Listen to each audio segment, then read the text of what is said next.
Tea parties are a must for the well-mannered. If you'd like to learn the proper etiquette, I'd be happy to teach you. Hello guys, so we will be playing Genshin Impact today, and we'll be continuing the latest update by. So I hope there's no other prerequisite for this Archon class. Being too popular can be Also, such a I hassle. have Who knew the people would adore disabled me so much? the chat for emotes only to avoid spoilers. Okay, so let's get through with it. Also, I got Farina and her weapon. She's cute.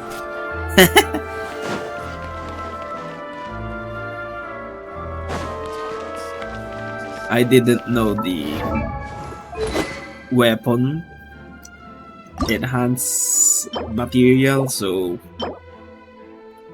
I'll be waiting for Friday to upgrade this. Okay, let's go with Act 5.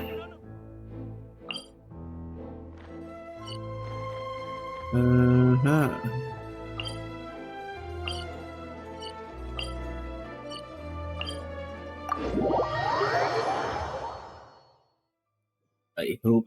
Oh,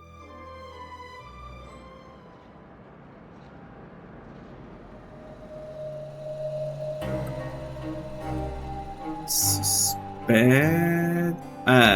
Correct. Tea parties are a must for the well-mannered. If you'd like to learn the proper etiquette,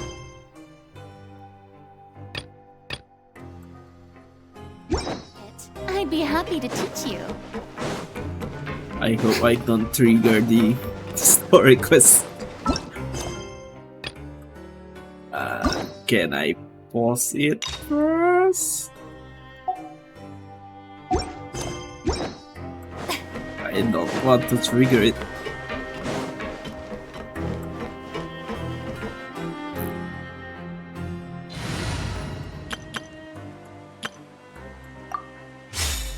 Be like that.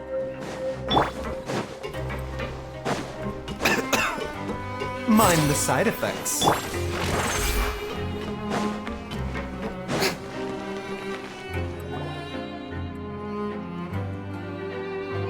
Time expenses. Now for a little rest after breakfast. What do you mean? This Your is polite. sentence is lifted. Wait a sec. Isn't something important supposed to happen today? It's the flood. Oh, Fontaine. today's our big day! We're supposed to leave the Fortress of Mirapede! Come on, we've got to go complete the release procedures now! We've been going out and in.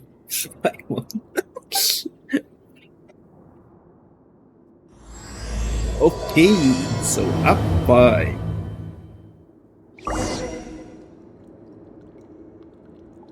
Where are we going?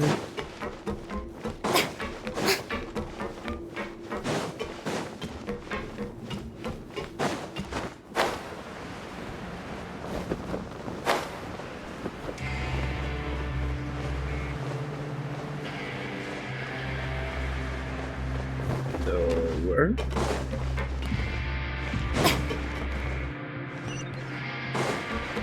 Oh. Please sign here. This document will be effective immediately upon signing, and you two may exit the Fortress of Mirapede via the regular channels. It's been so long since we've been to the surface. Let's No. hurry up and... Oh! Already a calamity. What's happening? Are you okay? I'm fine, thanks. But I wonder what that tremor was just now. It's the sea of Primordial Sea. Let's go ask the Duke. No, will trigger his storicals.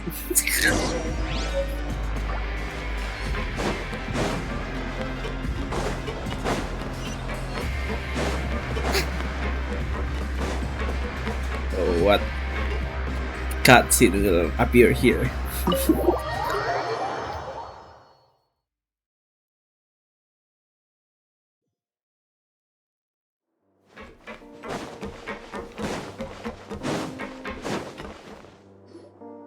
Your Grace? Grace? Ah, good to see you two. Is there something you wish to see me about? There's a tremor. Yeah, what was with that earthquake just now? Ah, that. The tremor didn't originate from the seafloor. In fact, it seems it came from the surface. What? Over the years of serving as the warden here, I have developed a sense for distinguishing between what occurs on the surface and what occurs underwater. Besides, the seal that Monsieur Neuvillette set in place won't fail so easily. So the fortress is okay? If you recall our last incident, if there really were a problem, there would be crowds of inmates in a panic right now. Huh, you've got a point. Okay, seems we need to get back up to the surface and ask about what happened. By the way, Uh-oh. do you know what day it is today? I believe today is this month's pipe cleaning day. No, Wait, seriously? today is the day we say goodbye. Ah, yes. Have you completed your release papers? Yes. It's you two. Oh no, are you it's the leaving now? creeper melting. That's right! Today is our last day in prison! But now that Paimon says that, it doesn't feel like we were confined here. It's actually been pretty nice! We are not totally confined. Oh yeah, Paimon feels fond of this place now! Then be sure to come back and visit. I'll miss you. I won't miss you. Visit you. If you've signed the release papers, then you're free to go. You're not going to see us off? Yeah. I knew you'd ask. All right, sure. Let's go. Yay. Well, you actually agreed. No worries, you must be busy. Paimon was just joking. More joking, fine. Ah, so you do have a polite side, I see. It's like, After being down here for so long, I imagine you must feel like you're lacking companionship. Shall I come along too? no, that's all. It's not like we'll never visit again. Yeah, don't worry. No, we'll come I'll back never to see visit. you. Paimon really likes the cafeteria here. The chefs sure do know how to make good grub. I hope Yeah, you won't be here as from convicts Bran. the next time I see you. We'll do our best to stay out of trouble. Well, it seems our work in the Fortress of Mirabede is finished. That's the end of another chapter in our journey. And since Neuvillette was the one who asked us to come here, we should probably go report to him now. Next up, the Palais Mermonia. You're going to see Monsieur Neuvillette? Please pass on our kind regards. It's so true. I'm sure just your regards will do, no? I believe it would be the polite thing to do. You're right. I've heard the Palais has been terribly busy these days. Tell him that I hope he hasn't been overwhelmed by the recent string of troubles. Almost.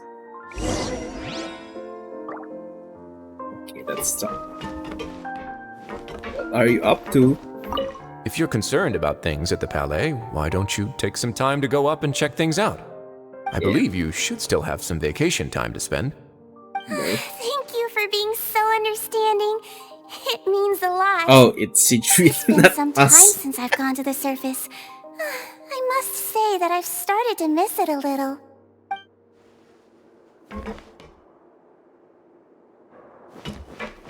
Okay. They're talking to each other, not us.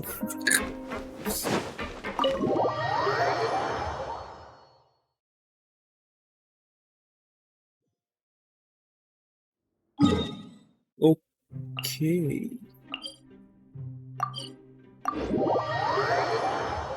Oh.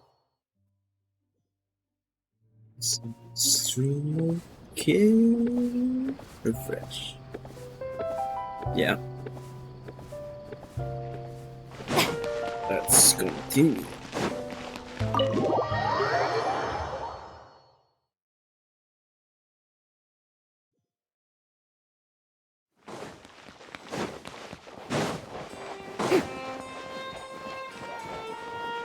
Oh, The Palais Mermonia sure is buzzing with activity today. many people. Oh, Halt! oh, Oh, it's you two. Apologies. Monsieur Neuvillette did say you'd be welcome at any time. yes. Excuse me. Would you mind helping me take a look at this report? I'll be right there. Sorry, I've got my hands full here. You can see yourselves in. This Melzin has a deep voice. Everyone's so busy. Seems a lot has been happening. Alright. Transition. Neuvillette!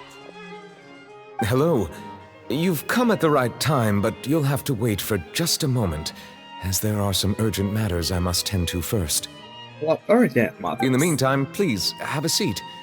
If you'd like to have something to drink, let the Melusine outside know. What water? That's alright, we just ate. What we ate, time. Very well, then. Let's take a break over there while we wait for him to finish his work. Hmm?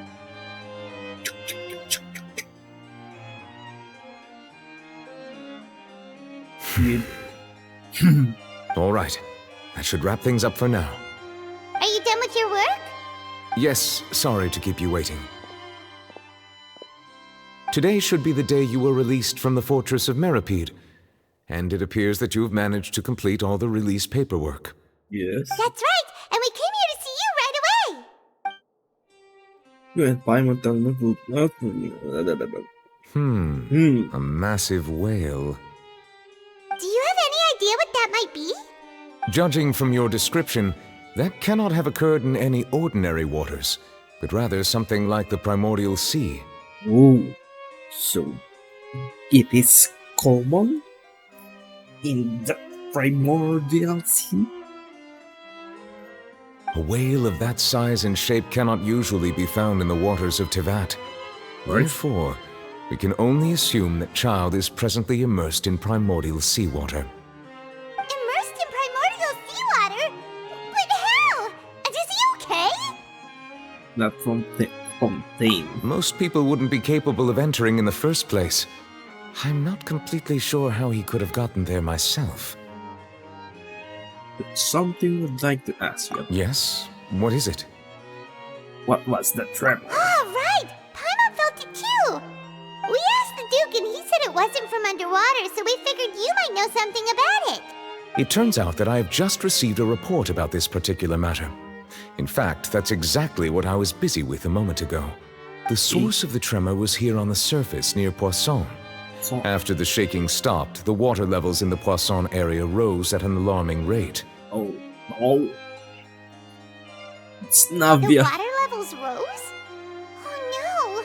What about all the people there? Fortunately, the water levels only rose for a short period of time and have already returned to normal now. However, I still have a bad feeling about the whole phenomenon. If the change in water levels is connected with the leaking primordial seawater, then the situation in Poisson may be much worse than it appears. Evacuate the people. Navia should be in Poisson, right? We Yes. need to go check on her!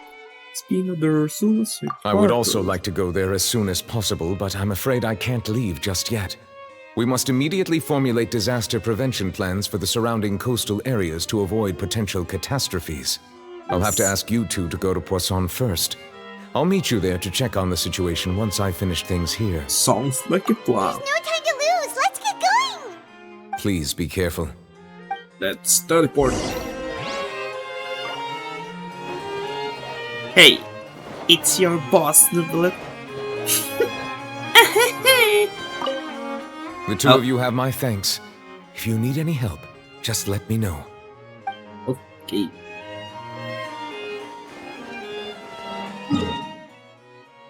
Poisson.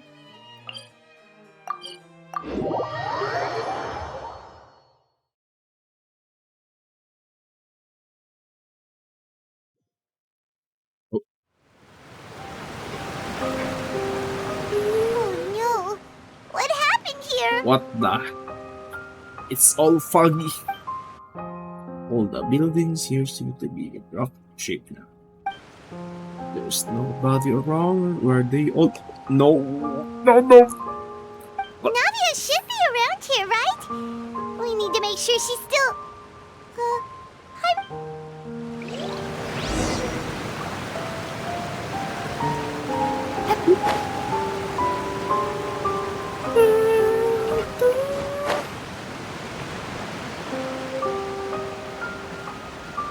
All the fishes. We haven't seen a single soul all the way here. Oh, this is getting scary. Oh, What will I ever do now? what the hell? Only one? Look, there's someone on the roof over there. Just stay put. We're coming up. Watch your balance. It's speed. All right. The map, you guys.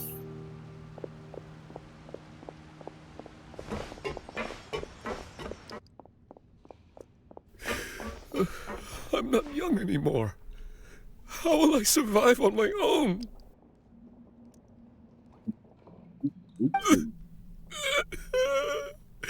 My Stop. Desiree! Oh my goodness. Oh, he looks pretty sad. It's getting dark. My leg! My leg! What happened to your leg? How could this have happened? Oh, It hurts! so there are a lot of victims. Let me adjust my camera.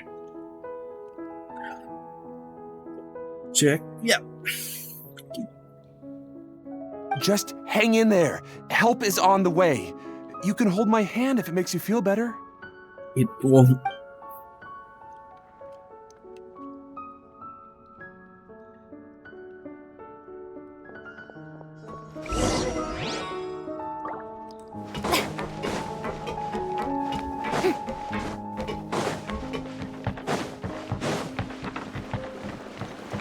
What's that gold thing? Oh, it's a coin. Oh, it's allowed. Sorry. Where are we? Oh, Oh, it's Navia. She's over there. Hey, Navia, are you okay? it's Taylor Swift. You're here. What a gloomy welcome. We heard there was a situation in Poisson, so we came as quickly as we could. Yes. As you can see, the water level suddenly rose. It caused quite the disturbance, in fact. Oh, sub Navia. Demoiselle! There was a wounded resident next to a building southeast of here. We've already transported him to safety, but we've run out of medical supplies. He's wounded? How badly? He fell, so it's probably a broken leg. He's Ouch. pretty shaken up. When the water level rose, he desperately climbed up to the roof. Once the water receded and he saw the ground, he became terrified and eventually... He jumped down then. Find the leader of Squad 1 and tell him to take the wounded resident to see a doctor. He should know where to go. Understood. I'll take over his search and rescue mission in the meantime. All right, you'll be in charge. I'm sorry. Where were we? The situation in Poisson? Ah, right. Allow me to explain. A little earlier, we suddenly heard a loud noise. At first, everyone thought that something might have exploded in the waterways. But before we knew it, water started pouring out from everywhere. The voice got lower. The rushing water seemed a little odd, almost like the unique color of primordial seawater.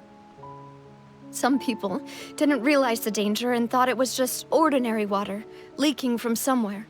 Everyone on the street who happened to be close to the water didn't have a chance to escape.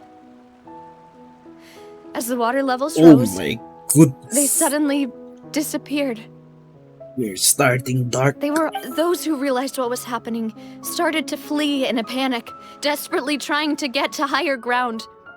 Many were injured in the stampede, and some people fell from significant heights. The Spina di Rosula initiated rescue operations as quickly as possible, but there have been a lot of casualties. Fortunately, the water began to recede after some time, and the chaos came to an end. But many died.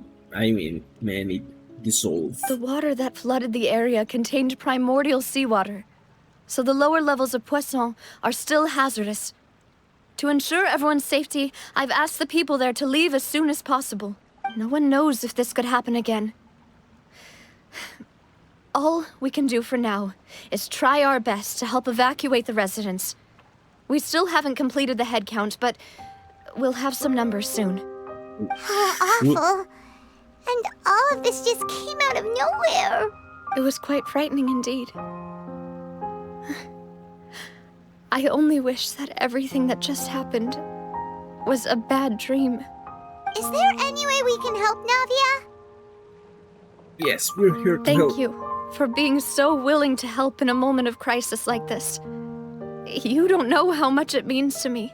Oh, I really can't express how grateful I am. oh no, that too. Oh, Don't say that, Navia. That's what friends are for. man, the sense of Demoiselle! We've got a situation here! I'll be right there. Sorry, I need to go for now.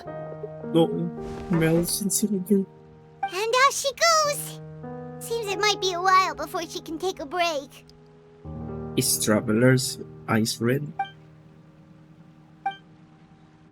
Navia walks on top of the Okay, the wounded are being tended to, and we finished a preliminary head count.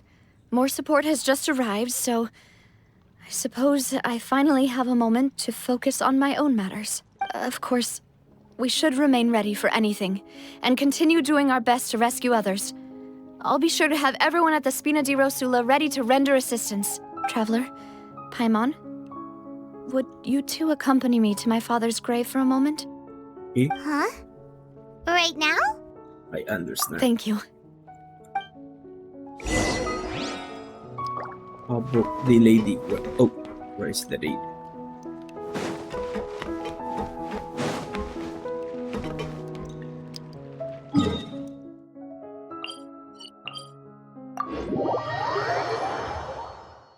Yeah.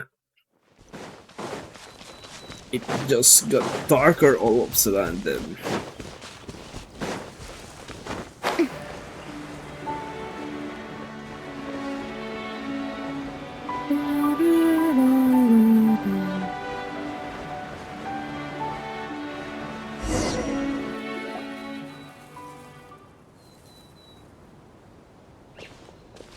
It's A about lot of people Melos. here, huh? Well, given the time of day and the whole situation in Poisson, Paimon doesn't think there'd be a ton of people here visiting graves. Right. That's how things are now. The living are so exhausted that they've no strength to spare any words for the dead. Navia? There's no need to push yourself. Oh no, cry.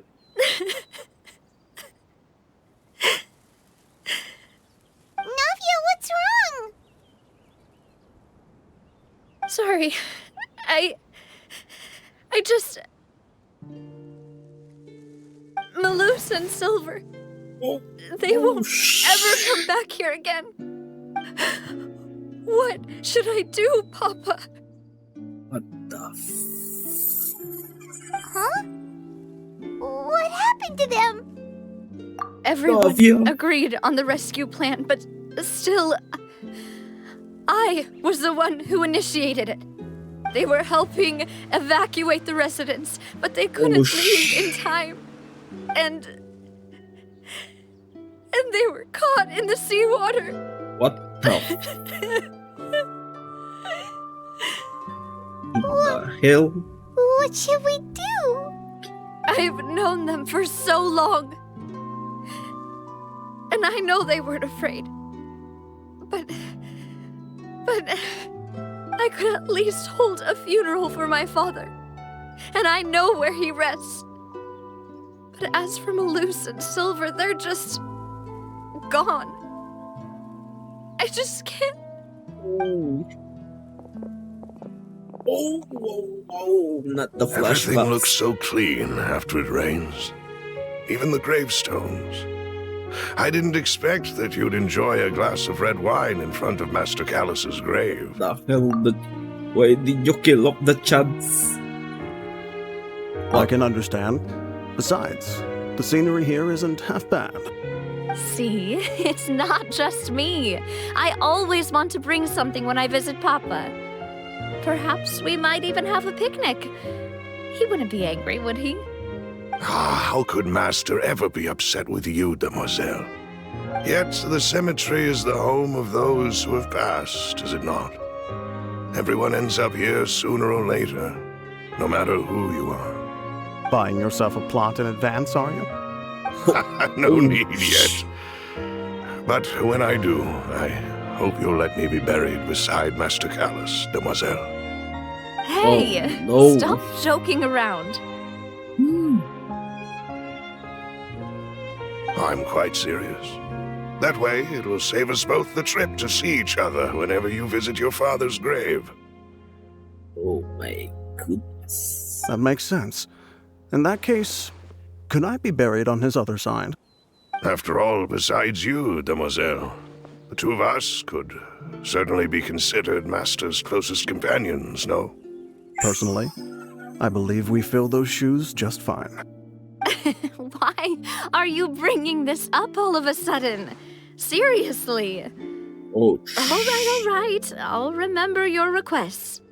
But I'd really prefer not to talk about this stuff. And what do you mean by saving me a trip?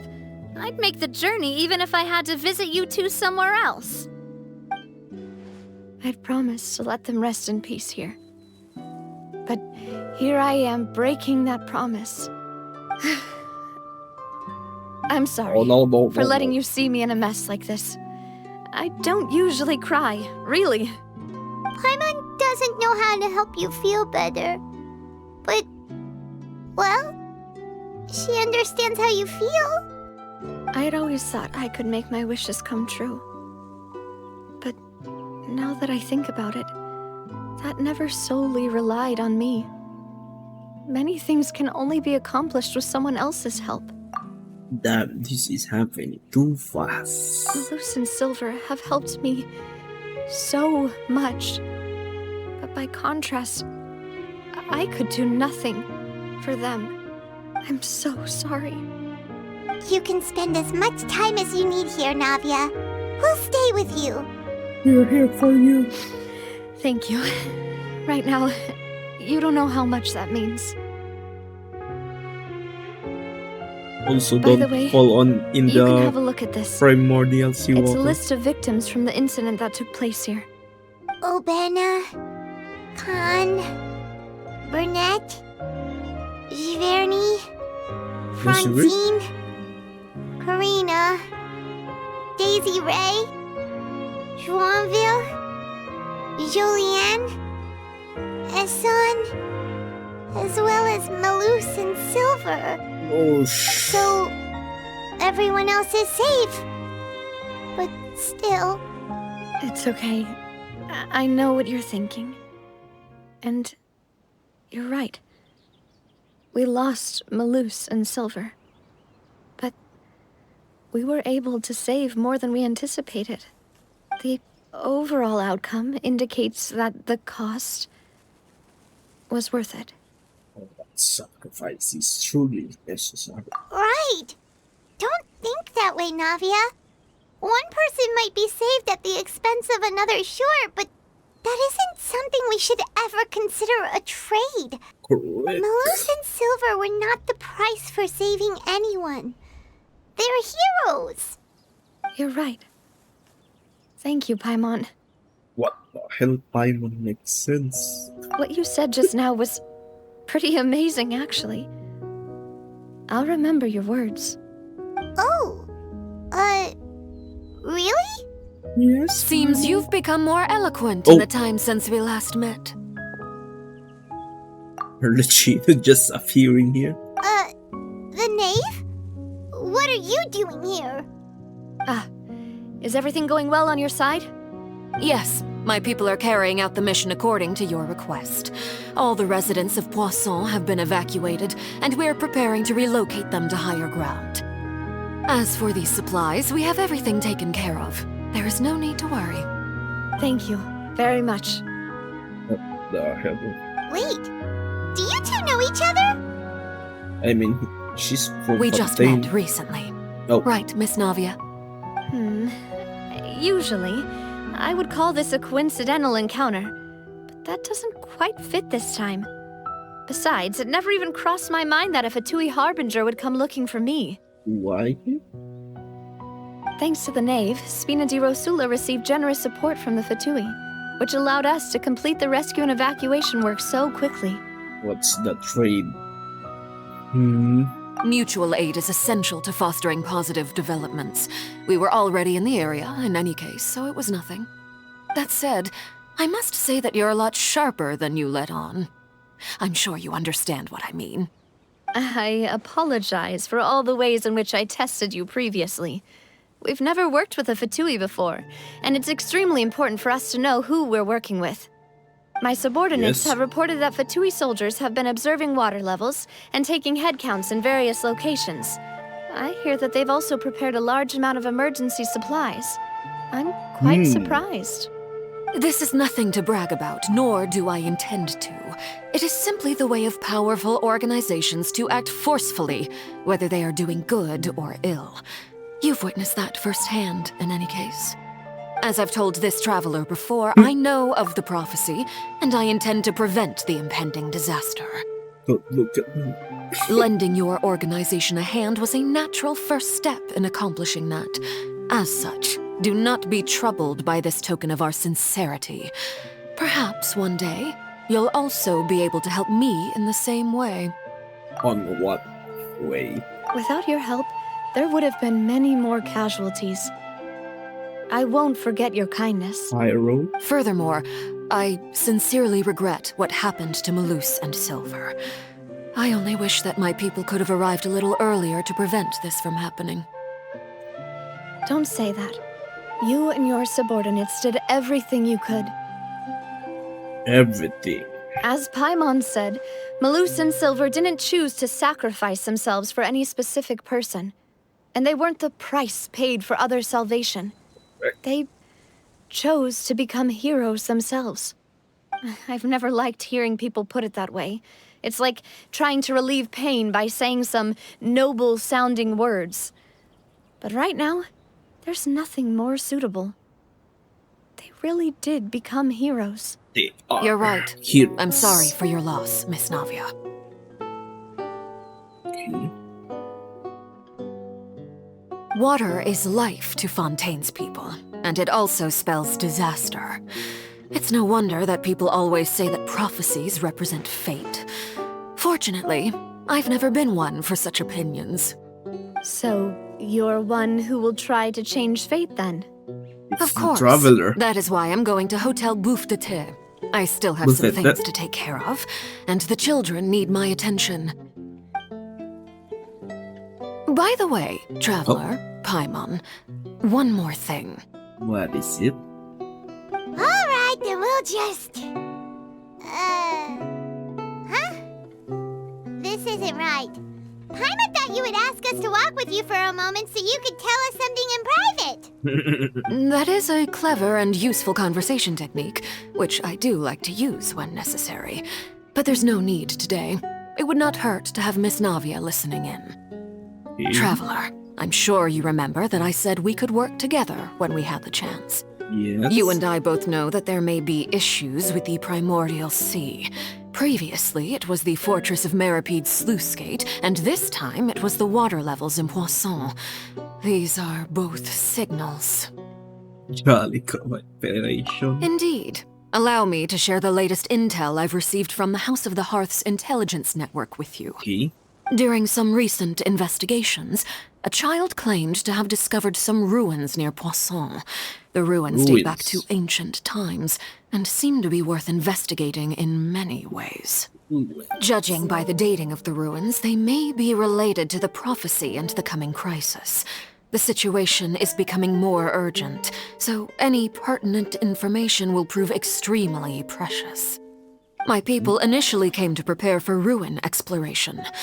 Unexpectedly, this disaster struck, and at present, we're all busy prioritizing the rescue effort. So that's why the Fatui were already in Poisson. I wanted to take the children along, but unfortunately, Linny, Lynette, and Fremine have all been dispatched to higher ground to assist affected residents. Linny told me that outside of the house, the person they trust most is you. Which is why I want to give you this task. Can you trust an outsider like The House me? of the Hearth's members see each other as family. But Linny, Lynette, and Fremine said that they also see you as such, even though you are not from the house. I'm sure you already understand how earnest they consider their friendship with you to be. Oh, that somehow makes Paimon feel kinda happy. Still just... The intel I just shared about the ruins could fetch a high price.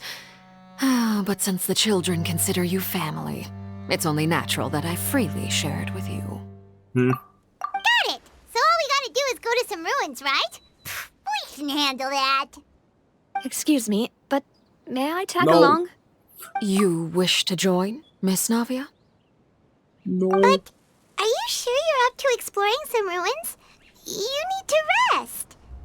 You will get cut Well, by the primordial I'm sad, sea. yes. But I can't just go back and plop myself into a chair by the roadside and do nothing. There's no point in being depressed while we still have a disaster on our hands. As my father's successor, I must live up to the hopes he had in me. Besides, I'm also doing this for myself. I need something, a distraction, to keep my Okay. mind off Malus and Silver. Yeah, traveler, Since but... you put it that way, I have no objections. What? All right. The ruins are to the south of Poisson. Here's the map. Oh, there's a Okay, map. the three of us will handle it. Come on, let's pack up and get going.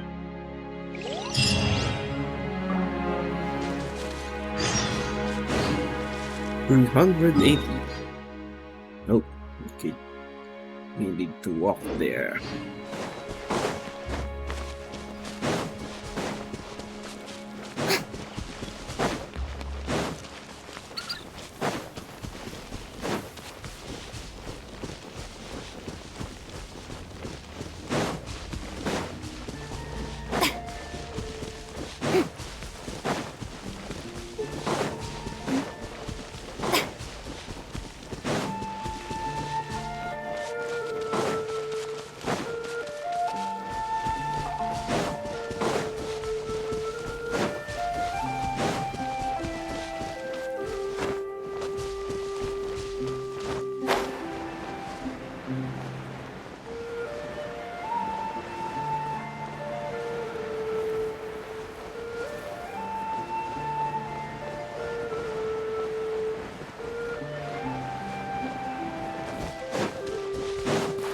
Must be here.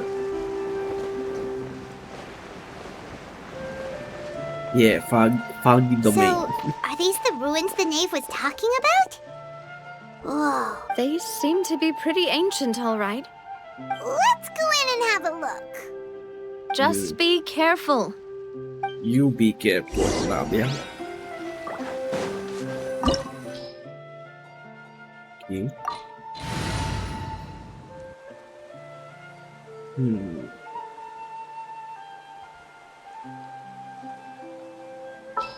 Get this belly. I won't hold you back. Much.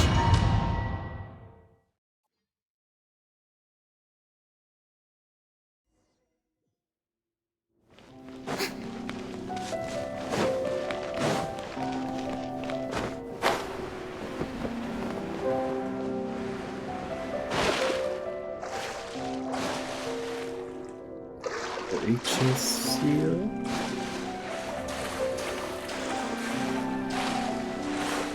Oh.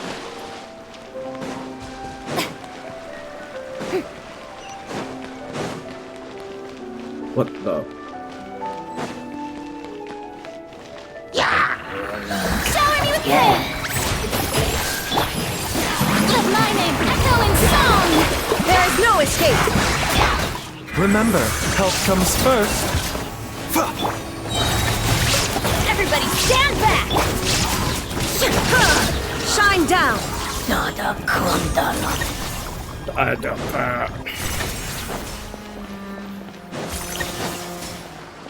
Oh.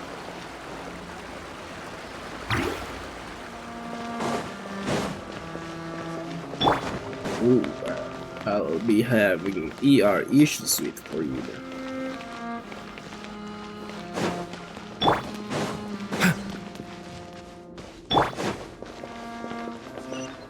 Okay. Yes.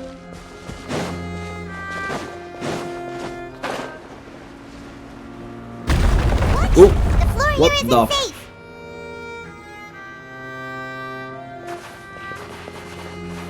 but there's a chest. Oh, I'm supposed to go down. There is no escape!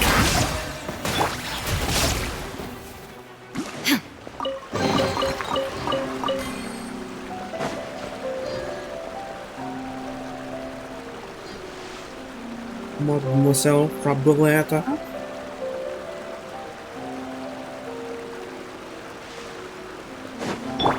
Yep.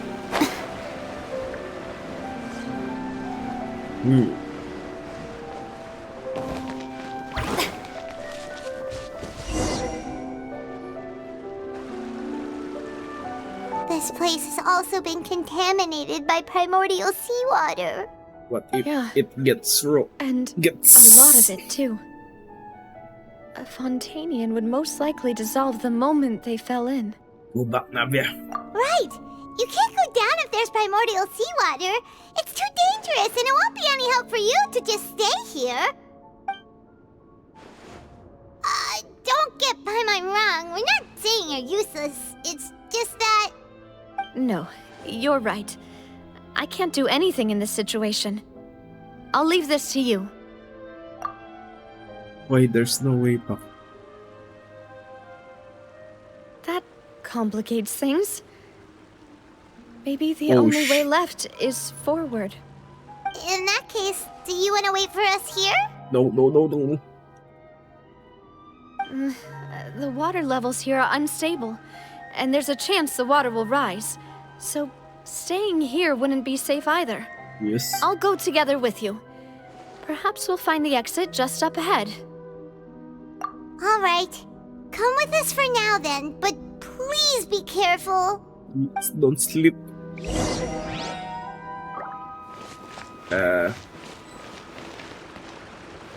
Oh no, it's a dead end! Let's try climbing over from the side. Oh.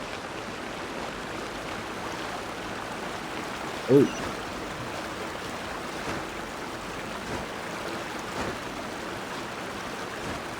Oh. Oh.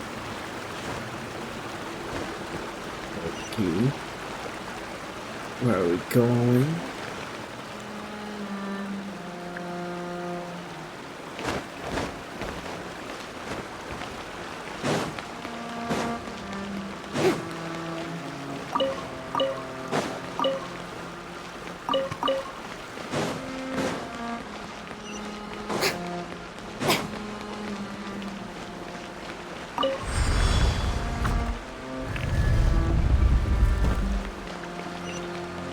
What is this?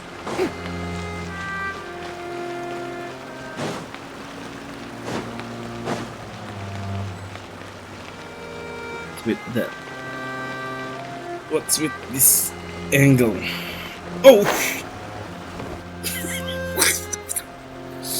What the?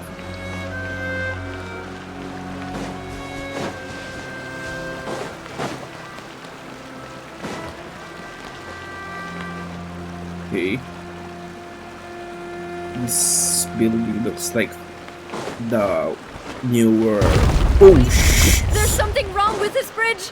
Let's go! Oh! Shh! Oh! Oh! Run!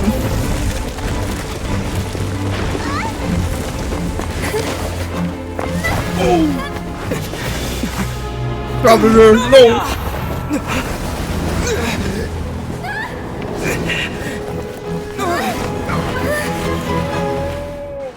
What? What the? What? A cliffhanger? What happened?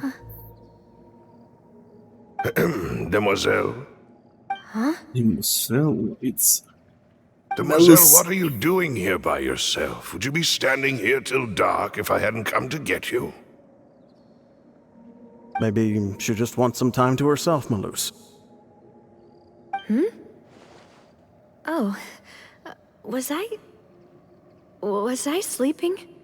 Yes, it would appear so. I must be tired. That's quite possible. However, you were the one that suggested we go out for a walk. Oh, right. I nearly forgot. It must have slipped my mind when I dozed off. I haven't had a nap today yet. Have I? This is a familiar feeling, yet something's a little strange. Are you in the primordial sea? Is something the matter, Demoiselle? Oh, no. No, I'm fine. I was just trying to recall why we came out for a walk. Do you remember Mr. Giverny?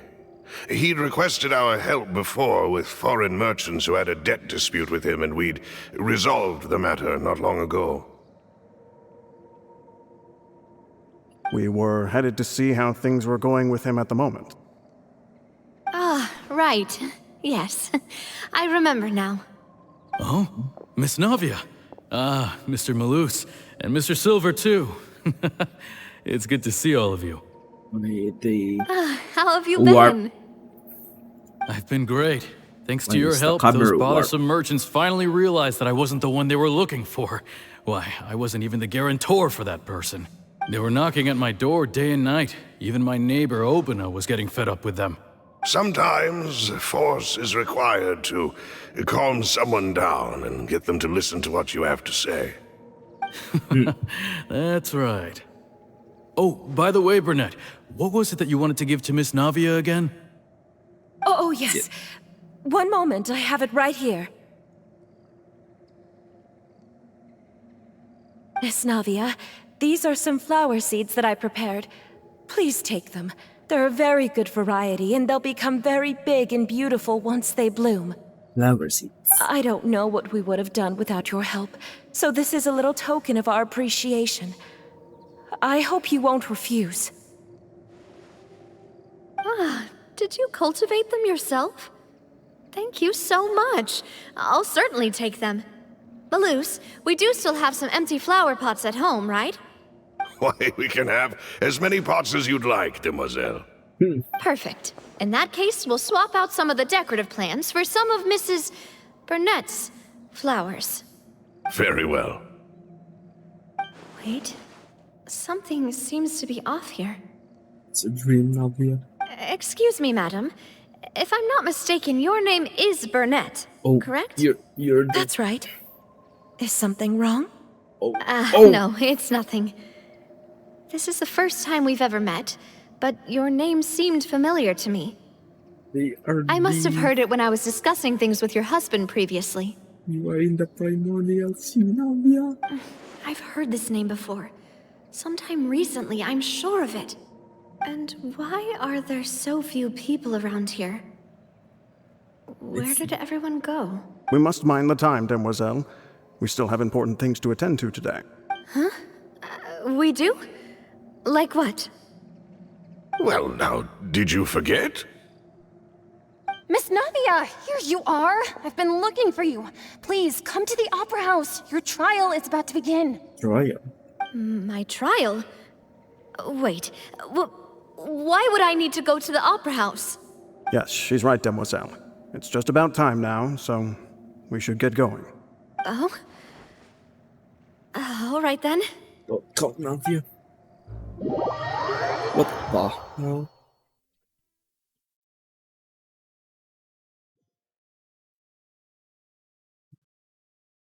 Look, it's Navia! She's here! So this also disappeared. And her two attendants are with her! Joldian. Goodness, everyone's finally here. Oh my goodness. Will she be trialed There by sure are a lot of people here to see the Primo trial. DLC? And they all seem to be oddly excited about something. I even know some of these people. They are the one that we saw. Karina, Desiree, Oh, Joyville, Jolien, Essen. Why are so many people here? And why do I have no recollection of this case? it's the trial by this old leaf. And as for the judge... huh? Where's Monsieur Neuvillette? Please sit in the defendant's seat. Don't worry, Silver and I shall accompany you. All right. But are you sure you can stand behind me? Typically, it wouldn't be allowed, but today... Hey, what kind of place do they think this is? Come on, do they have any idea what they're doing? Seriously. Enough with the whispering! Could someone please tell me where Monsieur Neuvillette is? And why I'm standing trial? My dear Miss Navia, have you not yet realized what you've done? In that case, allow me to explain. Oh, this will be about not saving them to the primordials. As all here know, you are Master Callus's successor, the head of the Spina di Rosula, someone held in high regard by every soul in Poisson. After you took over the Spina, you treated all of us just like the late Master Callus had. If anyone in need reached out to you for help, you responded. Not only you, but your butler, your subordinates, nearly everyone in the Spina di Rosula fought for the well-being of those in Poisson. Wait a moment. Aren't you just proving that I'm a good person? You are the one that survived. Yes, correct. Absolutely right. And that is why you stand accused. You have helped so many people get through so many difficulties. You are one with us. We are inseparable. We are one big family, all of us who are from Poisson, inextricably linked. And with you being so important, we couldn't possibly do without you.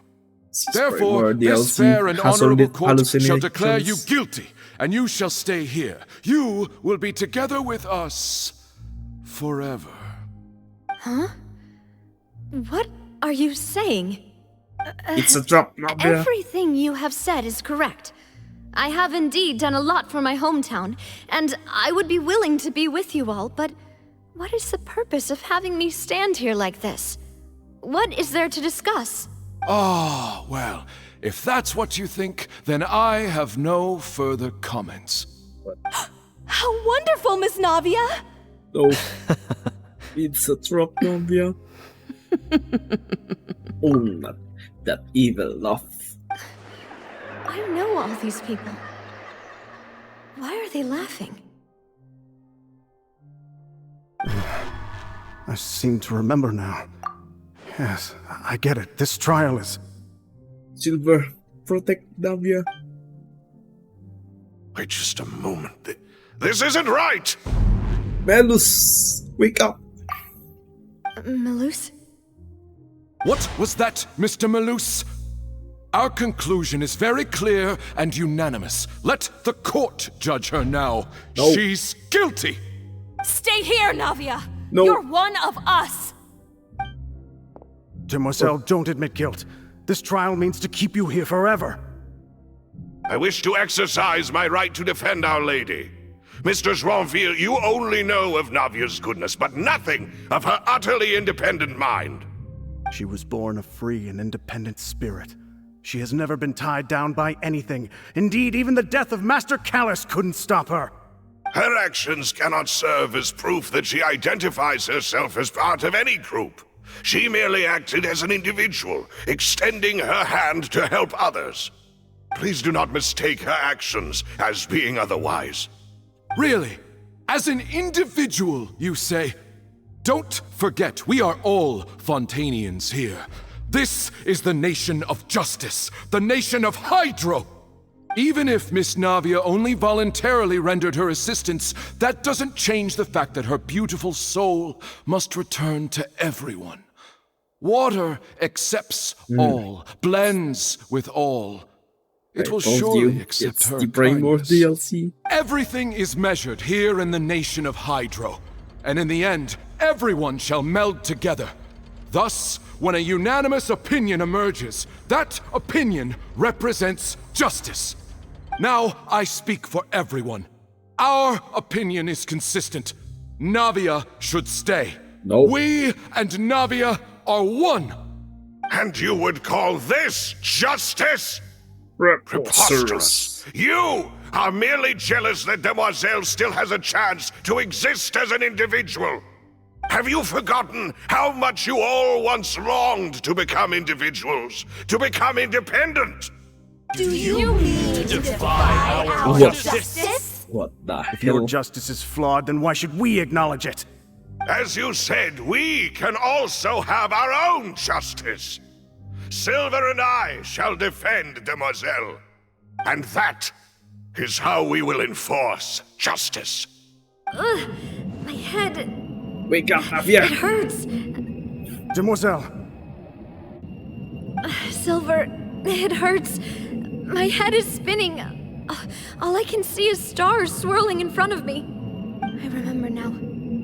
Everything that seemed odd from the very beginning.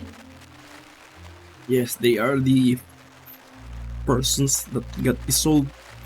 Karina, Desiree, Joyville, Jolien, Essen, and Mr. Giverny and Mrs. Burnett, who we met earlier. Even Malus and Silver. I don't want to admit it, but they're all dead. This is creepy as hell. don't be afraid, and don't admit guilt. We will protect you to the very end. Okay. Absurd! Who are you to say that she cannot be judged? We are the majority, and in the nation of trials, the majority is absolute justice. We are the will of all. Ooh, Don't let them me. escape! We shall keep Navia here with us! What the Mr. Malus and Mr. Silver, must you be so stubborn? How could the two of you possibly hope to stand against the collective? Do not resist. This judgment is fair and just. Navia belongs to us. Hey, this is like the... if I remember... Al-Haytham story quest. After all that happened, she should not be left alone in Poisson. Oh. What are you saying? Oh, shit. No more excuses! She says we're jealous. Jealous? How could she possibly be an independent individual? What's with these people? Who's jealous of her? She belongs to us! Miss Navia, she... Silence! Oh. That's...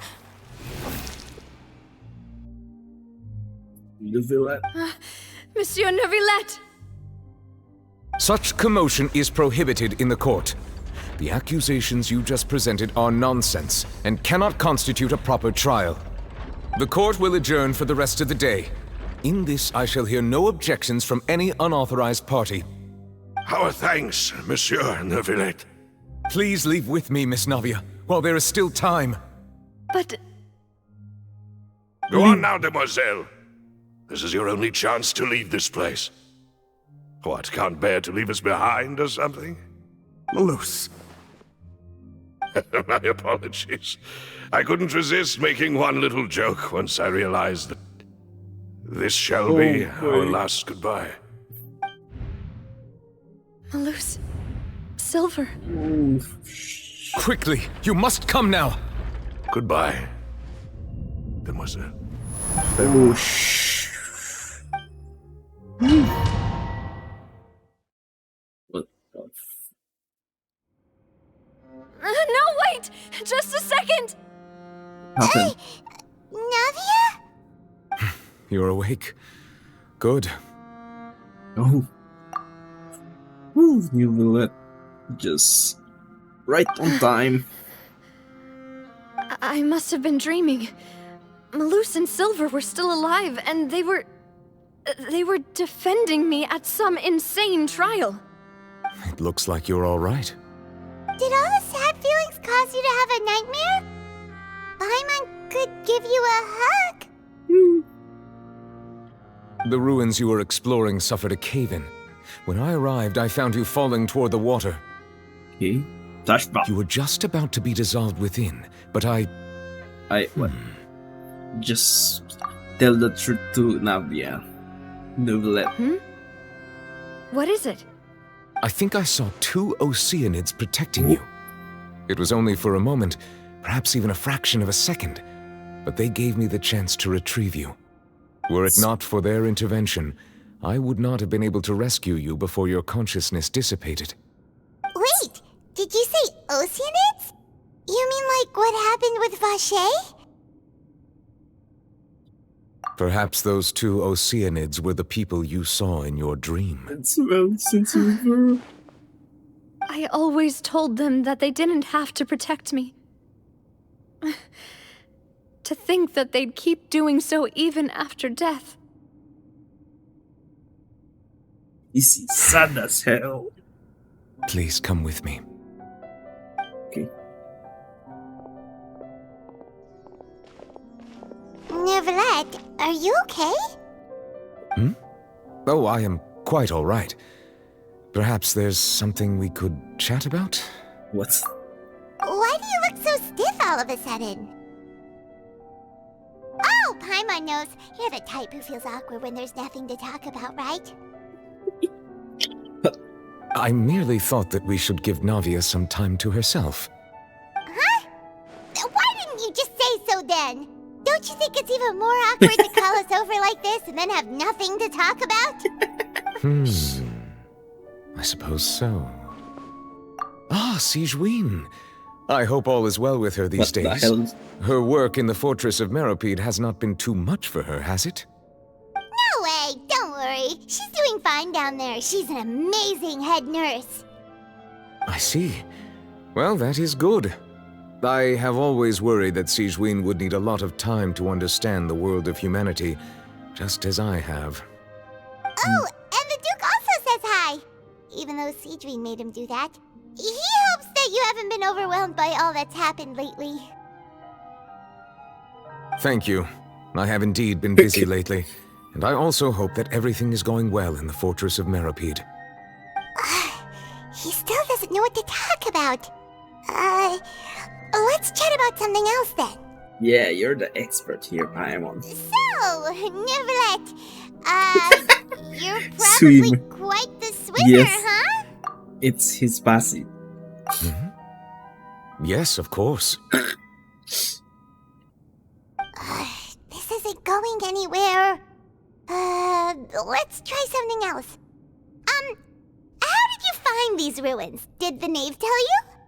Yes, in fact. I had arranged to meet you in Poisson, but when I arrived, I discovered that the Fatui were helping the residents evacuate. They had even transported a large quantity of supplies to the area. Amid my astonishment, I ran into the knave, and we had a chat. She informed me that she had asked you to investigate the ancient ruins here. Yeah, we originally planned to meet up with you, but we thought you might still be busy with all those official documents. We didn't think exploring the ruins would take very long, and who would have thought you'd wrap things up so quickly? Yeah. Navia, where are you? I'm sorry to have kept you all waiting like that. I'm feeling much better now. I guess we should get going again. Will you come with us, Monsieur Neuvillette? Of course. Yes, if you wouldn't mind my company. All right! Another one joins the party! Let's get going then! What?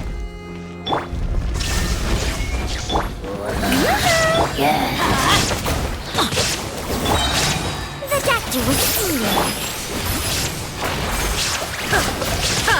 Illusion shattered. Damn. I'm dealing 8k. I'm still in how many levels? Oh, I'm already level 4 tons. Oh, what's with this view? Oh, oh another unstable path. Watch your step.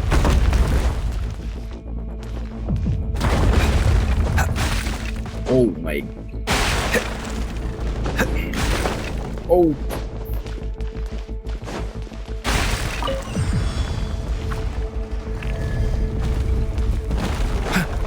Watch out! There are rocks falling over here! Ow!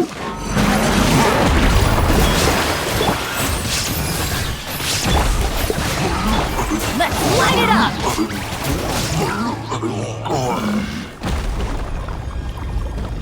Off we go! Hey, with the weird camera. Oh sh. Off we go!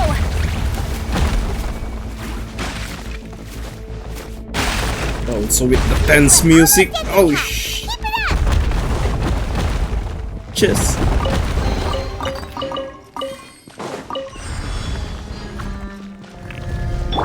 Shine down! Yeah. So you say, the doctor was fooling. Seems like an emergency. Teamwork is dreamwork! Torn to oblivion! Ha! Ha! Ha! Nada kundana.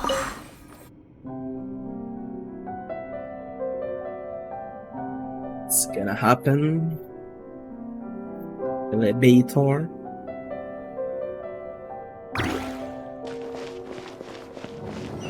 Oh shit.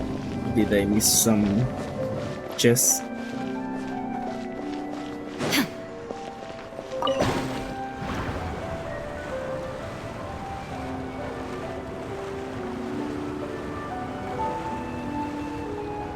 Boy building.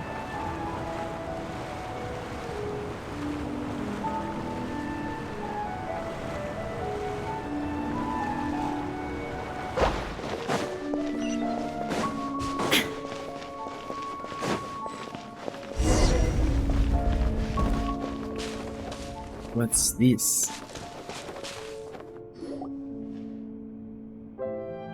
Looks like we've reached the end. This is the place. There should not be any other hidden spaces in the vicinity. The path sure had some twists and turns, but it turns out that this place isn't actually that big.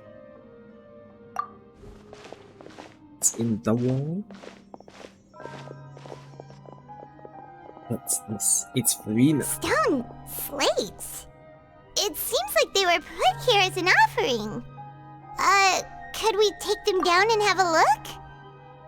Perhaps we should just leave them be for now. There are 4 locations in total, but only 3 stone slates. The slate that should be in the first empty spot is missing. The surrounding walls also show signs of damage. There's something written below. Let Paimon see. Reason dictates that this nation be destroyed. I shall record the history of its future here in its past. What the hell? Say what? It's a prophecy. It feels like someone left these slates and these words here for a purpose. But does he mean that Fontaine should be destroyed? That would fit the circumstances dictated by the prophecy, yes. Indeed, the slate's contents correspond to it. Take the second slate, for example. It's in the second There's a slate. person kneeling here. She seems so dedicated. And there's a whole bunch of other people behind her doing the same. She's facing this... what is this? Some kinda island in the sky? Celestial lore? Celestial lore? And is that Lady Farina in the third image? Did the Hydro Archon fall into the water?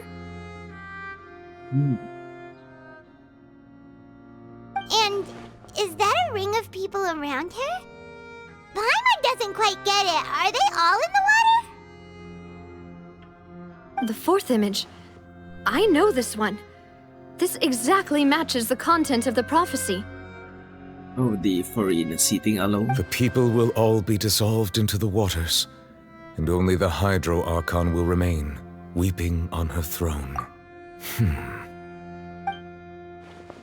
What's your take, Novelette? Oh. What did you do? More information should be hidden in these slates, but I fear I cannot easily uncover it, most likely due to us missing the first slate. I am very sorry. Don't blame yourself, Monsieur Neuvillette. Deciphering ancient stone slates isn't one of your duties. Ooh, Paimon's getting the chills just looking at these slates. This says that it's the history of the future, right? That means the prophecy's sure to come true. I really hope it doesn't mean that. Still, Paimon feels like these images are kind of weird when you look at them together. Together?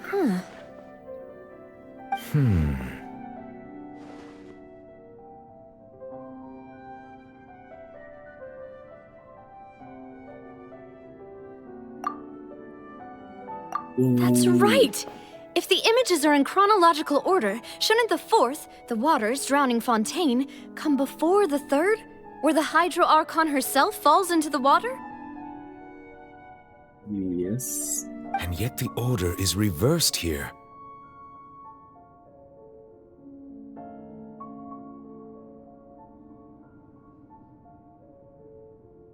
What are this? If we go by timing, Lady Farina only emerges in the third image. That means that the person in the second image might be the previous Hydro Archon. Yeah. So that means the previous Hydro Archon got smacked by Celestia. Egeria, then. I had never met her, but her appearance here does match the records. The previous Archon kneeling before the floating island in the skies, as if confessing a sin. Did she herself commit that sin? And if not, why would she be in such a posture?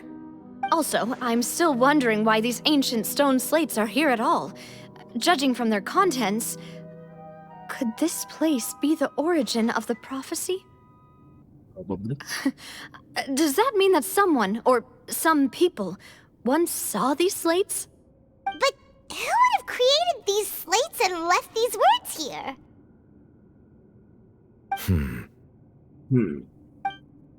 It seems that any further clues will have to come from Farina. In that case, there's no time to lose. There's nothing else to be gained here, so let's head back first. Okay.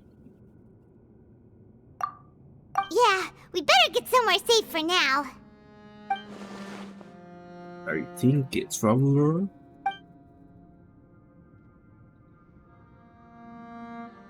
No.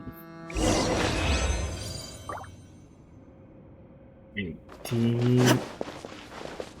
Is there a clue here? No.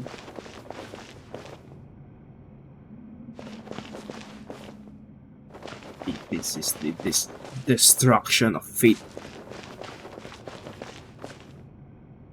that leads to the scene of the previous Hydro Archon, and Farina got burnt,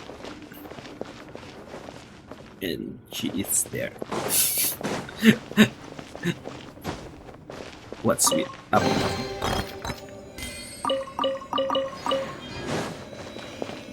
Big play.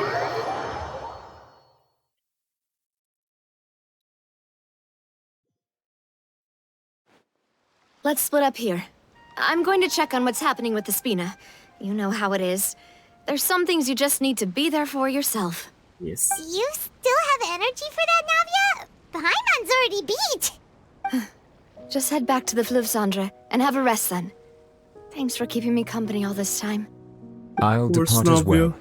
Thanks for your hard work today. Rest well, everyone. Where are you going, Novilla? Traveler, I will go talk to Farina tomorrow morning to ask about the stone slates. Will come. I'm sure that you're concerned about this matter as well. If you have time, drop by my office. I will share the results of our discussion with you.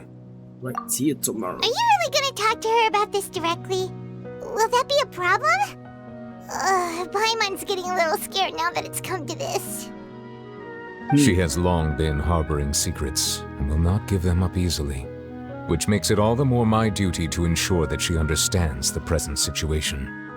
Alright, we'll leave it in your hands then. You're probably the best person to talk to her anyway. Yeah. I will be carefully considering my words tonight. Traveler, Paimon, our safe house at the Fluvsandra is always open to you, as ever. So please don't think you're an imposition. You know, yeah. All right. I'll be on my way then.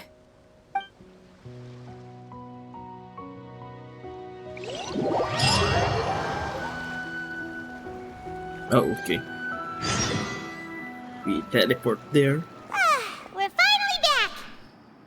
Welcome back. We've got a special menu prepared for you two tonight. What is it? Yay! And there's good food too! Navi, no, the boss! Ooh, desserts! Nice, these are all Paimon's! That's the Paimon's already starting to forget limited about edition today. cake. Oh, is that Mona? Oh, that voice. Is that who I think it is? Of course. It's Hi, you Mona. two. What are you doing in Fontaine? We've been here for months.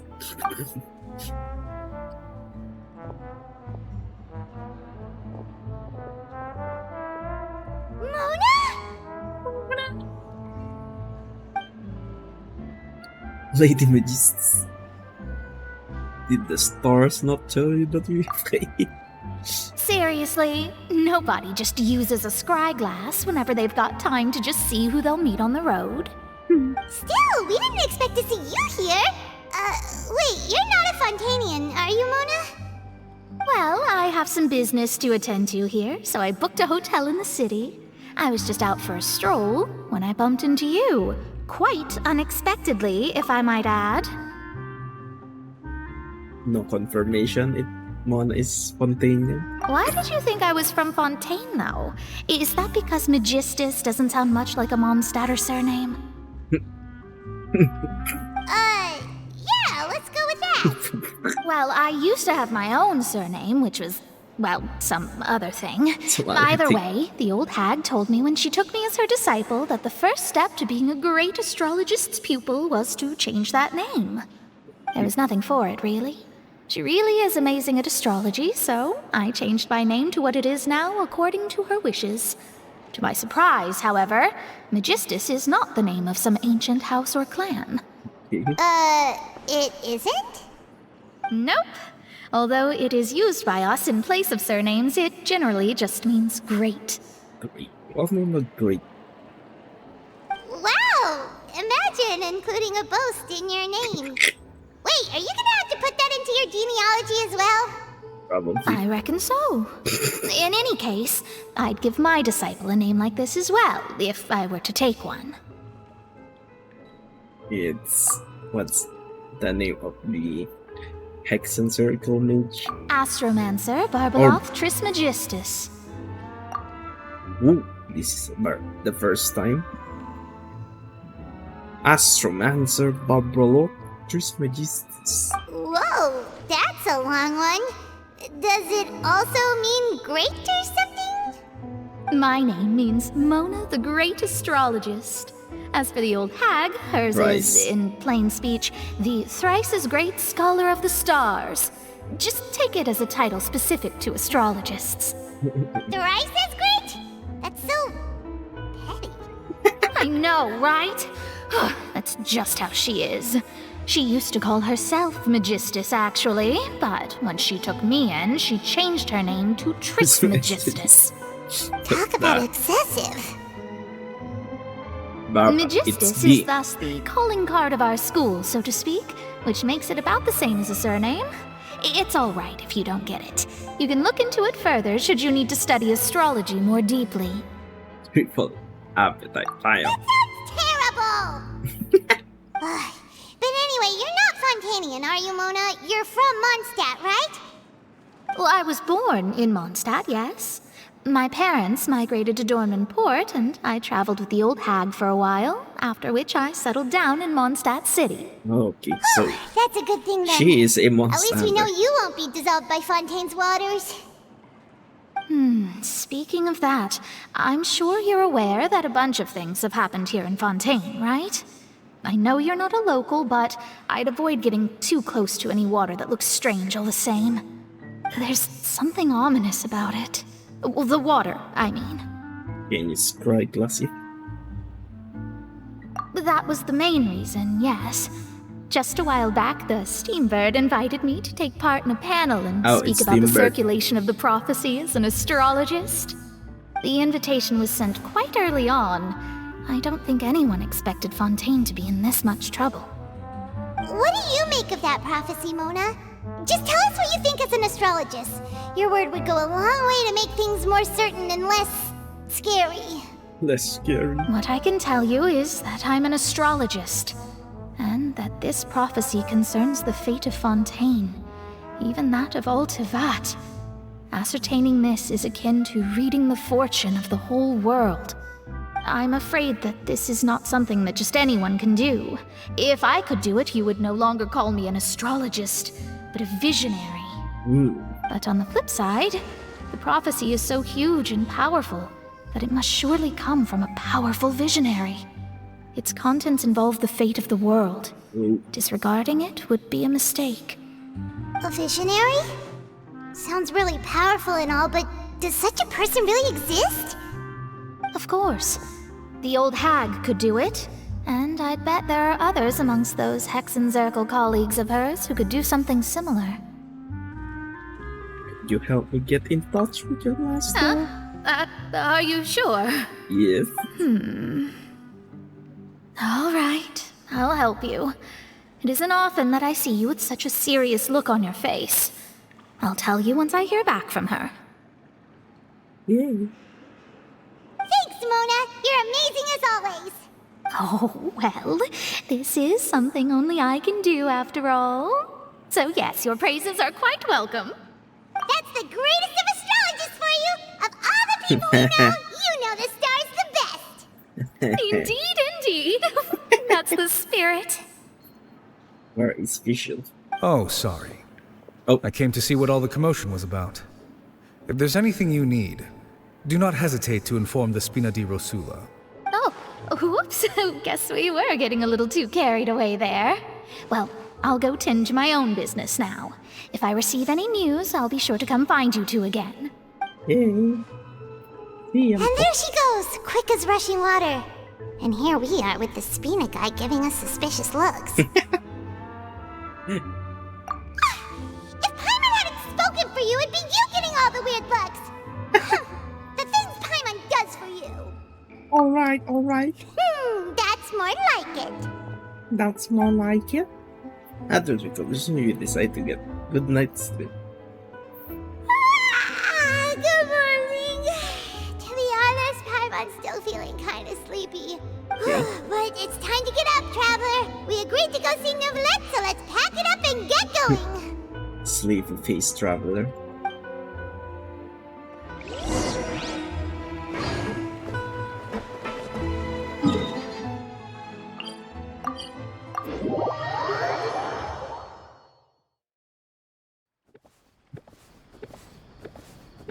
Hello, Leah.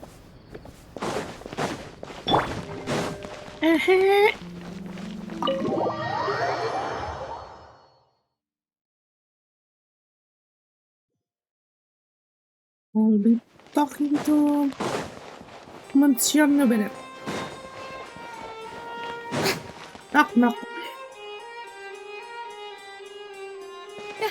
You're here! Finally! What's happening, Satine? Is something wrong? Monsieur Neurvalette and Lady Farina, they seem to have gotten into a dispute. Please go see for yourself. What's happening? Are they throwing water to each other? Like I said, I've already explained everything. And yet the problem has not been properly solved. There is little space for excuses between us. It is not my intention to offend you, but please, tell me where you stand. You are the Hydro Archon Focalor, are you not? Look at this. This is a list of the victims from the recent Poisson incident.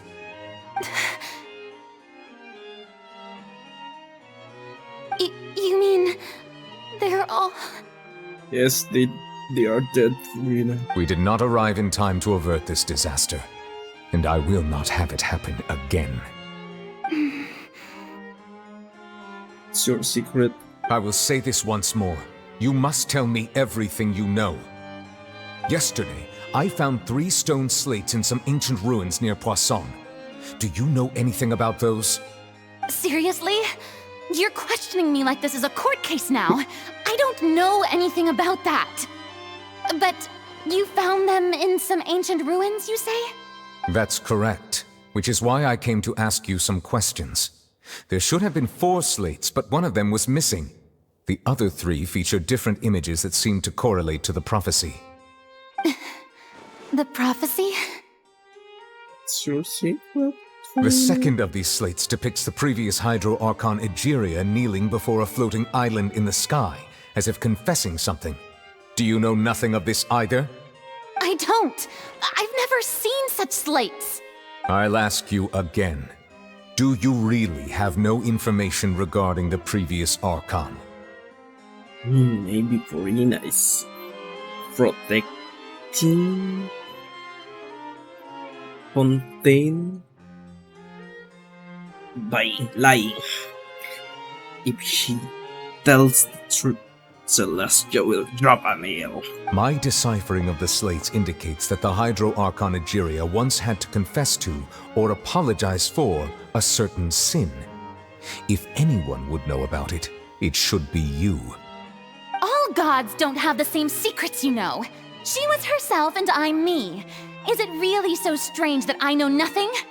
I understand your concerns, but I'm sorry. I just don't have anything to tell you. Forgive me for saying this now, Lady Farina, but I have long known of your various secret investigations into certain matters.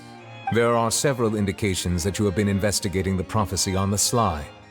This is not strange in itself, considering that you are the Hydro Archon. But it is strange that you should also claim to not know any of Egeria's secrets, as well as do nothing following your inquiries. You have never been as superficial as you have presented yourself to be, nor are you a fool. And yet, your behavior is very inconsistent.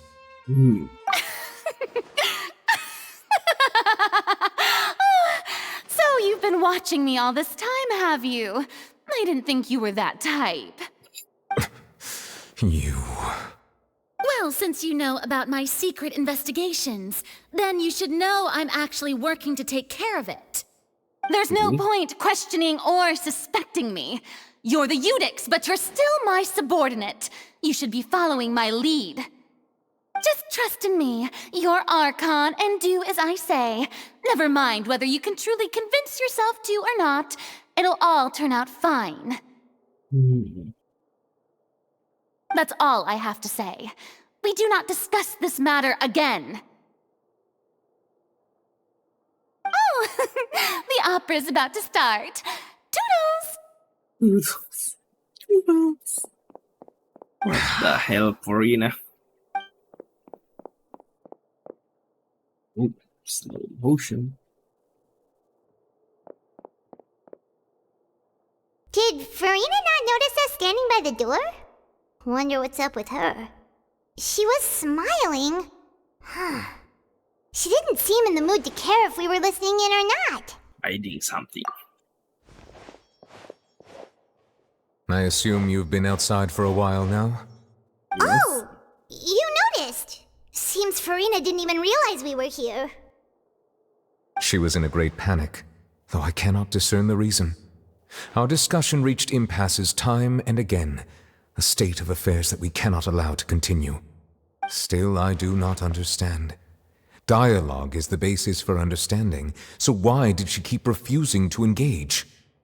And afraid questions alone might not suffice. We need to make her understand how tired the situation is. Everyone in her inner circle has noticed that she is hiding some secret. The issue is her attitude. I fear that she will not reveal anything unless absolutely forced to. We may have to create a situation in which she will have no choice but to speak. Oh? Like what? Normally, people will only reveal the truth when standing trial. Perhaps we must have the Hydro Archon experience just such a scenario. But Farina's seen so many trials, and she's really good at dodging questions. How do we make sure that she won't just slip away at the first chance she gets? We will need to consider this thoroughly, join forces with various parties, and then do what we can.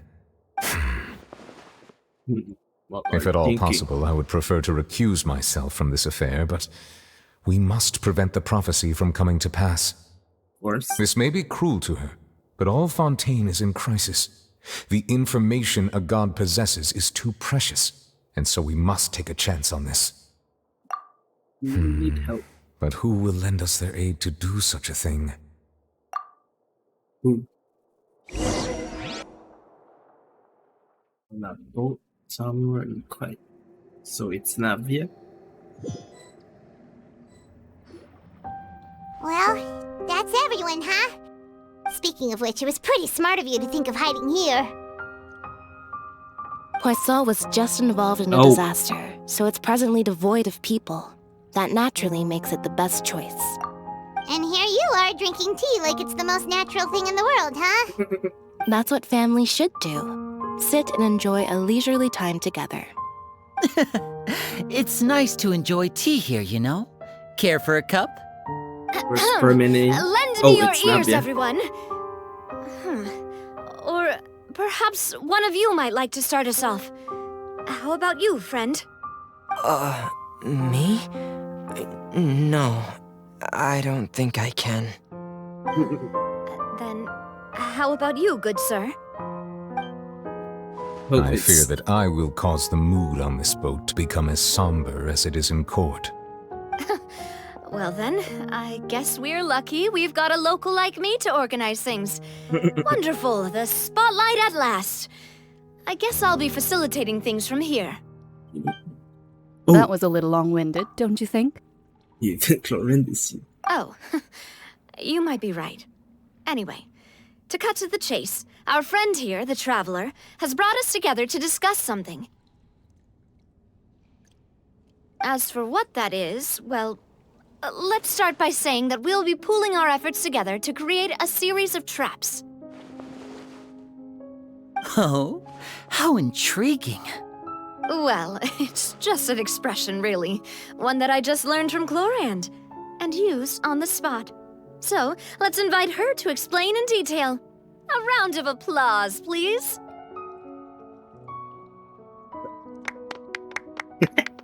Huh? Didn't you say that you would be facilitating this? Oh, come now. Your work doesn't involve much public speaking, right? This is a good chance to practice. You might even pick up some fancy oratory tricks to impress your boss with in the future. Oratory tricks. I see. And what does my boss say? Oh, so Chlorand's boss is Neuvillette, not Farina. He is glad that you consider him your boss. Do go on.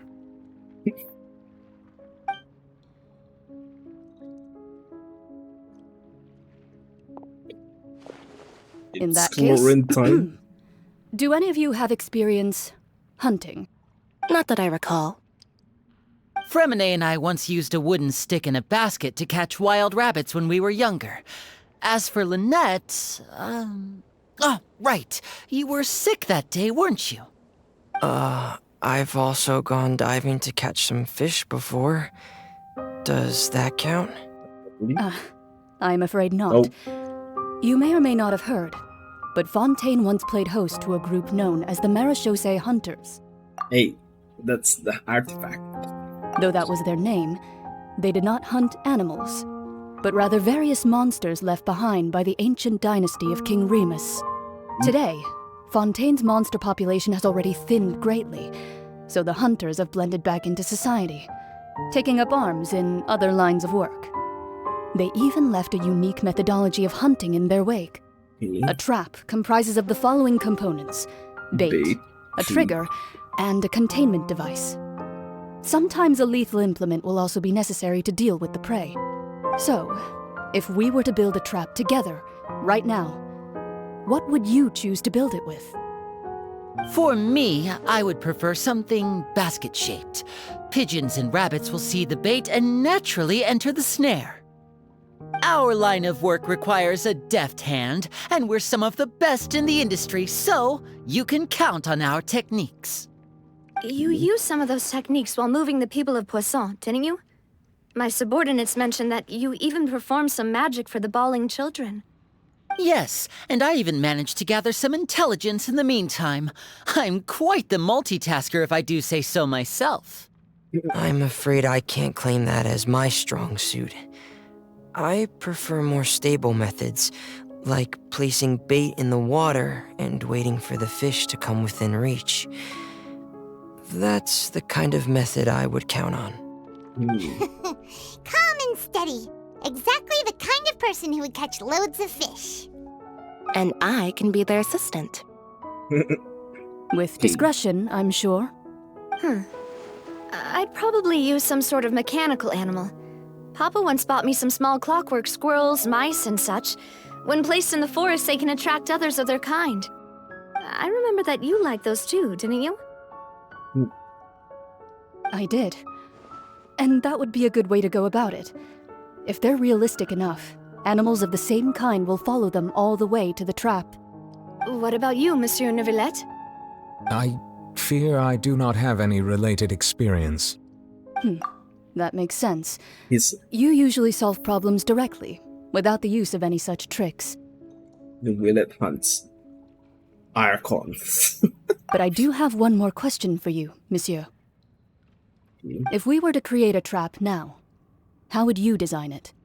I would like for it to be effective, but bring no harm to the prey.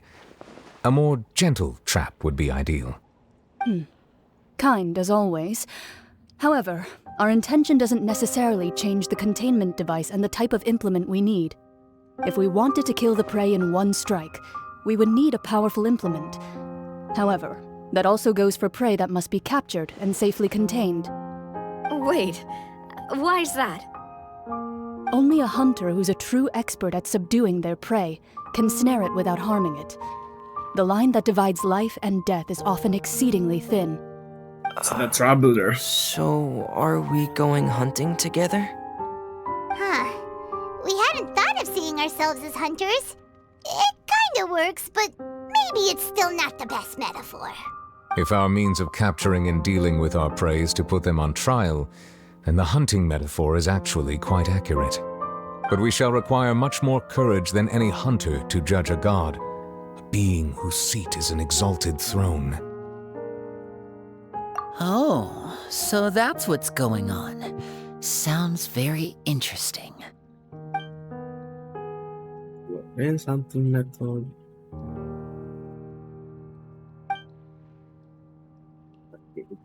secret she is keeping.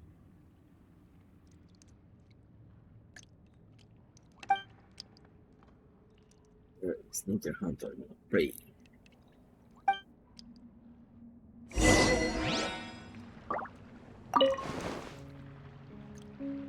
Hey, I heard your conversation.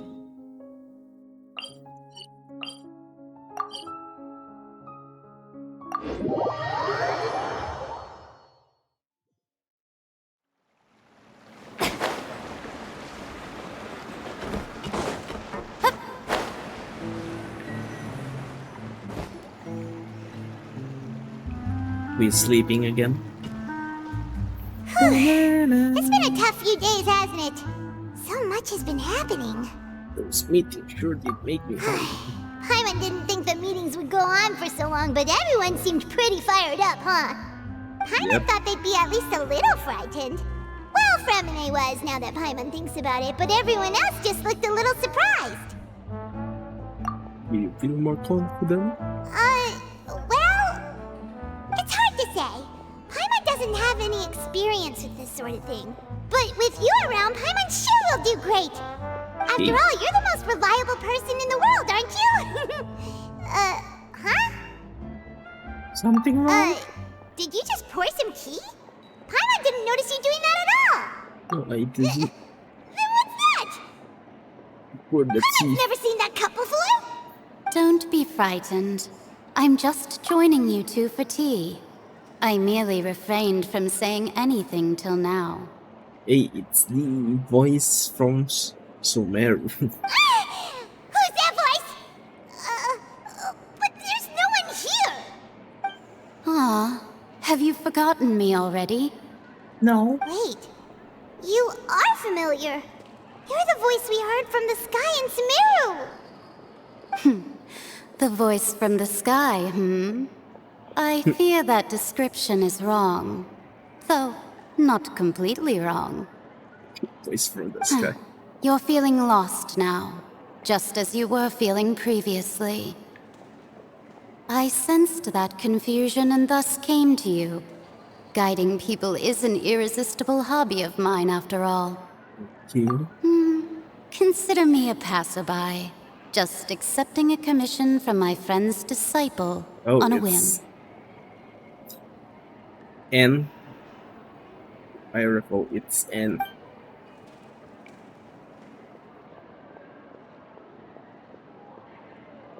Yeah, N of The prophecy.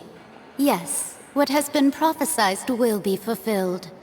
You may view such things as the history of the future. What? Then is there any way we can stop it? I believe you have witnessed a failed attempt with your own eyes. Can everything in Tevat so easily be changed? Wait. Ah, so you've caught on. Just as prophecies are usually only the future as seen from the perspectives of the gods, could things be happening in hidden corners where the gods' gaze does not fall? Are the things that you shall see different from the fate that the gods perceive? So, does this... What is she talking about? It all sounds really impressive and important and stuff, but it also sounds kind of scary. Okay, so basically... Oh. What's happening with my chair? So, basically... Wait, is... already written for the people of Tevat, but not for the Descenders and Abyss. I believe that you understand, right? Some things are insignificant, but others you must reach out to change. Ultimately, fate shall serve as your only guide, no matter what will happen in Tevat's future. All you need to do is to play your part. This was good tea, by the way. Thank you for your hospitality. Well, that'll be all for today. The voice. It's gone. Yeah.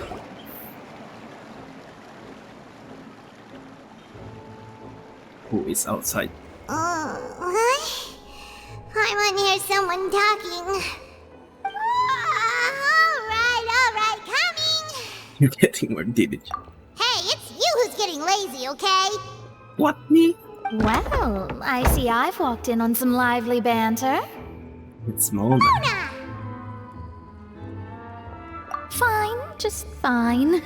I went to take part in that Steambird panel. It turned out to be more interesting than I expected. Not all Fontainians are pessimistic about this. One journalist mentioned that sitting around and waiting for the end to come would be wrong, and that they should make their own rescue preparations. I agreed, so we had a brief chat with her. Did she have pink hair by any chance? It's Charlotte. Why, yes! It was Charlotte. You remember her, right? That daredevil journalist? I'm in full support of her view. Prophecies are very important, but how can people allow their lives to be commandeered by just a few words? Yeah. That's right! Paimon's glad to hear something sensible for once. Ah, yes. About what we had discussed before.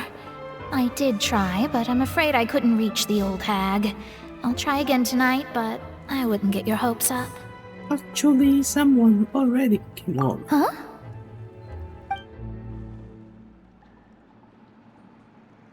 Goodness gracious. Are you serious? She said that even the god's gaze has blind spots. Pretty bold if you ask Paimon. Most people would believe the gods to be all-knowing, right? I mean, they are all knowing for Tevat's domain, but not the outsider's domain. The Hexen Circle members are certainly anything but ordinary. As for the mage named N, the old hag has mentioned her a few times. She said that N's sense of direction is incredible, and that she loves guiding those who are lost. But I've never met her, and if she were still alive, she'd be... well, suffice it to say that the hag's at least a few hundred now, and N's been around for longer than that. I mean, confirmed descender. Whoa, the Hexen Circle sounds like a scary group. I mean, They must really stay in shape to live so long. are they considered descender? Their abilities alone are pretty terrifying. If she came to see you personally, then the problem you're facing must truly be of great importance. Well, it's not like Paimon could understand anything she said.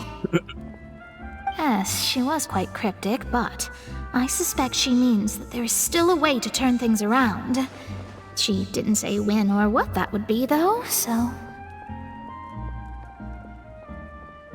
perhaps it is something that you cannot know right now.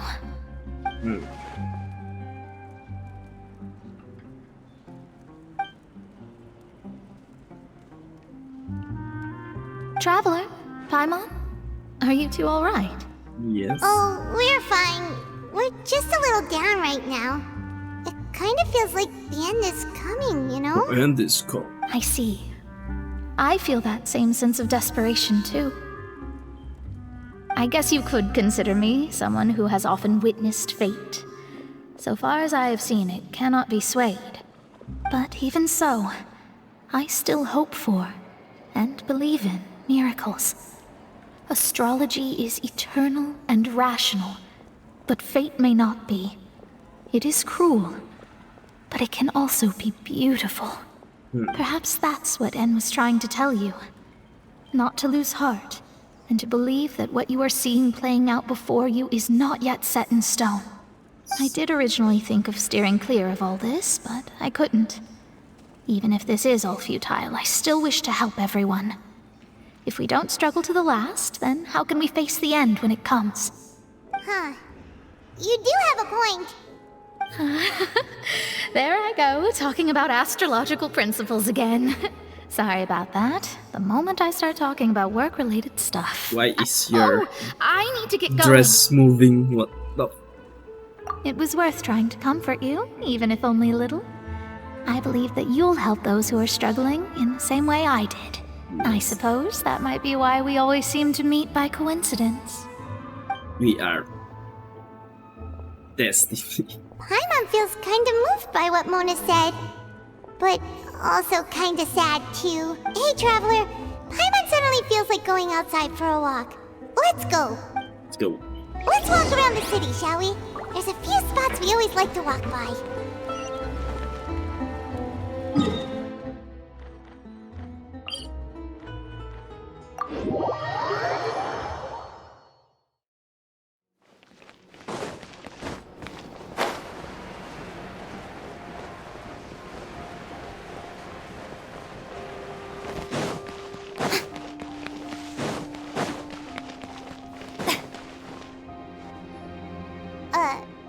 Huh? Our names are written in this newspaper. What's going on? We're famous. Let Paimon see! The underwater stronghold, the Fortress of Meripede, has continued in its noble autonomy, but that does not mean that others cannot interact with it. My recent attempts to enter the fortress bore little fruit. Huh. Guess Charlotte still hasn't given up on that. Charlotte. Thus, did an Outlander friend become the focus of this report, a blonde adventurer with their white fairy legends trailing in their wake. It is said that this mysterious traveler once visited the underwater fortress. So while the fortress's interior remains a mystery behind closed doors, do not fear, for the tales of the traveler contain surprises in spades. Journalist Charlotte's biggest scoop yet, the Traveler's Trail, World Walker. World Walker. Charlotte took so many awesome photos of us and we never even noticed her. She hasn't been able to get a hold of anything at the fortress, so since we're easier to find, she's using us as the subject matter instead? Yes. Ugh, seriously? Well, fine. Those headlines and photos do look cool, so Paimon will forgive her this time. Let me see.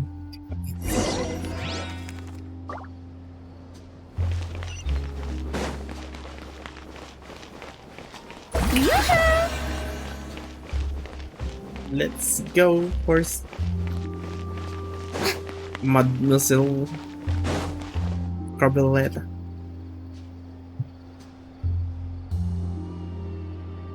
We're here! Paimon's hungry. Should we go in and get something to eat? Yes.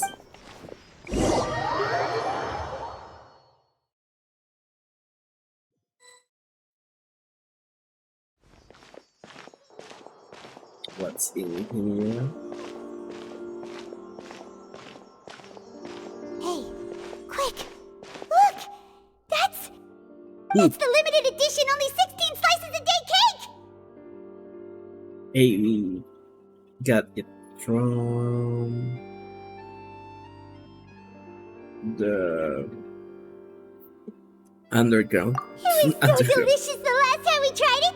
Despite the tense situation we were in, let's give it another go. Paimon's sure it'll be great. Okay. One slice of cake, please. Someone showed up after all. Oh, wait, you're the one from the Palais Mermonia. Yeah. Oh, are you here to buy cake too? It seems Monsieur Neuvillette was right. You really can eat. Wait, did he really say something like that? That's right. Even he has his own preferences when it comes to food. As for me, I love the cake and coffee here. Do you come here often? Usually every day. Every day. You must have high salaries in it. Every day?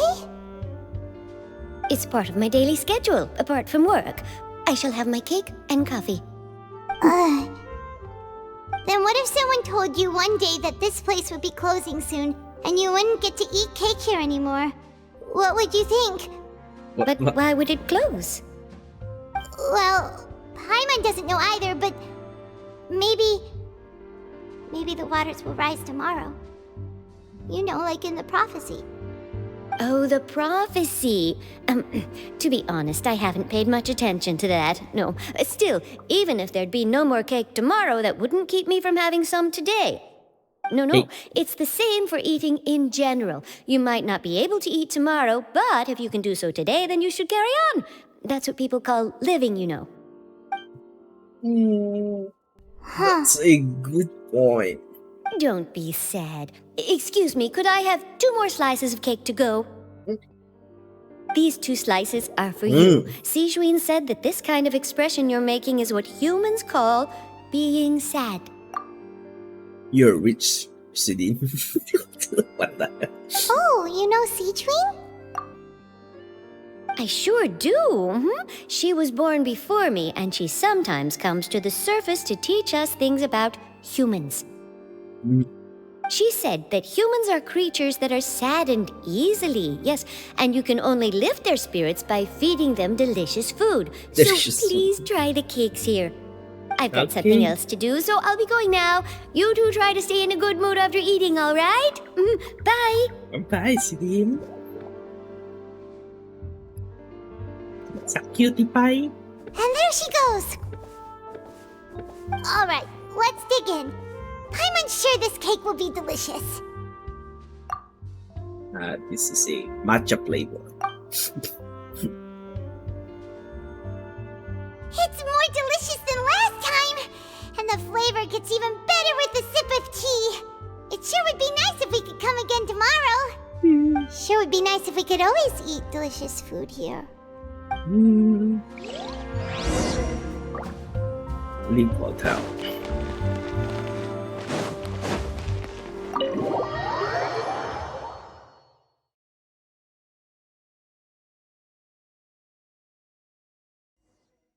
Oh, we're near the Steambird office. Let's go look for Charlotte and have a chat. Oh, it's Charlotte. Maybe I'll use Charlotte.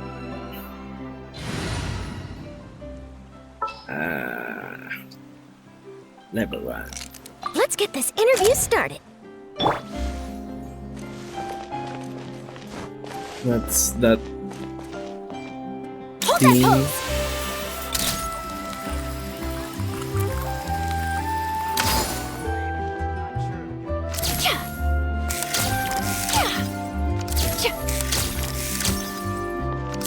This is big news!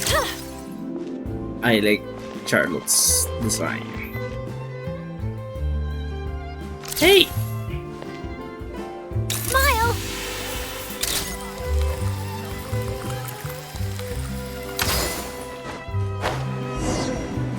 Amelcy.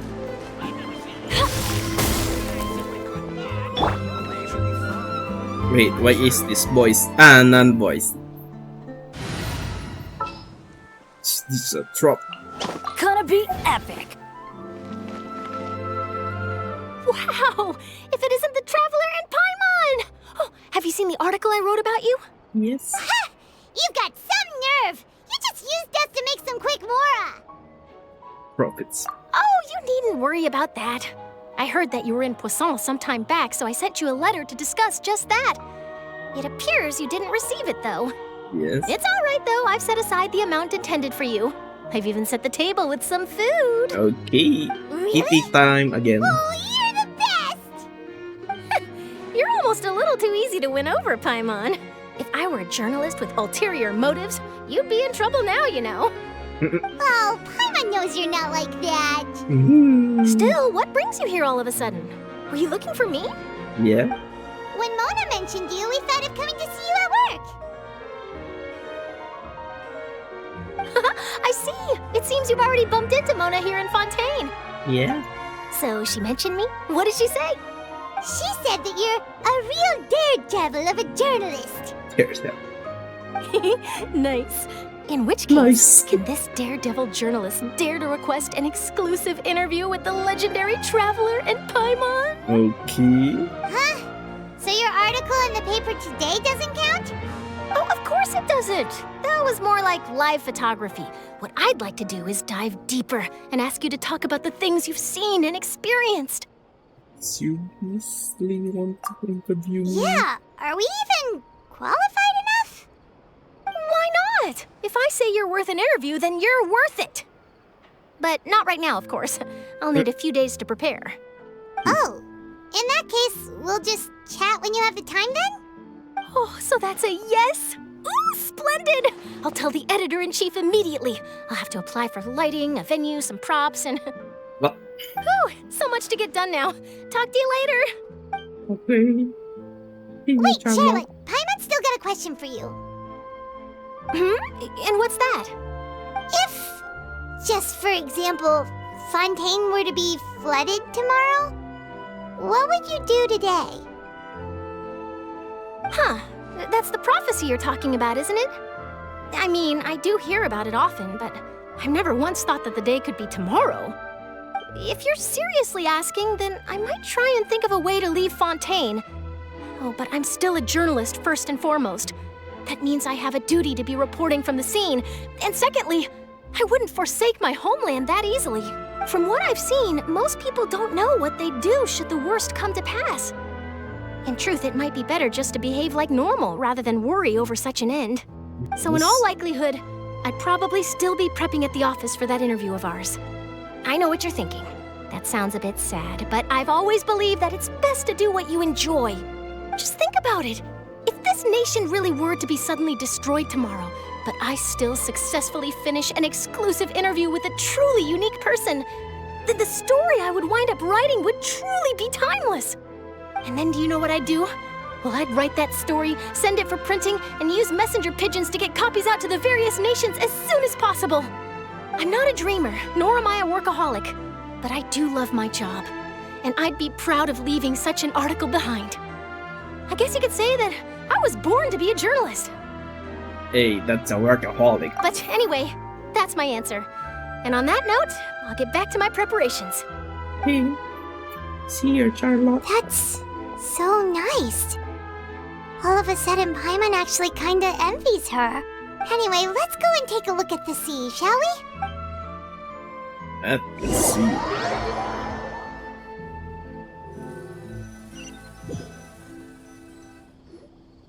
The sea breeze and scenery can be a pretty soothing combo, huh? Paimon's been thinking. What? If it wasn't Fontaine, but all of Tevat that would be destroyed tomorrow, where would we go and what would we do? No, Paimon should ask, if you could choose, what would you like to do? See, Tevat. We've always been moving to the next destination, so we haven't spent much time thinking about these kinds of things. We didn't have to either, with us always being on the road and whatnot. You mean, still traveling? Yes. Huh. Wait, isn't that what we've always been doing? Yes.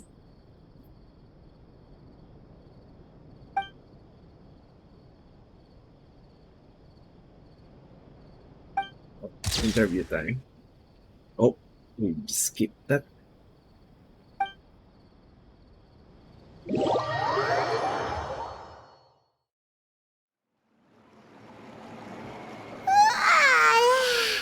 Feels like you'll grow mold if you stay here long enough. Probably there's a lot of mold there. But it's still better than the Fortress of Mirapede, that's for sure. It's not only damp there, but salty too. Salty. Ah, so the two of you are still here. Wonderful. Who are you? Oh, you're from the Palais Mermonia, aren't you? Yes, I'm Isadora. Monsieur Nervillet sent me to look for you two before. I heard that afterward you went to the Fortress of Meropide. What the twins? Not at all. I'm well aware that you're friends of his. Actually, I'm here to pass along a message from him. Did something happen? Yes, inside the Opera House. The Maréchaussée Phantom has declared the incident a small-scale riot.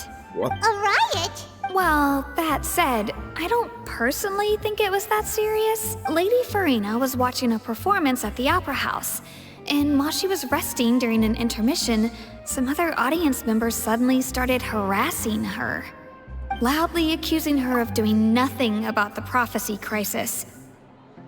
Hey, it's the trap. And before she could respond, others started to join in. The crowd continued to grow, and protests against the Hydro Archon started to break out. So people have started to put the blame on Farina. Guess they finally found an outlet for the pressure they've been under due to the prophecy. I agree. People will naturally rely on gods, as is customary. But the moment people feel threatened, gods are also the first to be blamed. So what happened after that? Is Farina okay? Seeing that the situation was spiraling out of control and that further argument was pointless, she claimed that she'd gotten tired of this and left in a hurry. The Maréchaussée Phantom had their hands full maintaining order and did not catch where Lady Farina had gone. Only when things had stabilized did we realize that she had gone missing. Missing? So, you mean she's still missing? That's right. The Maréchaussée has dispatched many people to search for her, but we don't have any leads yet. That said, I don't think there's much to worry about. She is a god, after all. Even if she were to fall into the hands of rioters, what could ordinary people do to her? Hmm. I mean, Arlecchino sneaked behind her. Good. Monsieur Nervillet sent me to tell you about the situation, but he didn't say anything else. Don't worry, this is more than enough to go on. Is that so? Well, alright. What's with that face? Well, sounds like we should hurry over to Poisson then. If we know Farina, she won't try to fix things in this situation. Instead, she'll look for a place to wait out the heat. And, as we also know, she may be loud and dramatic, but she doesn't have a heart of stone. When Nervalet was talking to her in the Palais Mermonia, and she heard about Poisson, she couldn't hide her sadness and remorse. It would be hard for her to ignore being accused by the public today. Paimon thinks Farina's probably taken the opportunity to slip away to Poisson and try to relieve the sense of guilt that she's feeling. Huh. Well, what do you think? Paimon knows the answer, of course, but Paimon can do the analysis to back it up too. Cool, huh? Detective novels have an effect on you? In that case, there's not a moment to lose. No, I'm back. Where is it? Oh, where did I click?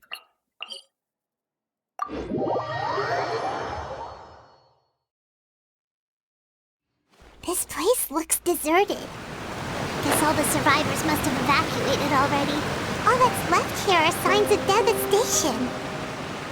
Could Farina really be here? Let's try to find her as soon as possible. She is here. Maybe looking for the dissolved people.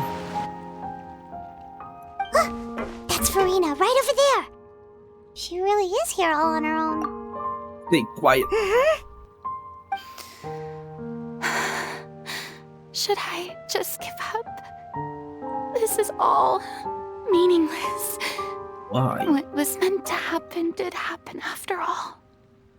Everyone's She is crying. I'm sorry. I am so sorry. Give up, Farina. There's no point in holding out. I'm sorry. But what can I even do other than to repeat meaningless apologies over and over? Who's that? Don't worry, Farina, it's just us. So it is you, blonde traveler from another land. Why, I almost thought you were someone from that mob of my ignorant subjects. Come to kneel and beg for my forgiveness. Farina, you were crying just now, weren't you? The tear stains on your face are obvious. What do you mean, tear stains? Oh, I remember. The show at the Opera House earlier this morning was so moving. I'm still trying to process it. Who did that uncivilized rabble think they were, disturbing my enjoyment of the arts? They even dare to tout their Archon. I must teach them a lesson. I can just imagine their twisted and frustrated faces once they realize that I'm nowhere to be found.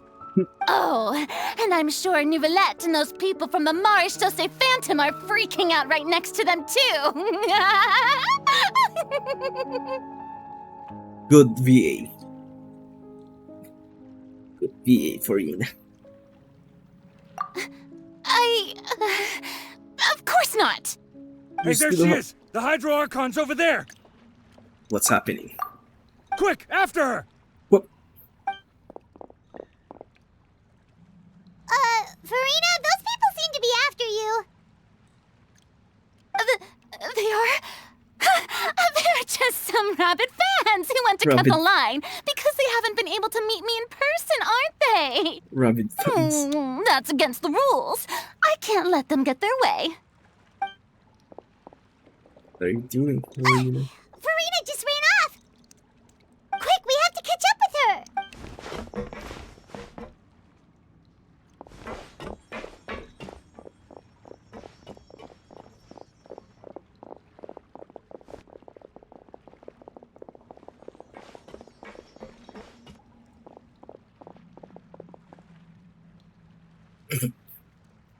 What's with these guys?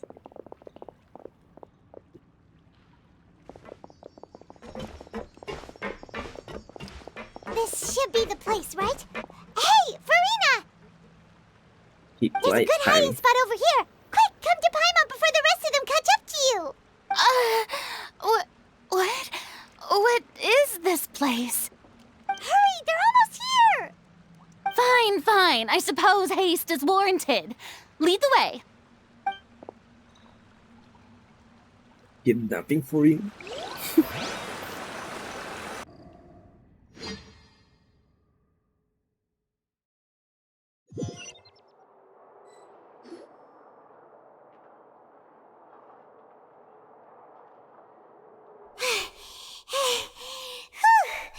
Paimon's exhausted.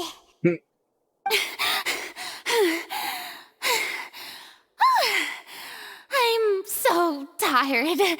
I totally thought they had caught me. No,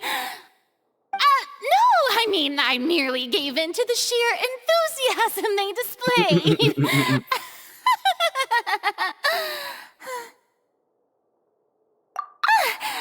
You're right. Yep, that's a good girl. Oh, There's... What's happening? The ground's shaking. Is it an earthquake? It's the primordial sea. Yeah, a quake of this kind preceded the flooding in Poisson, didn't it? It can't be. It's happening again. Well, there's no need to worry too much about that. Neverlette's made some emergency plans, so the evacuation should go a lot smoother this time. Yeah, I hope you're right. But the people of Poisson, they've already...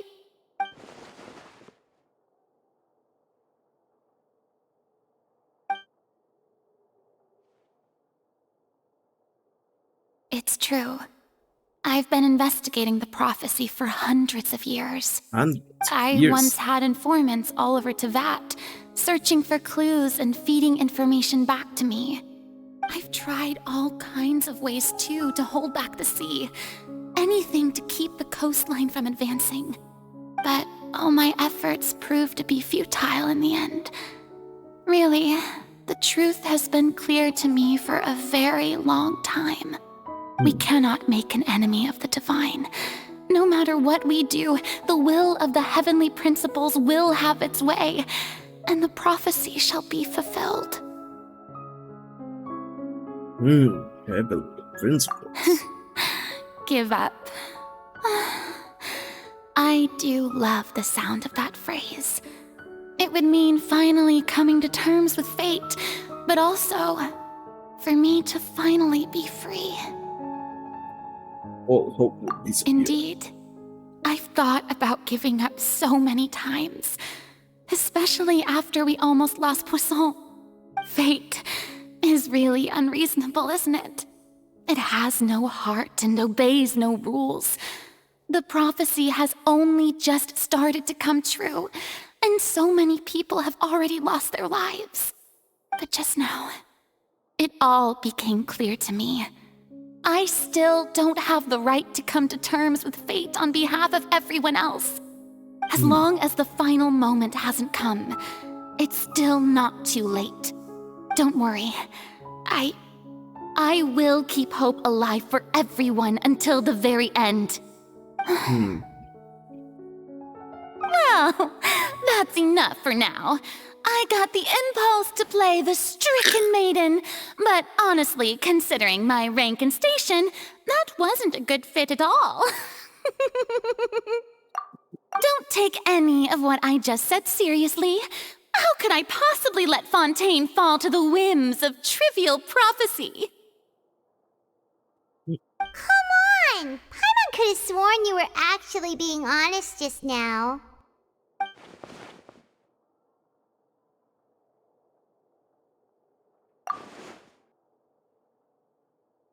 True, I don't know.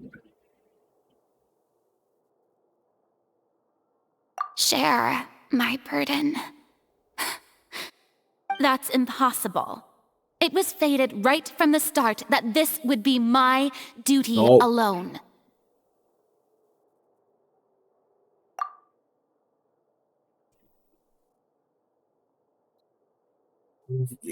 It's the witness word again. A witness.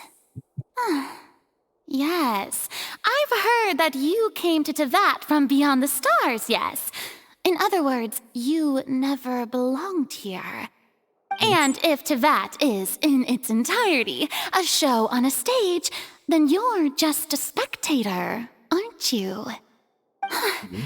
If that's the case...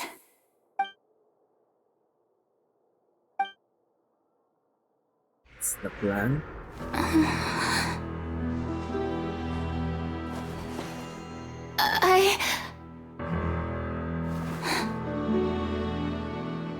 It's the plan for you. Oh, it's...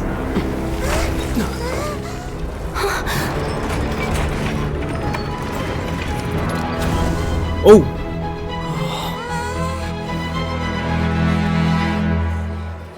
That is the trap.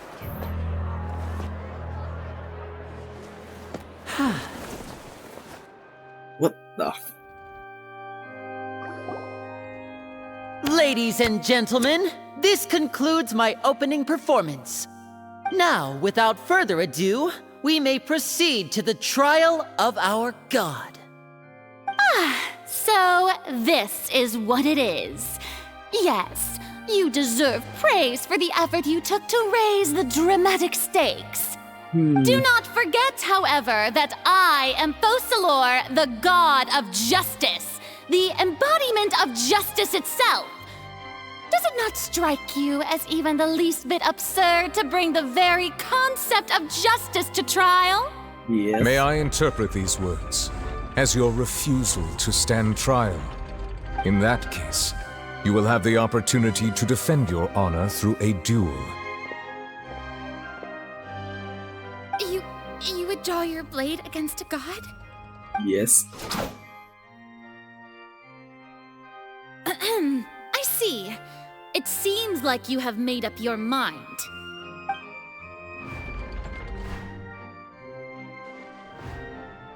I gotta surrender? What the f... Paimon can't believe it. She just surrendered. What is your secret, What Farina? the heck is going on? Did I just see an Archon surrender to a human? Wow, how utterly humiliating. Lady Farina, what is the meaning of this? It would seem that there has been a misunderstanding. To be clear, the raising of both hands is not always an indication of surrender. What's... Looking for excuses again, huh? I raised my hands just now to indicate my acceptance of the trial. No duel shall be necessary. I will admit that I've been running away for a long time. I'm sorry, everyone. I was unable to protect the people of Poisson. It is my duty to stand trial for my crimes. You are not the only ones to be disappointed in me. I, too, am exceedingly disappointed in myself. But now, it is time for the Hydro Archon to show you her courage and resolve. I, Farina, will use this trial to show the world the true meaning of justice!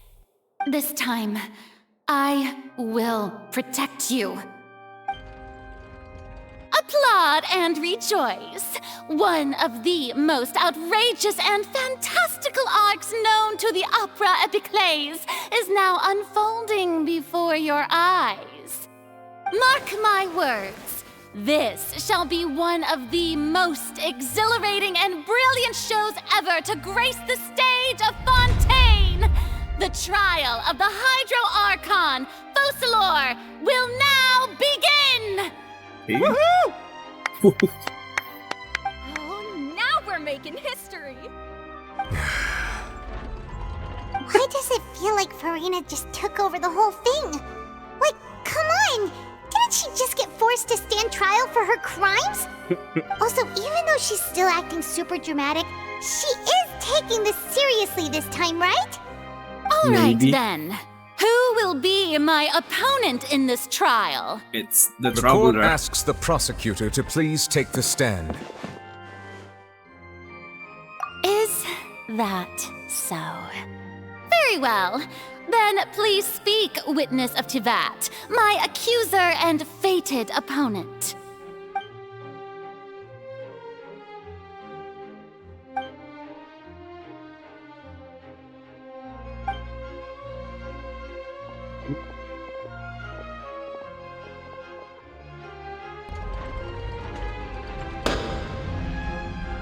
Also, please allow me to ask, as a final question before the trial begins. Just how much work did you do to force me onto this stage? Well, we did do a lot of prep after the meeting that day.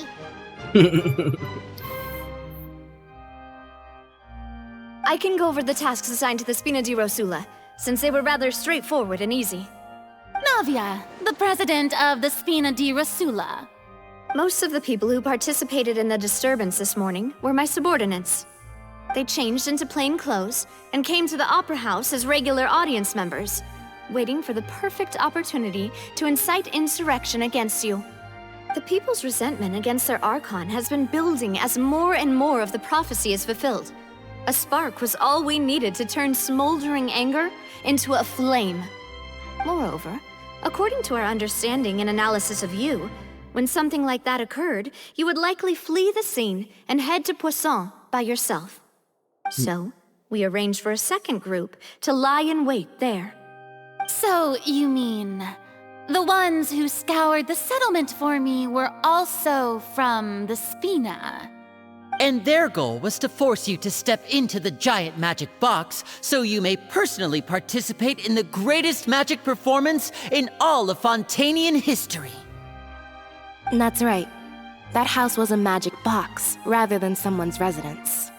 As the super ultimate version of the setup that I used when I first performed at the Opera Epiclese, the volume of the box was increased by a whole order of magnitude, and the distance it traversed was the entire gap between Poisson and Aranias. Its cargo, of course, was an Archon instead of a human. My thanks, Farina. Without your help, we could never have pulled off such an extraordinary performance. You're welcome? Of course, this performance was only made possible with Father's support.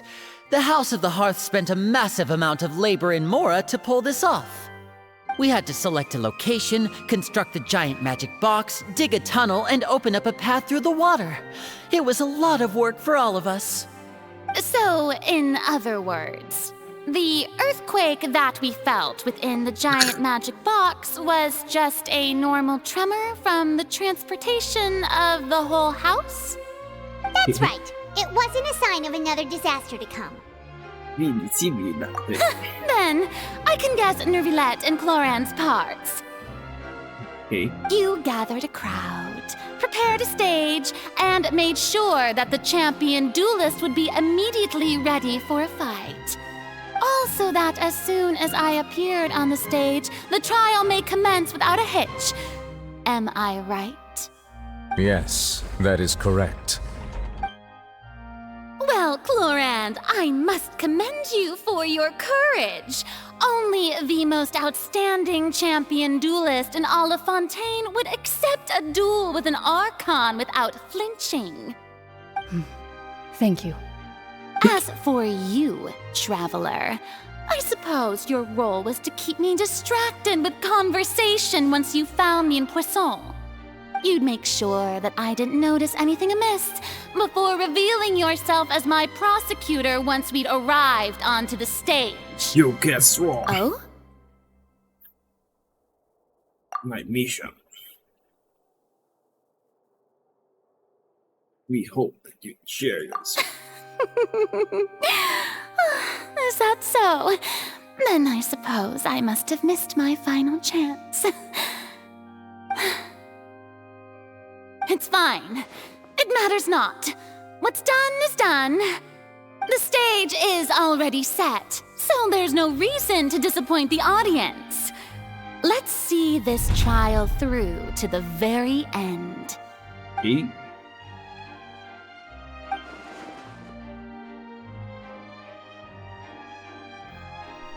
Sir Prosecutor, please allow me to pass this along. This is a document that Miss Charlotte applied for and received permission to share with you during the trial. According to her, it should speed up the proceedings. Huh? Charlotte wanted to give us something? Oh, so she's here too! Hey, Charlotte! Hey, Charlotte. Oh, let Paimon see. Isn't this the exclusive interview that she did with us before? So she's already finished it, huh? Wait, then that means this document is a perfect timeline of everything that's happened ever since we stepped foot in Fontaine!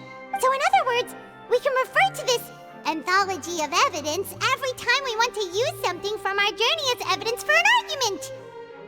Super practical here. Let's quickly confirm the information in it.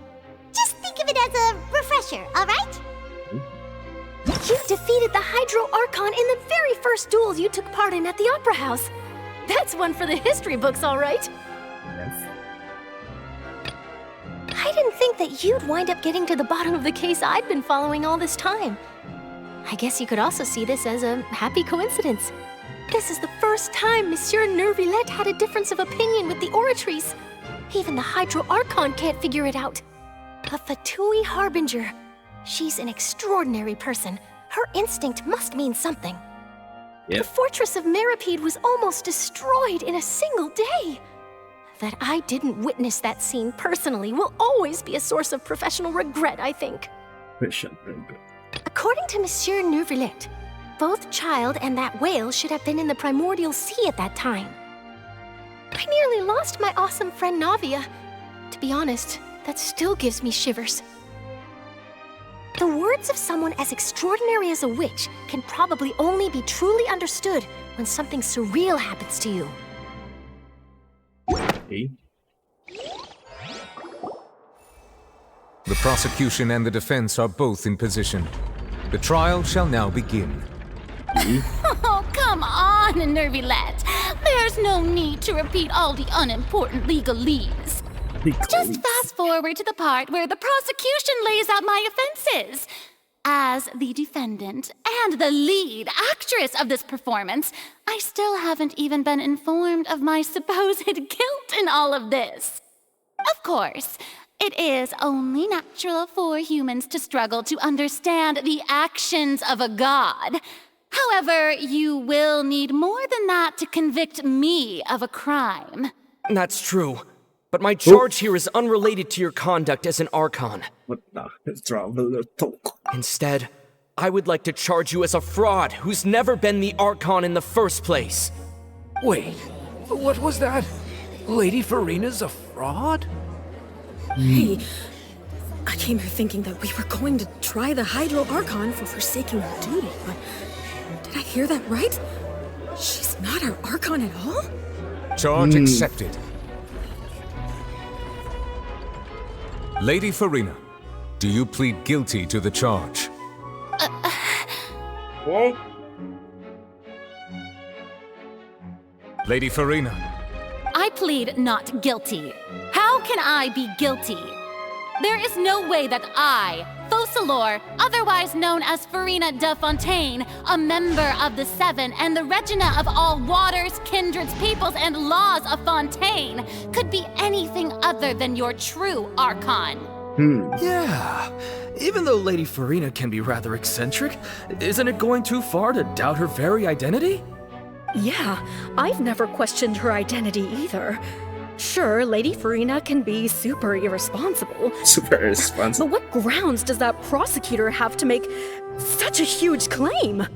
I mean, I have cause to believe that common sense will prevail in this case.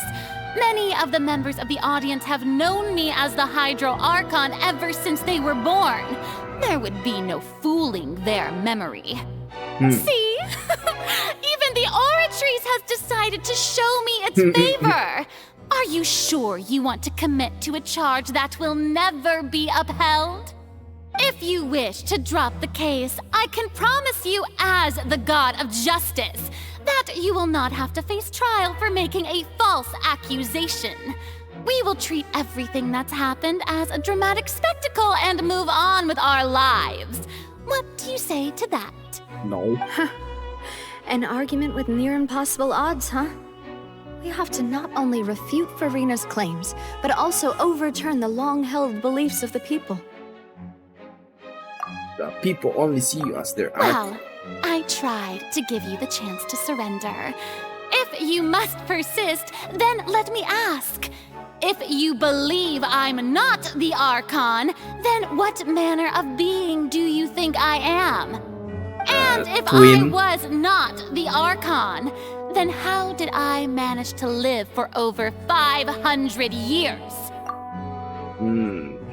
I mean, Novelet is also living for over 500 years.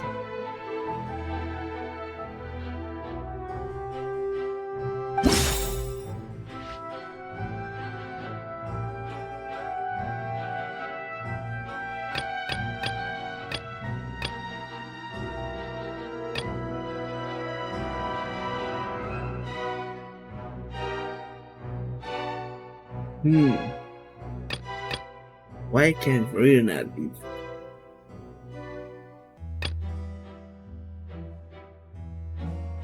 Irrelevant.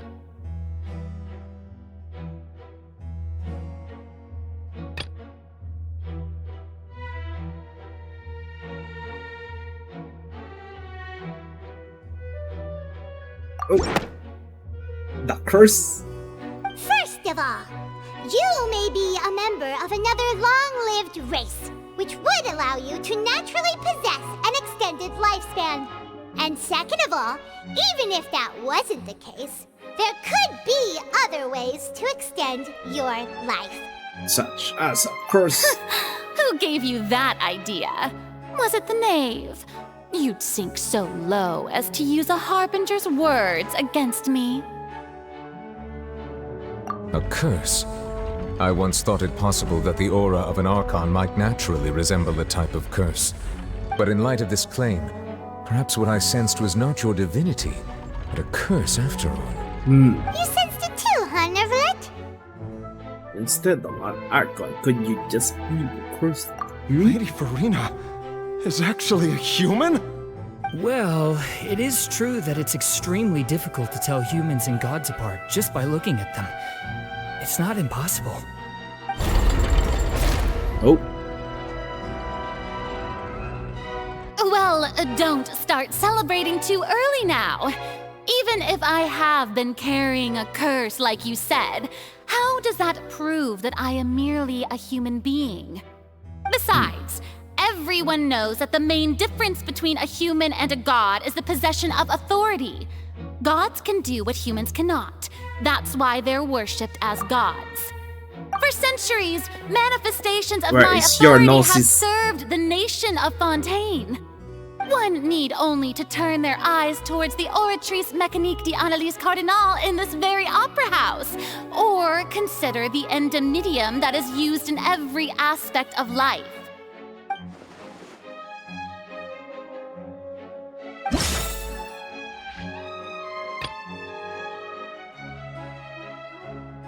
Yeah. The wrong. You tried to reference the Oratrice. But weren't you as confused as all the rest of us when the Oratrice declared Child to be guilty without any proof? Otherwise, you should have come up with a good explanation for that by now. Didn't I make myself clear at the time? The decisions of the gods are naturally difficult for humans to comprehend. There is no need to provide an explanation. Lady Farina, I believe a reminder of your current circumstances is in order. While the court is in session, the principles of justice and the law must come before all else. While you are an Archon, you are also first and foremost the defendant in this trial. You will prove yourself unable to defend against the prosecution's charges if you continue to withhold vital information against the rules of the court. I never thought you'd use that kind of rhetoric against me. That was no trick of rhetoric, Lady Farina. I've merely reiterated the rules of the court. Rules that all should respect and follow. So, you neither knew why Child was declared guilty, nor did you understand the structure and operations of the Oratrice. Instead of having been created by you, The manifestations of authority you mentioned have been made by the real Hydro Archon, haven't they? The real Hydro Archon? Well, now you're really losing me. It is true that I did not know why the Oratrice gave out a guilty verdict that day. But the Oratrice handed out that verdict unilaterally, and it has been operating independently ever since it was first created. You can't argue that just because a divine creation is flawed, that the god behind it must also be no god at all. She's still throwing out all kinds of excuses. Seems like she's confident that we won't be able to produce proof that she has no power over the Oratrice. Show me the noses.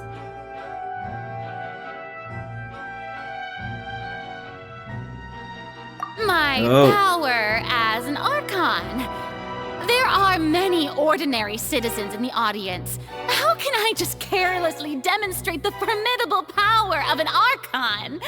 If that poses a concern, I'm prepared to extend my protection to the audience. You don't need to go that far.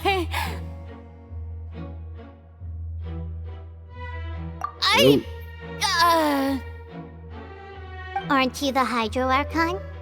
Or is it that you can't even wield the power of Hydro, much less the authority of a god? Indemnitium! Yes! It's all because of Indemnitium! All Archons derive their power from the faith of the people, and I've converted the people's faith in justice into Indemnitium!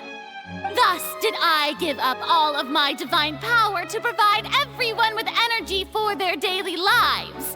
Have you ever seen a more magnanimous god?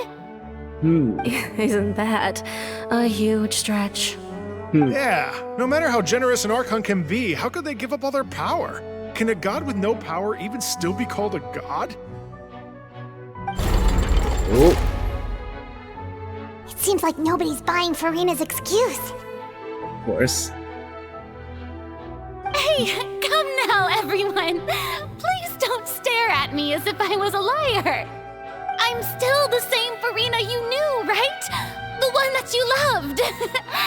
Shouldn't you want to believe in me? No. Please? You've got to believe me. If what the prosecutor said is true, she really has committed a grave offense. Did she deceive all of us? And all of our parents and grandparents too? And all of our ancestors? Ever since they were born? Enough! That's enough. Tell me then, if I'm not the real Hydro Archon, then who is?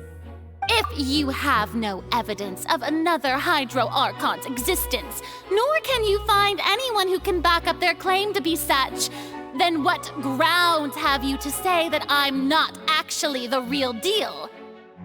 You have no noses. Wow, she came up with yet another argument. How can we refute her now? Seems like she really doesn't want to give up.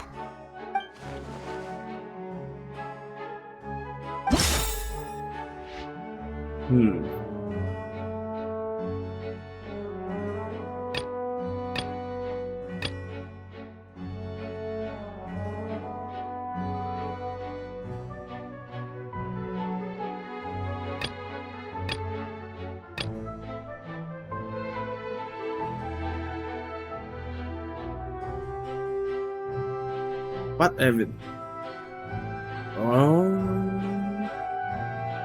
Maybe this?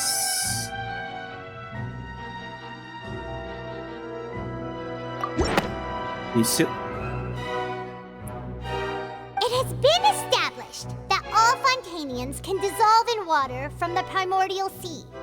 And that means...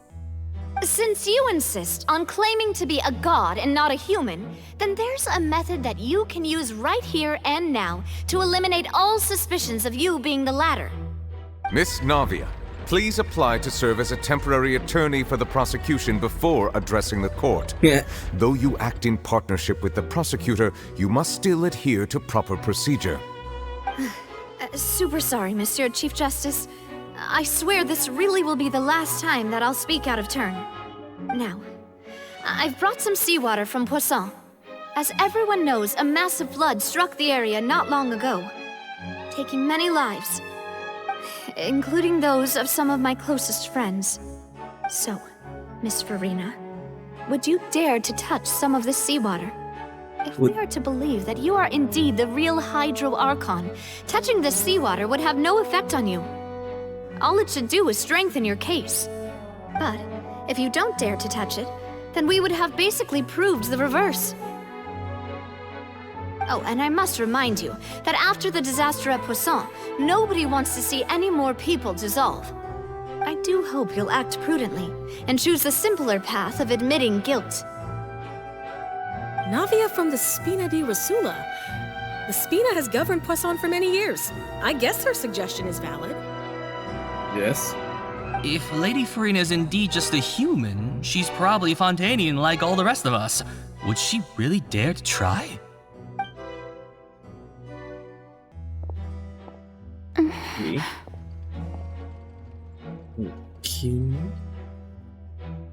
Lady Farina, this test has been unilaterally proposed by the prosecution. As it falls outside the realm of standard court proceedings, you possess the right to decline participation. Well, of course he had to tell her that. But refusing to participate is basically the same as a confession of guilt. She's just staring at the water without saying a single word. It really does seem like she's quite terrified of it.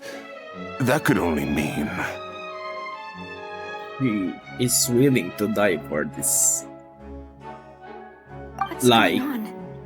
Is she really planning to... that's not what we thought she would... Due to the inherent risk of the test, Lady Farina, you may... Oh! Hey!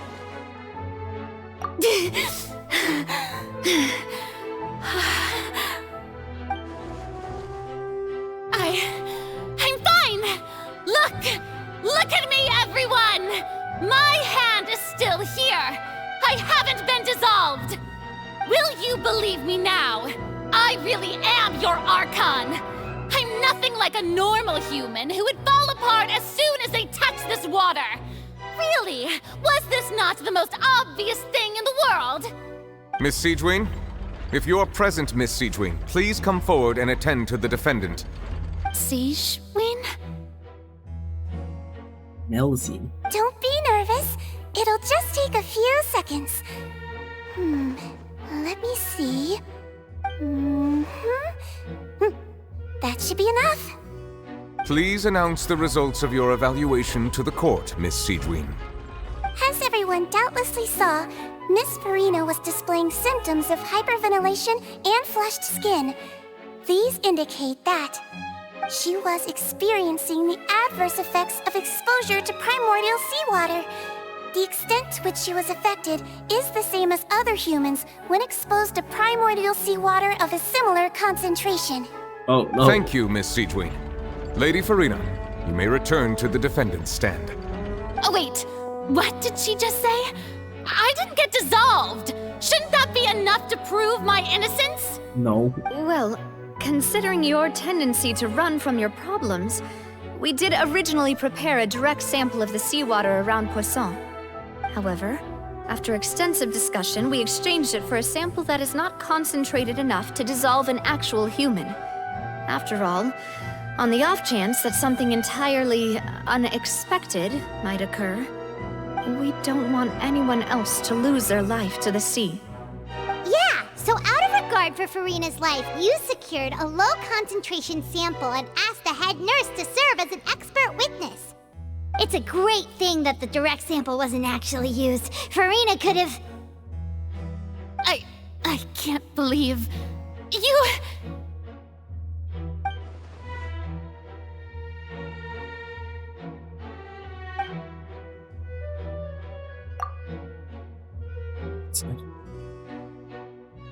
Yeah. Listen to me, everyone! Please don't give me such cold and disdainful looks! What happened just now didn't prove a single thing! Think about it!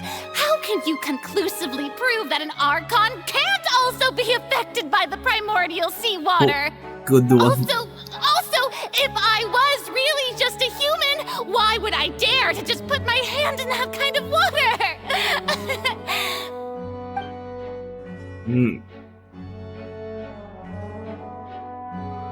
Please, anyone, just listen to me. I swear, I really am your Archon.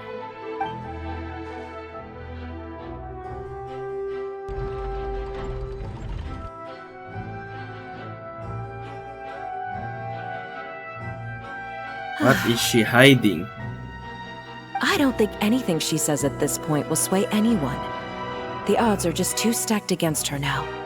With all the things that have been said, Paimon doesn't think there's any way left for Farina to win. I believe the time for arguments and presentation of evidence has come to an end.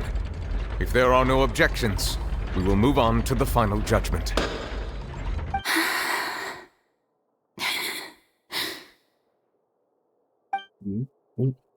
I don't think anything she says at this point will sway anyone. She's too stacked against her now.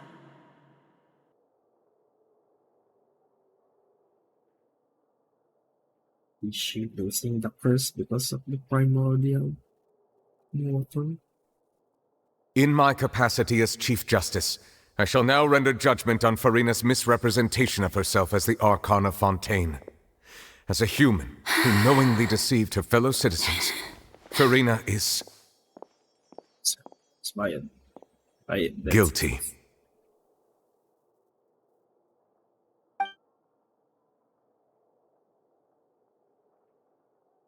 Oh no, Farina crying. We shall now turn to the Oratrice Mécanique d'Analyse Cardinale to render the final verdict on the charges. That is the final verdict. Star Whale Wish.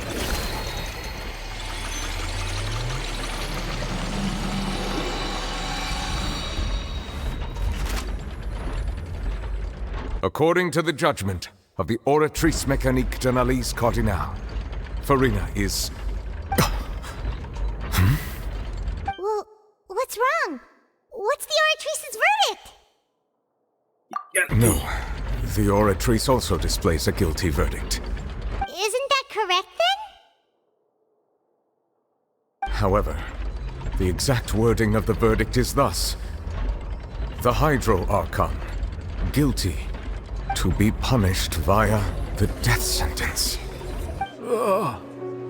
The death sentence? That's actually one of the available sentences? I've always thought that it was just a myth. The one and only time the death sentence has been handed out at the court, and it's been given to the very person we've worshipped as the god of justice? What an unexpected twist. So other trials, there's no death sentence. Farina's been sentenced to death by the Oratrice? We just wanted to use the trial to show her the seriousness of things so she'd tell us the truth. How did things escalate this quickly? This outcome is indeed quite strange. According to Fontaine's current definitions of justice, as well as its recommendations for criminal sentences, is this sentence really appropriate for the crimes that have been committed? Yeah! Even Fauché wasn't sentenced to death by the Oratrice. You know, the real evil mastermind behind the serial disappearances case. Instead of Farina, the Oratrice rendered. Indeed. Not only is Farina's sentence overly excessive, the very point of our trial today was also to prove that Farina has never been the Hydro Archon in the first place.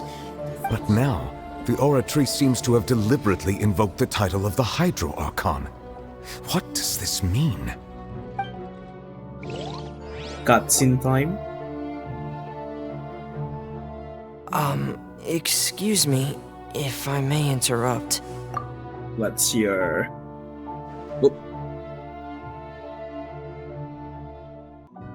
What's your deal, Fremine? Is the trial still going? Fremine! Oh, you finally made it. I assume this means you've completed your mission? What's your mission? Any mission Father assigns to me will always be top priority.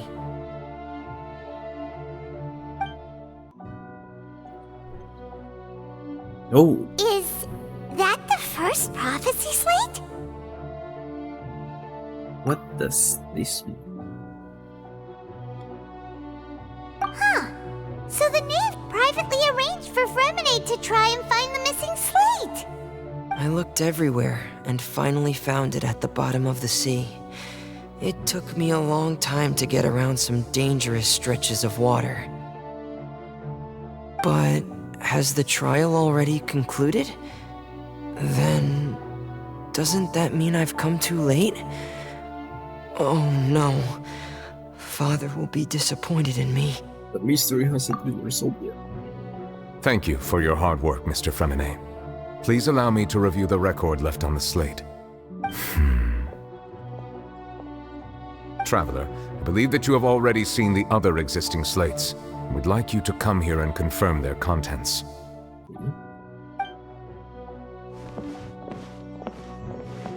Huh?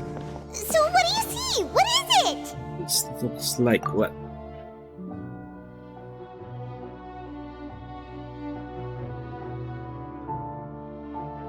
Oh.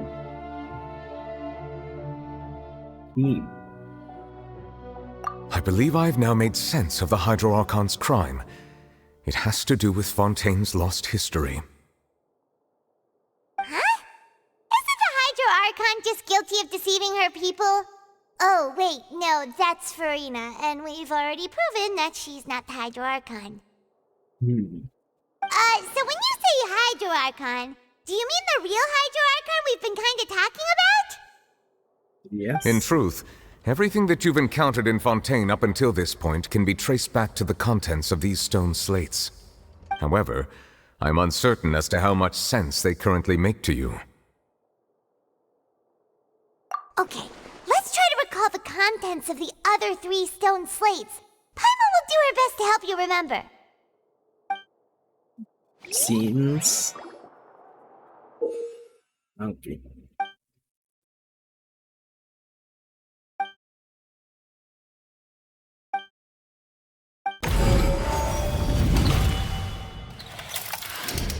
The first stone slate describes what you just said.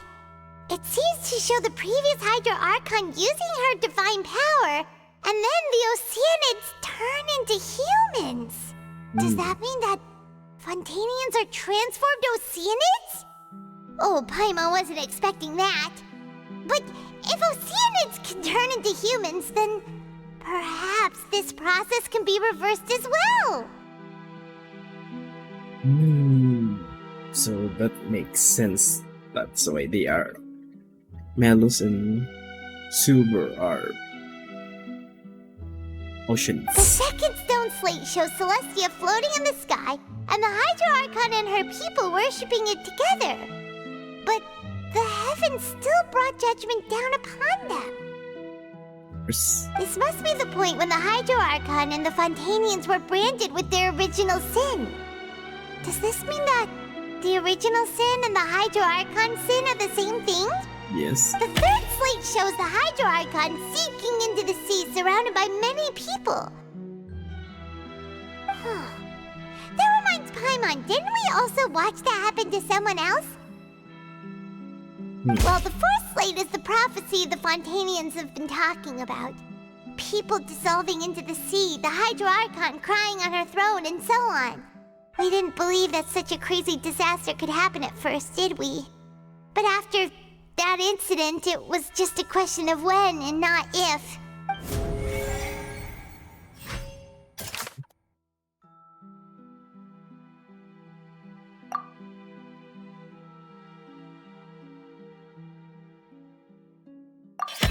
We know from the case of the serial disappearances of young women that Fontainians can be dissolved in primordial seawater, and this might be the reason that Fontainians can dissolve. Next, stone slates in the leech.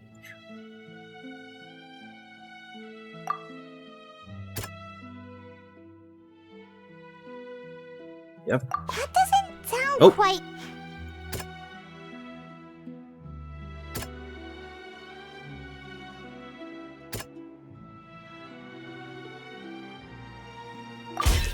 Perhaps what is about to take place has all happened before. The true sin of the Hydro Archon that Nervalette mentioned, and the original sin cast down on the people of Fontaine by Celestia, as recorded on the stone slates.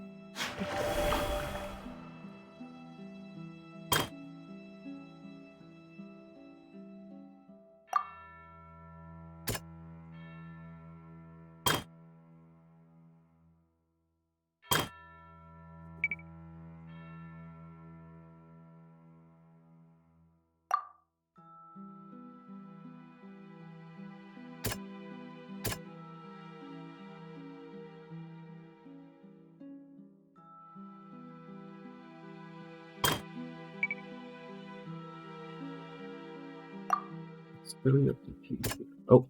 That doesn't sound... Oh.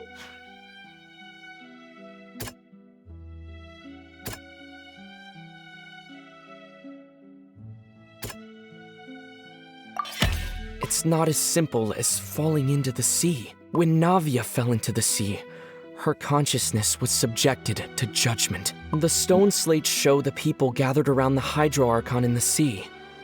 Could that be alluding to the same thing? Probably.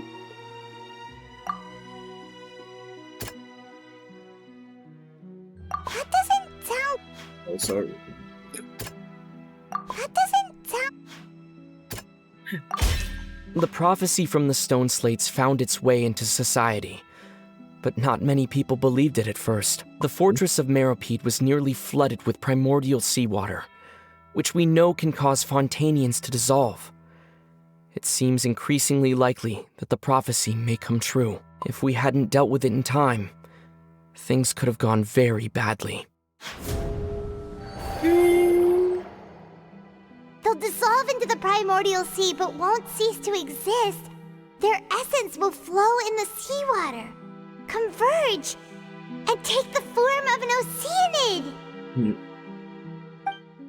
The Hydro Archon was sentenced to death in court, shocking everyone present.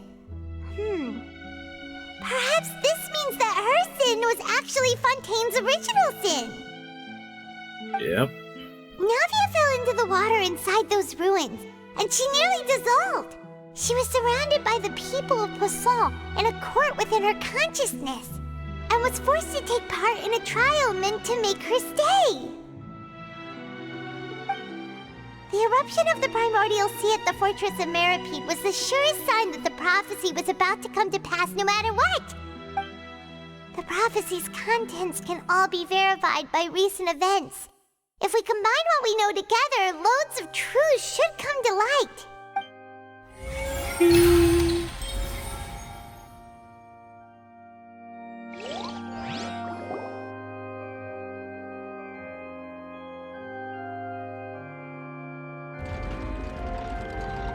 Huh?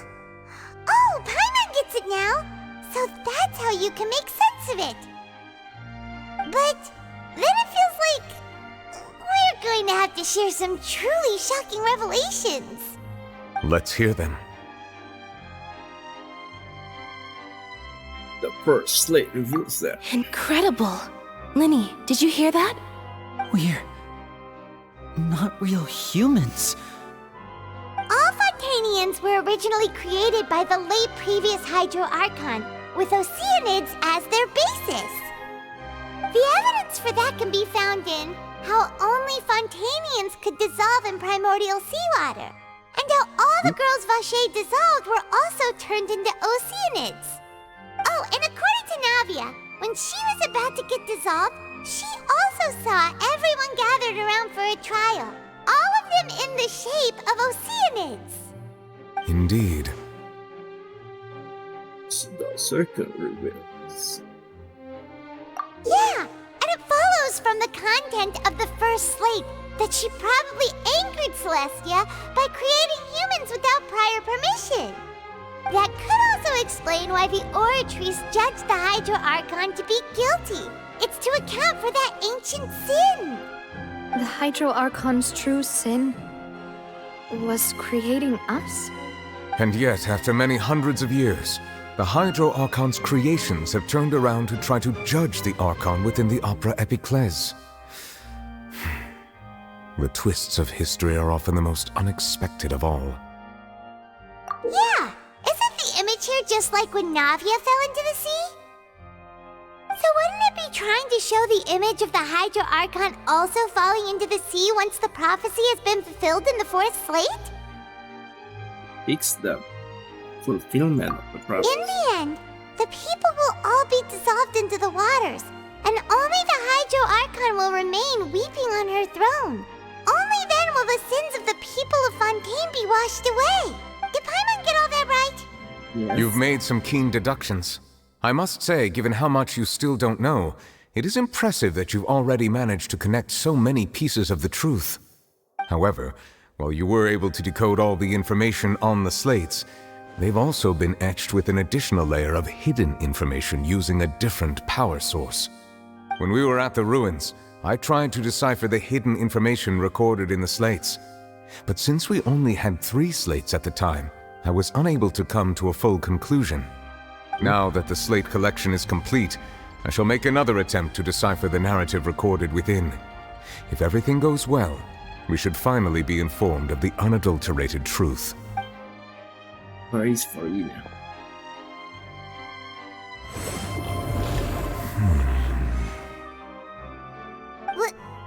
Well? Did you get it? I believe I should share this truth not only with you, but with all the people of Fontaine as well. I will try to briefly summarize it for you.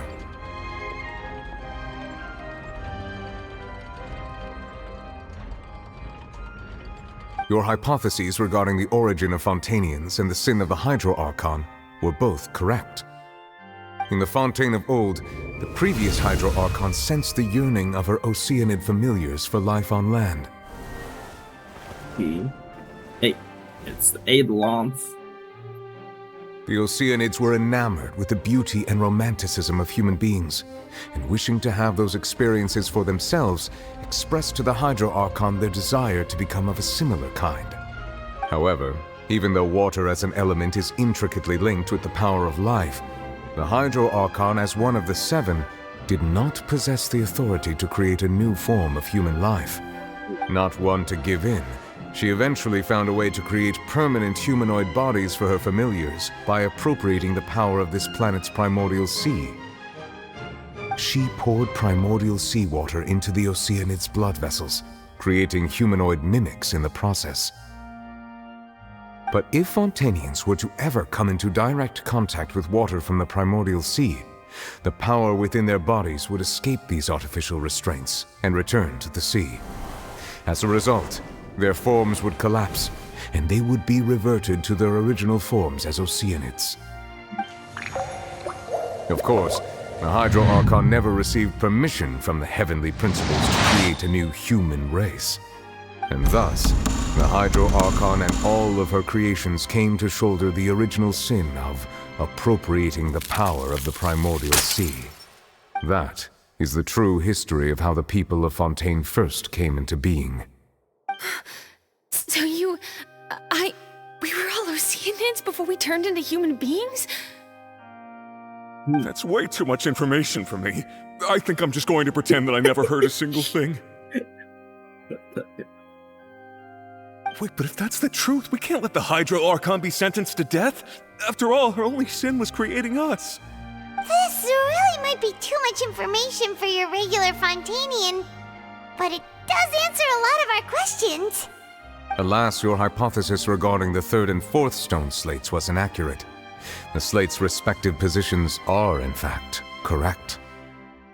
A key point of the visual on the 3rd slate is how all the individuals depicted in the water are humans rather than Oceanids. They have not been dissolved, which implies that the water depicted in this slate is not water from the primordial sea. The nation of Fontaine is the nation of Hydro, as well as the nation of trials and justice. Instead of being the literal element, the water in the scene symbolizes judgment and justice. You may also recall Navia's experience.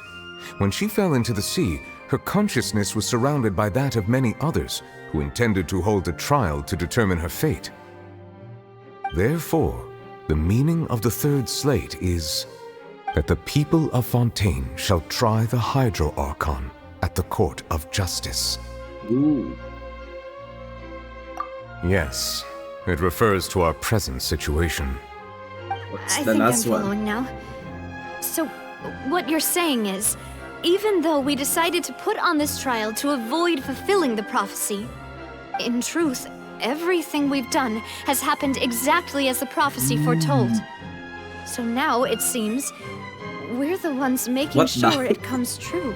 What the? What should we do? Huh. No matter what, the prophecy will be fulfilled.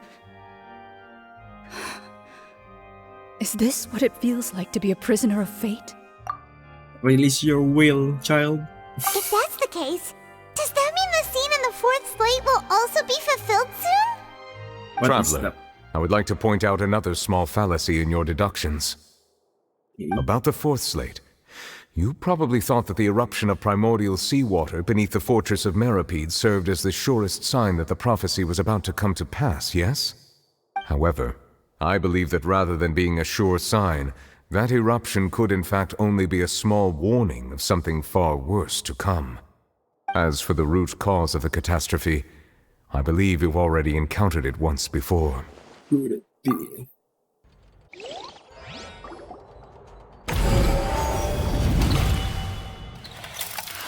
Oh, this eruption was just a small warning of the things to come. We must find the root cause of the disaster.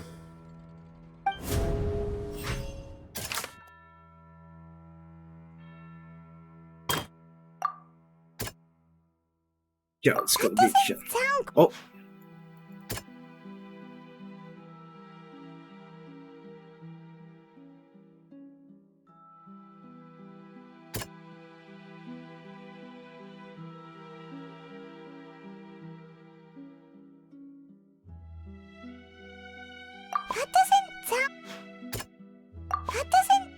What?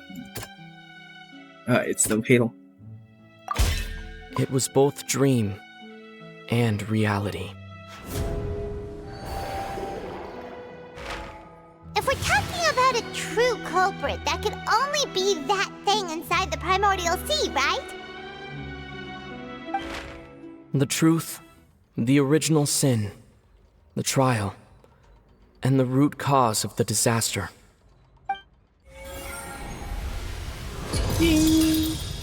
Oh, you can see different color. Is it cutscene time? Oh, it's the whale.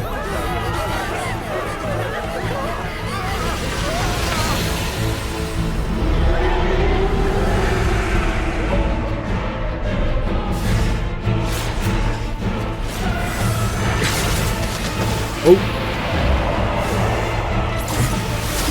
Ooh.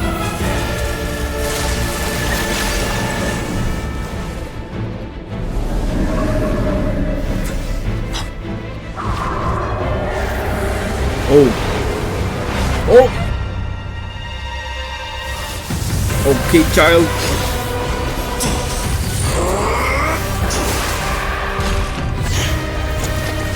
Woo.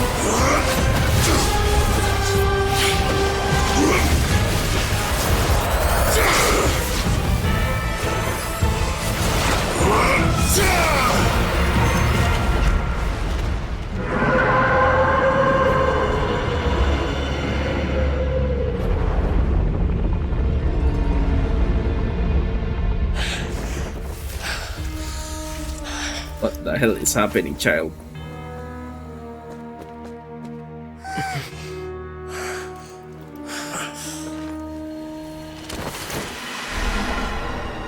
Get down. We'll go there. That was way too close! How did that thing just burst into the opera house?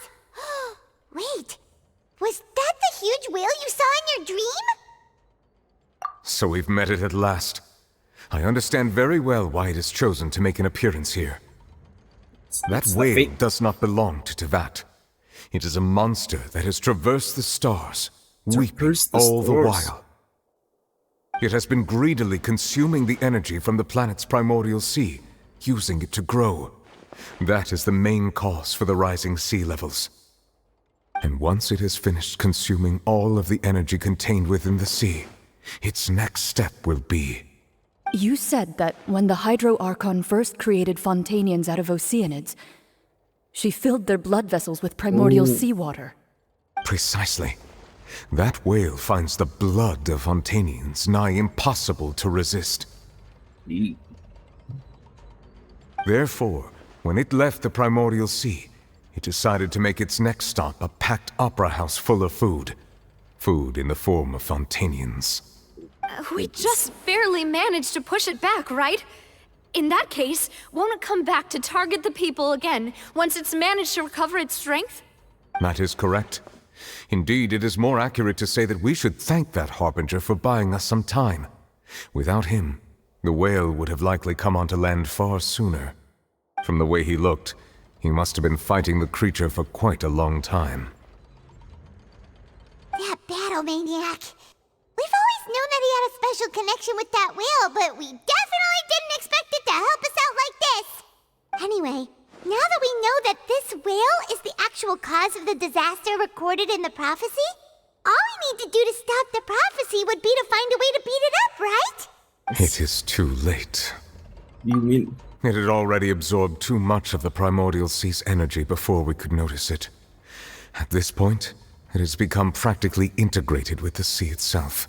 Traveler can beat it by a plot armor. Even if the entirety of Tevat were to be destroyed, it could still survive and swim off towards some other world.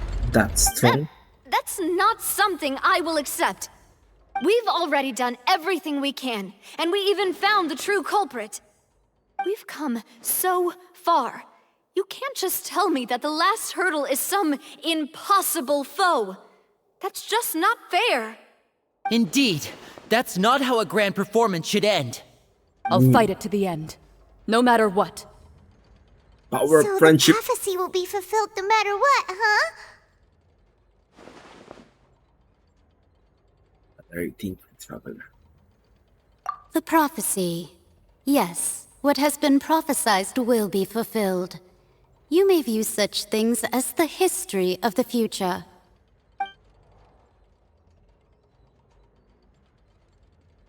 You must fight fate, Traveler.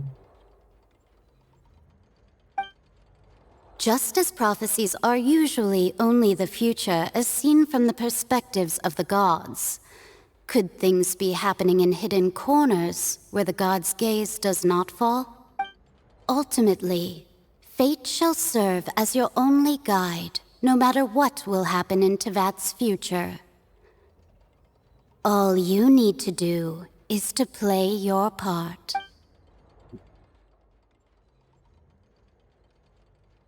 Yes, it's you, Traveler.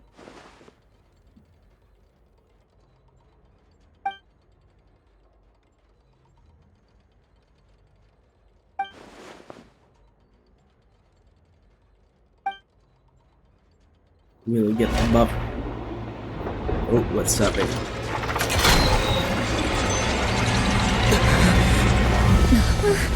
What's happening with the oratories?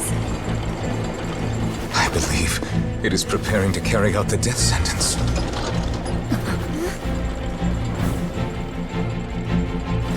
Farina!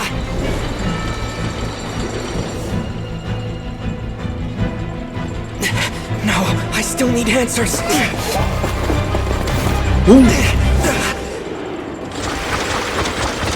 So, Traveler will be struck.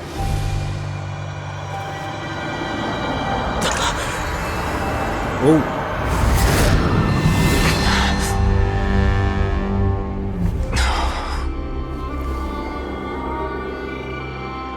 What is...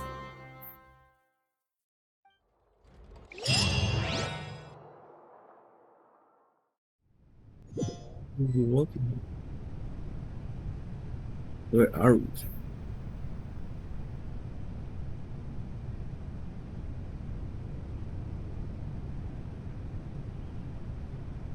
You. For Farina. Sorry. That shocked expression on your face is just too amusing. I couldn't help myself. You are not Farina. Who are you? The sweet sound of bewilderment. Marvelous. A sure sign that my attempt to deceive everyone was a resounding success. But to answer your question, I am Focalor. You know, the god. Focalor? Why did you deceive us? Oh, that wasn't my goal, of course. Goodness, no. But I had to fool everyone else too, if I was to stand any chance of deceiving the heavenly principles. Deceiving the heavenly principles? It's all because of that pernicious prophecy. Dreadful, wasn't it? Everyone doomed to dissolve. Fontaine condemned to be flooded. One was not amused. In fact, one was positively bemused when that problem was thrust upon me by my dearest predecessor. That's the former Hydro Archon Egeria, for the uninitiated.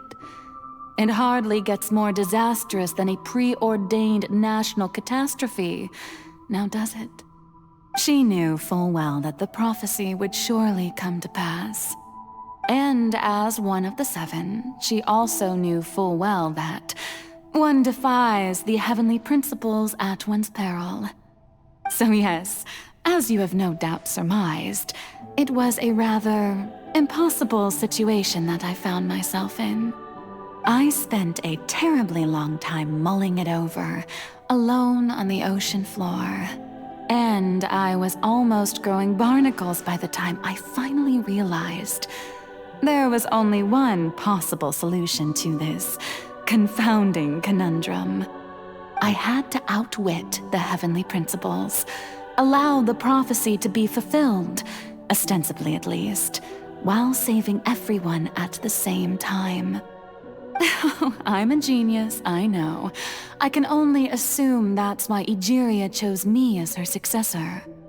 Although, looking back now, it was hardly the inheritance one dreams of.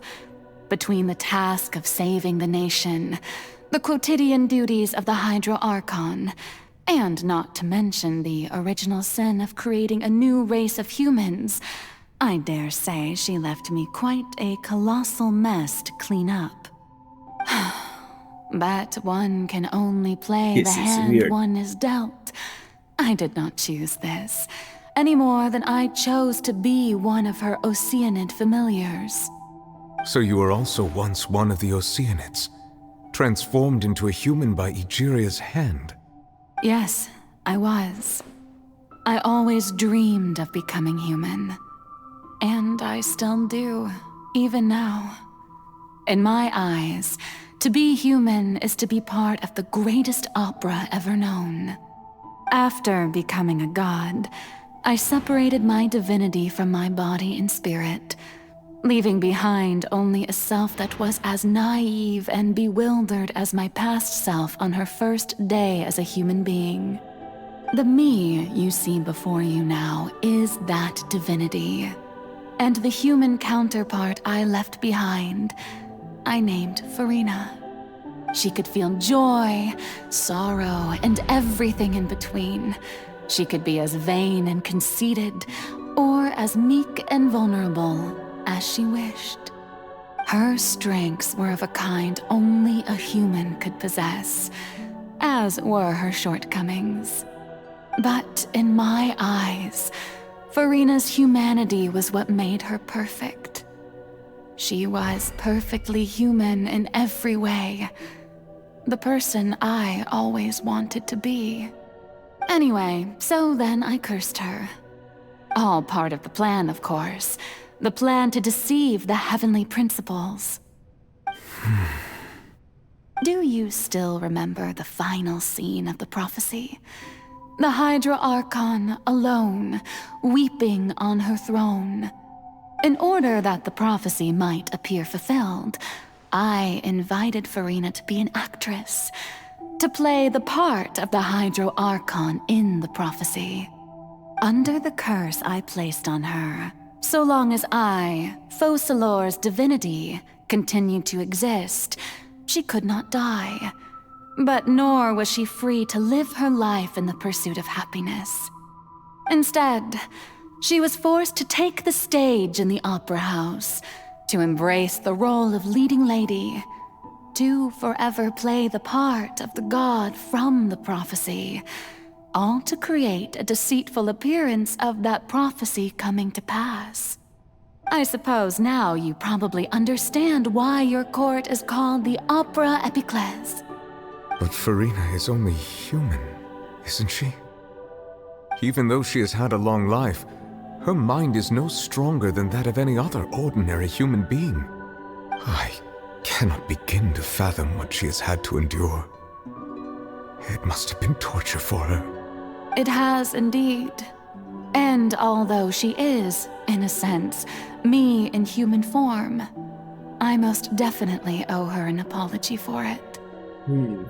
It's been 500 years, and all along, she's been playing her part in the most unimaginably long, unbearably lonely, and agonizingly painful opera of all time.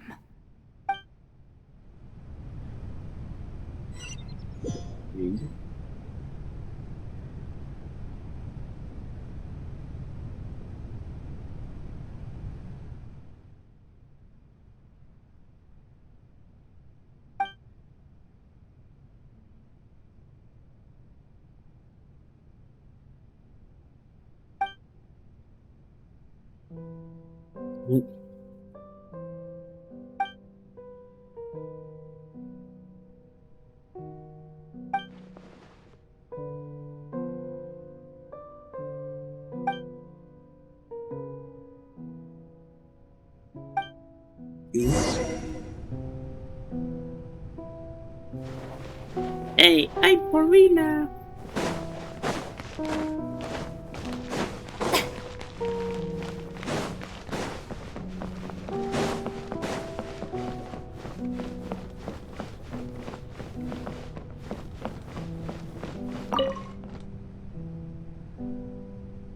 Oh?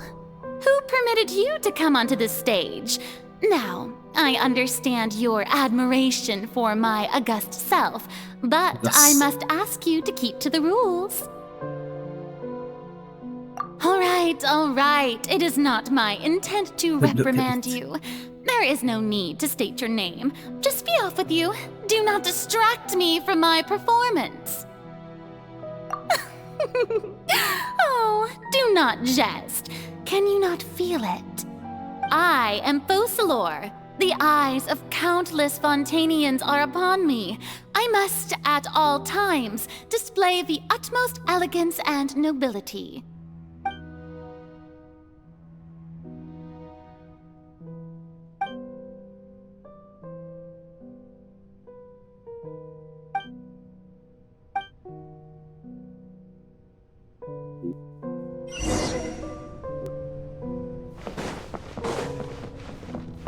Dear audience, the performance is experiencing a technical difficulty, but worry not. The guard shall resolve it soon enough.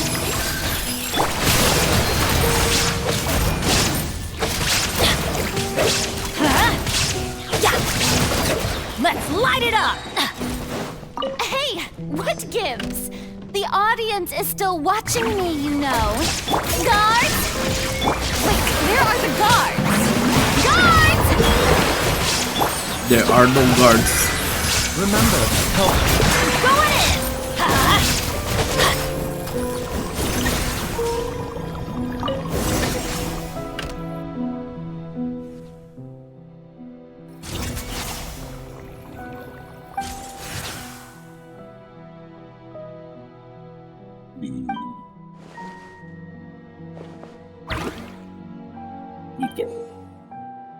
That's the wish.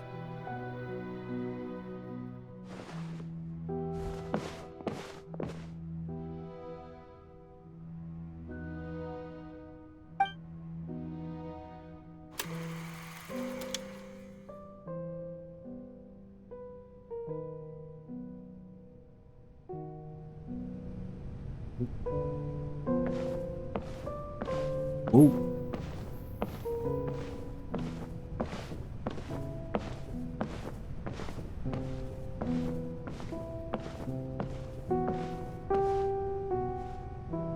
Farina. Huh? Who's that? Who's calling me? Where are you? Be not nervous. Be not afraid. I am before you. Wait a moment. You're mirror me? How can this be? Mirror you, huh? You know what? That's not bad. Let's go with that. Mirror me? What do you wish to say? The prophecy. Have you heard of it? What prophecy? Wait. The people will all be dissolved into the waters, and only the Hydro Archon will remain, weeping on her throne. Only then will the sins of the people of Fontaine be washed away. Oh. What's going on? I can't seem to remember anything clearly. The only thing I know for sure is this prophecy. Will it really come to pass? Yes, it will. And that is why I've come to you. Disaster will come to Fontaine sooner or later. Things will develop just as the prophecy declared. There is no escaping it. But doesn't that mean everyone will die? I'm a Fontainian just like them. Will I dissolve too? Oh, don't worry. Magical meetings exist in this world precisely to give people a chance to turn things around. It is the reason why you met me today. Magical meetings. I will tell you how to save everyone, but you may have to suffer somewhat. Oh, so there's still hope after all. Goodness, you frightened me. You spoke so much and with so much certainty. As for the suffering, well, I will admit that the first thing that came to mind was, why do I have to be the one to suffer? But if the prophecy will come true, I'll also die anyway, right? So if I've already met you as my magical meeting in this world, if there were scales, with all the people of Fontaine on one side, and my pain on the other, is it not obvious where the scales should tilt? You truly are the perfect human, my ideal. I suppose this would also be the justice that belongs to you. Huh? Don't worry, it's nothing. Listen well. Fontaine has just lost its Hydro Archon. I need you to play a role, that of the new Archon. Play as a god? That's right. You must begin a never-ending masquerade. You must never let anyone suspect your identity. If you can keep it up, then I shall have my way of defying this prophecy. But should your identity be revealed, then all hope will be lost.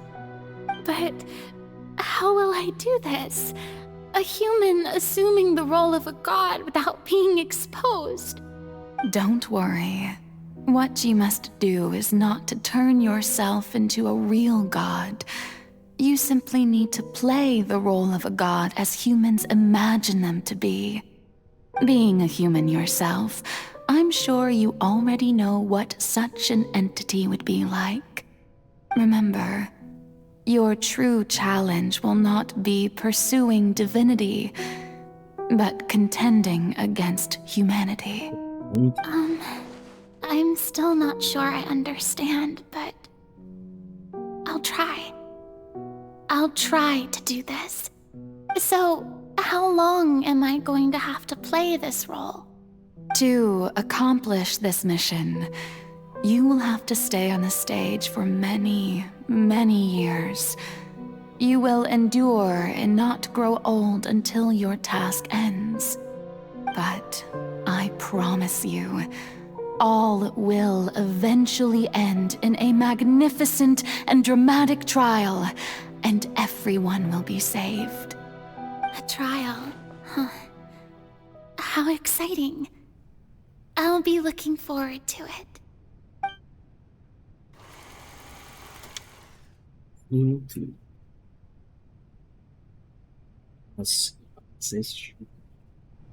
Speech. Oh.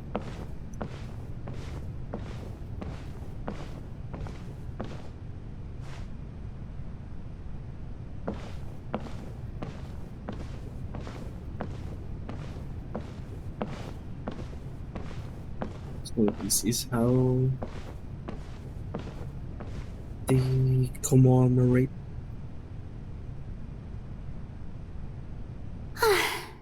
The Maison Cardinalise has announced my accession, but this is my first time facing the people. What should I say to most appear like a god? To be honest, I still don't know. Perhaps I should first try to act natural. Somewhat correct.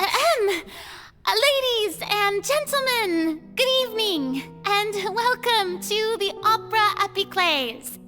I'm sure you've all heard about how I have taken on the role of Hydro Archon. Indeed, I am Verena de Fontaine, your new Archon. In truth, I know little about becoming a nation's new god, but it will be my honor to guide you all.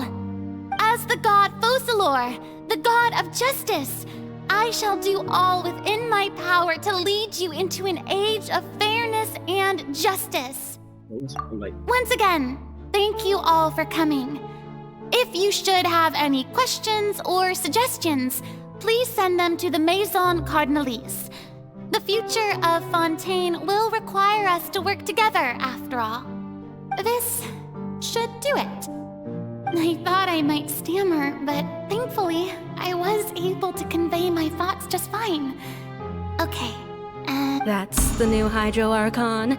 Is this some kind of joke by the Maison? I would have thought that a being that surpasses humanity would be a bit more assertive. Hey, did you hear that? She even told us to send her suggestions there at the end. Shouldn't gods be all-powerful? She's being so modest. What's the difference between her and an ordinary person, then?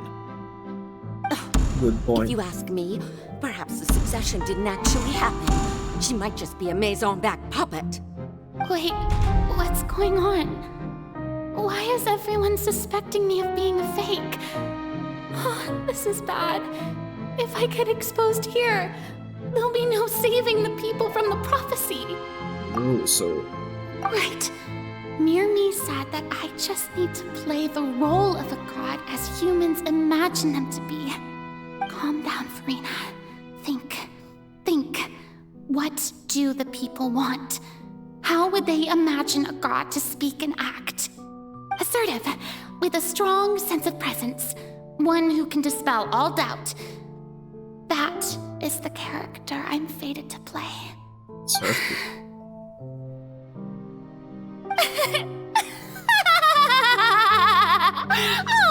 Oh, very good, my people. Only ones such as you are deserving of my rule. Now, I was wondering if some weak puppet were to one day come onto the stage and claim ownership of this opera house, would the children of Fontaine follow them? Well, it seems that you would all see right through them. Having passed my test, you are qualified to witness wondrous trials alongside my august self, here in this opera house. You may consider my previous act a door gift of sorts. I thought it was a debut that suited the atmosphere. Now then, let us be reintroduced. Ah, so that was just a performance. How could I have forgotten that we were inside an opera house? Her personality. It's quite shocking, to be honest, but I suppose it's a better look than before. Such a fascinating and bold deity. How wonderful! Our future may yet be bright after all. It seems I've turned them around. Best follow this flow and restart my accession speech. Resolutely with conviction. My dear people, whether you acknowledge me or not, whether you trust me or nay, I say to you, keep faith in your ardor for justice. We have heard it said that this nation's sins can no longer be washed away. Well, I say that justice is most fragrant when it blooms amid sin. Turn up the drum. The scales of justice should not weigh heavy in the hands of its God. On one side, it must carry fairness and justice. And on the other, praise and applause. May law be the prayer on our lips. May judgment be our worship. Let us light the fires and drink to the future of Fontaine.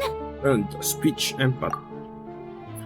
There is no trouble in this world that justice cannot solve. All that is needed is for you, my people, to believe in it, heart and soul.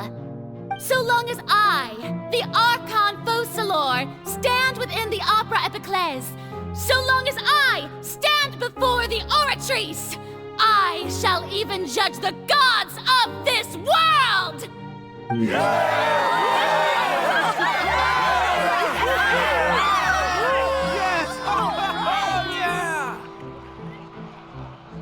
Best Actress.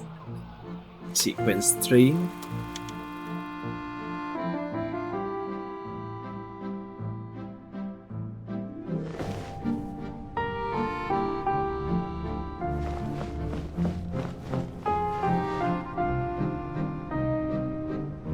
Lady Farina, here are today's case reports, as well as a summary of the follow-up for your perusal.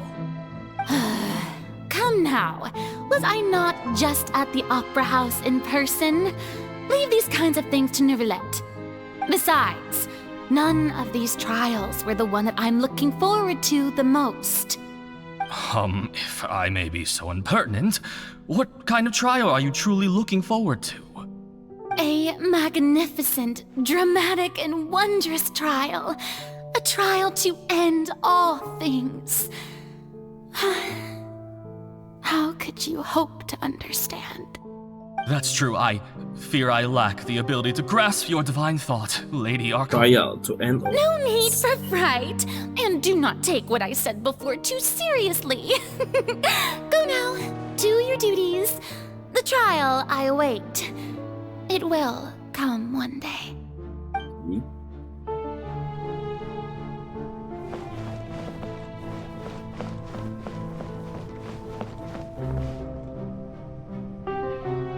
Lady Farina, I don't know what to say. Thank you for agreeing to see me. No need to thank me. Or rather, thank your own sense of perseverance instead. Long have you stood in line to meet me, have you not? Meet and greet. Oh, I'm afraid that's just an inevitable consequence of my divine charm. All right, Deoteria, is it? How is your son's illness? You remembered me, and you knew of my family, too. He is doing much better now. In fact, he is far more of an ardent believer than I. He was the one who forced me to seek an audience with you, and to bring your words back to him.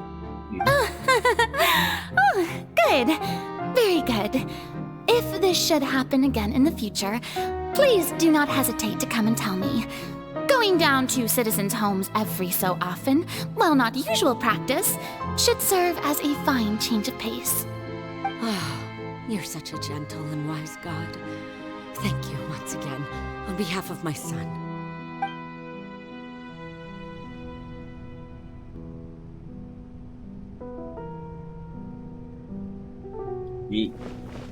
I'm getting sleepy now.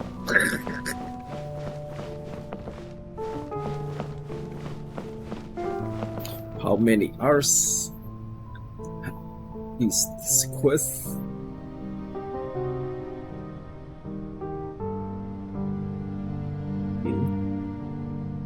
We're already at 3 hours and 40 minutes.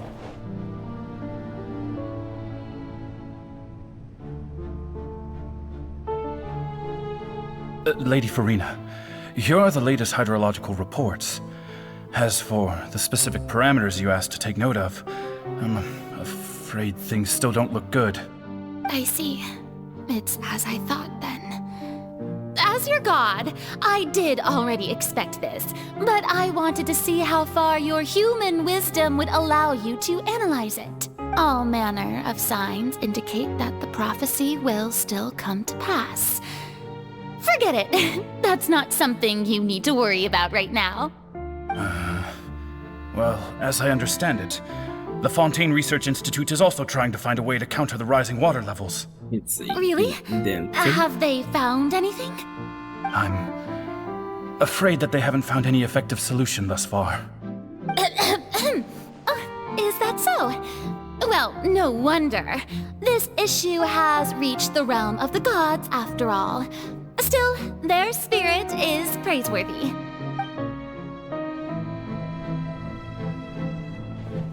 Farina, it's time to bed.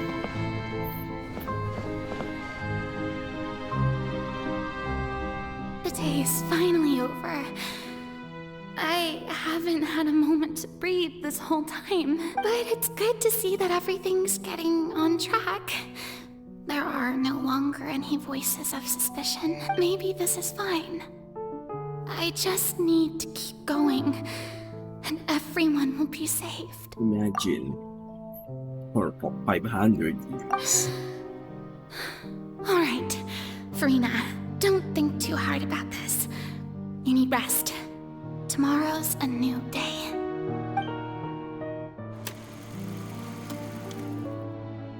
Warehouse Farina. Lady Farina, here are the new trial reports for the latest cases, as well as a summary of the... There'll be no need for that. I've seen them already. There's no need to go back over scenes I've witnessed in person before.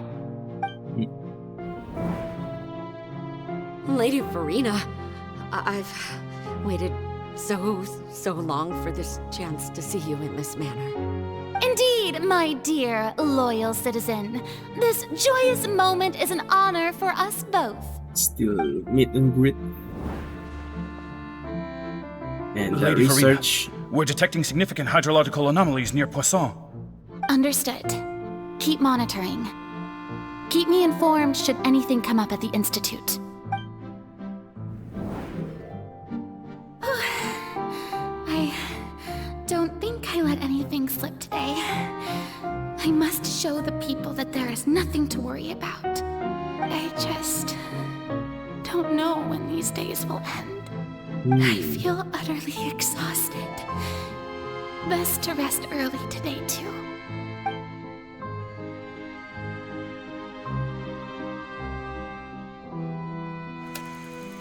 Sequence by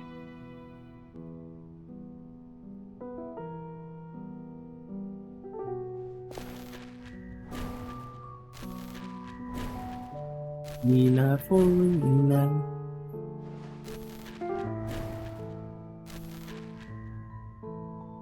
Still researching.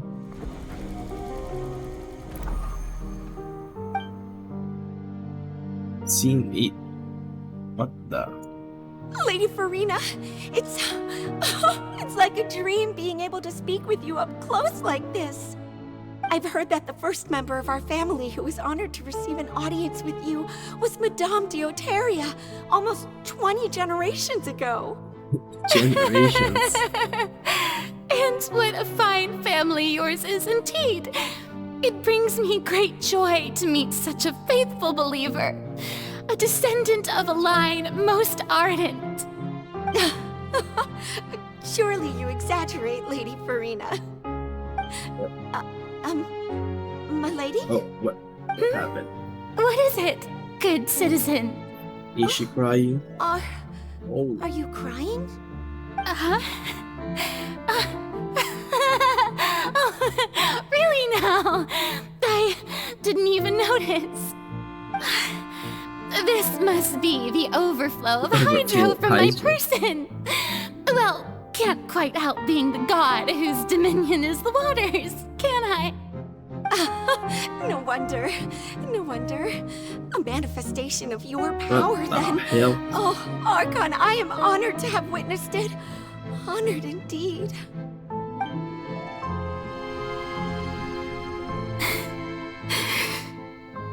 So interminable. So lonely. Just how much longer? Hundreds of years must have passed by now. Perhaps the show must go on for hundreds more. I never imagined that it would hurt so much. Have I reached my limit? No. Perhaps I reached it long ago. Today I didn't even notice my own tears. I want to tell someone, anyone, about this. But would that not destroy all I've done so far? I've conducted so many investigations across the centuries, but there's not even a sliver of hope that we might break the prophecy. All I can do is keep came. on. I must maintain this act. It is the only way to save Fontaine. Please, mirror me. You have to succeed.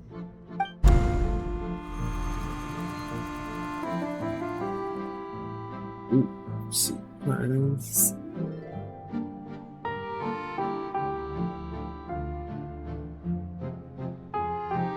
Fish?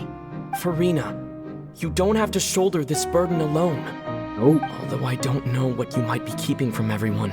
It's traveler Your time. people are more than willing to share your burden with you. That's your voice.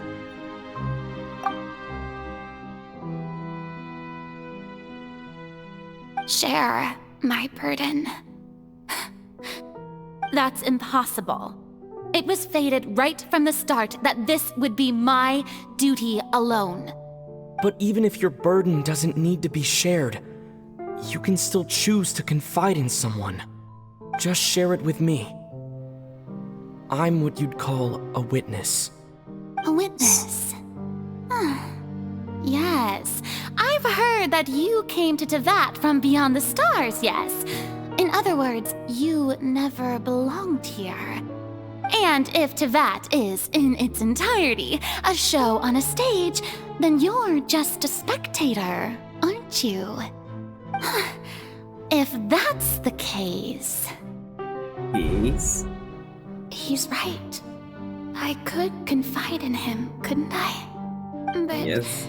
If things don't play out as expected, the people of Fontaine will be the ones to pay the price.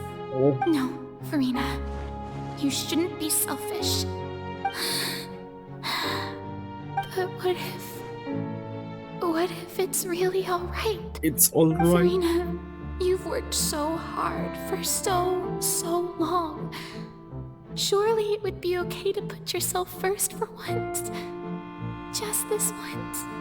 Is it such an outrageous thing to do anyway? To find someone in whom you can confide your frustrations and sorrows? Surely it could not hurt. If you let this opportunity slip through your fingers, it might never come by again. Think about it long and hard. Answer it.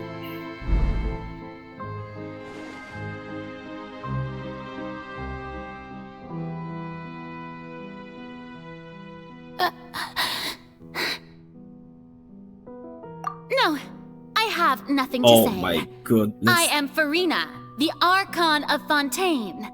Everything will surely get better. All you need to do, dear spectator, is to witness my performance until the curtains fall. Still the stubbornness.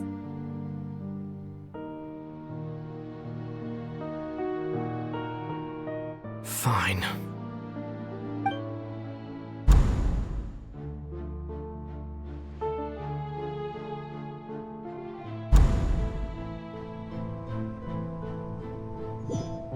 Out of the scene. So even Farina doesn't know the truth? You've never once let her in on the full plan? Yes, it had to be done. To deceive the heavenly principles, you must first deceive yourself. She did very well. If she had let her resolve falter even once in these 5 centuries, Fontaine would have been doomed to the most tragic fate. It seems that trusting humanity was the right decision after all. I believe that I understand how your deception works, but that is only half the truth, is it not? How would you build on this foundation to save the people of Fontaine? That is the most important thing. Good, good. Of course, the Iudex of Fontaine has pinpointed the crux of the issue. I'm sure you've long sensed that the Oratrice is no simple machine, yes? I've always suspected that it had its own consciousness. And Lenny did mention that he heard a human voice within the core chamber. It now seems that that person was you, hidden within the machine all along. Am I right? And then I became one with the Oratrice, taking Fontaine's gnosis with me. Yes, it would seem so, wouldn't it? Alas, your understanding of this device still lacks sufficient depth. In truth, it is no enactor of justice. It is, in fact, a device created to kill the god of justice. I beg your pardon? Oh, you have it. And to be more precise, not only will the Oratrice take down the god of justice, it will also take down the divine throne upon which she has been placed. I mean, did you think I would be the sort to enjoy peaceful repose while Farina suffered? My work over these last 500 years has been to constantly accumulate indemnitium within the Oratrice. But really, some have already discovered that only a small fraction of the energy generated by the device was ever used to provide power to Fontaine. The vast majority had to be, accumulated to enact this death sentence. It was all a part of your plan then? Both the trial and the sentence? Indeed. This power, accrued over 5 centuries, could have sustained Fontainians for millennia had it only been used for that purpose. Almost all of it has now been stored within the Oratrice. But only power of this magnitude could hope to destroy the Hydro Archon's divine throne, shaking the rules established by Celestia and breaking through the institution that is the Seven. So the Oratrice's call for death was for neither Farina nor Focalor, but for the Hydro Archon. The destruction of that divine throne. If I do not misunderstand your intent, you must be... Returning what's rightfully yours to you, of course. In other words, this was all done to return the authority of the Hydro Archon to the Hydro Dragon of this planet. But... There's no button with it.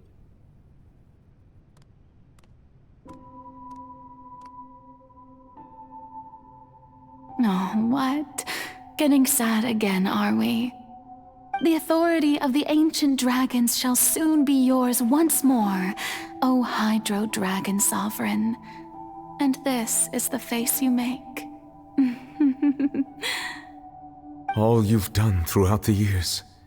is just so you can sacrifice yourself at the very end. I've never quite seen it that way, you know. Even now, I'm quite pleased at how well my deception worked.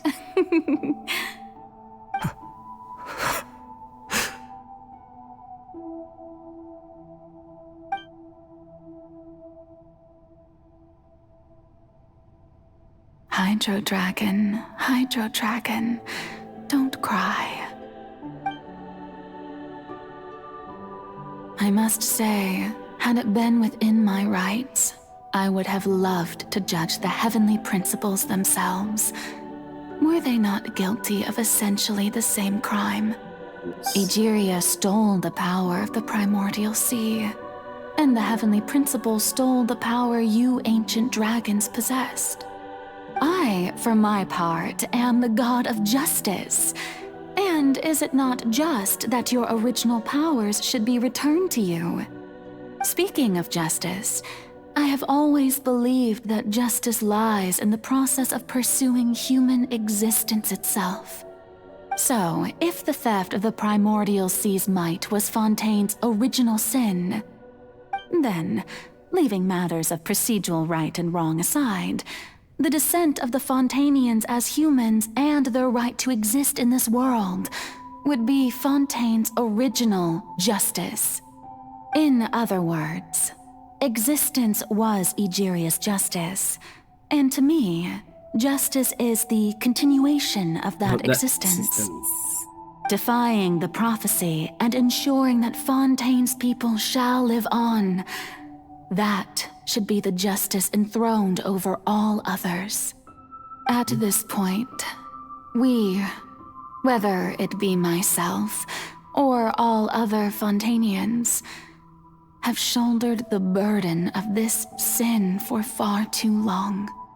Iudex Neuvillette, the highest judge in our land, when you regain your full power as an elemental sovereign, what verdict shall you pass upon us? So when I was invited to the court of Fontaine to serve as Iudex, I see now that that was your idea too. At last, I now understand the true purpose behind this position. In the beginning, I was uninterested in human existence. But these 5 centuries of living alongside them have gradually brought about mutual understanding between us. And I have even attempted to feel as they feel. You are a devious one, Focalors. Things being as they are, surely you know that I could never declare them to be guilty.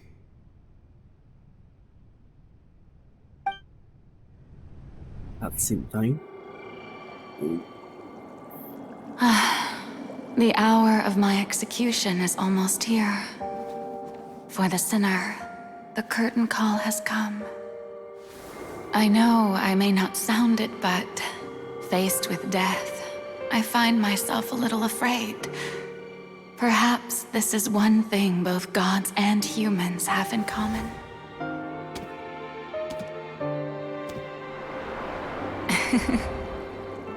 Farewell, Neuvillette. I hope you've enjoyed the part you played these 500 years. Oh, shh.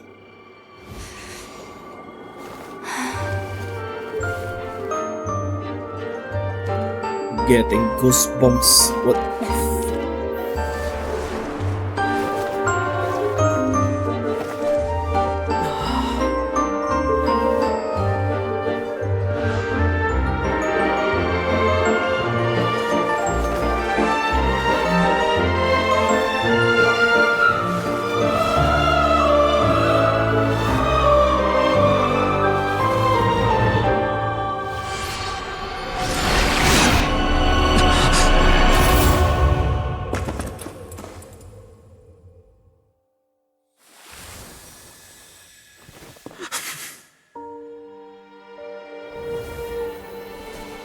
And now,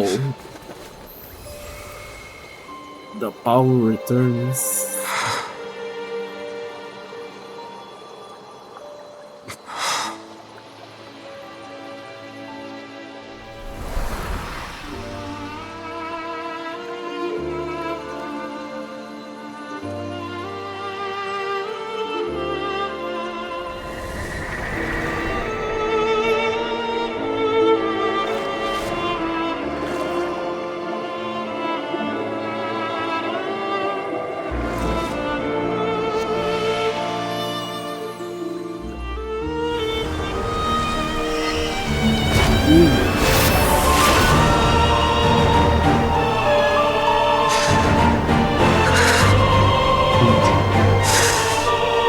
full dragon hood.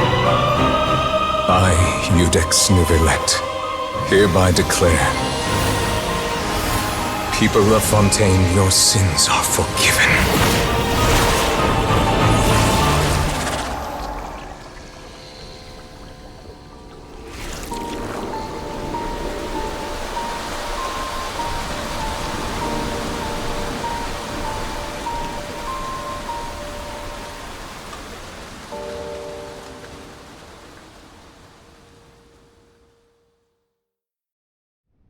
All the...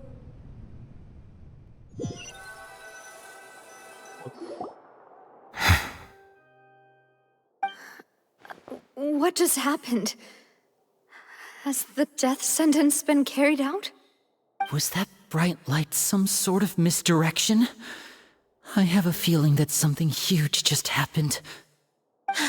But since we're all still alive and haven't been dissolved, I assume whatever happened was good for us. It's time to end this.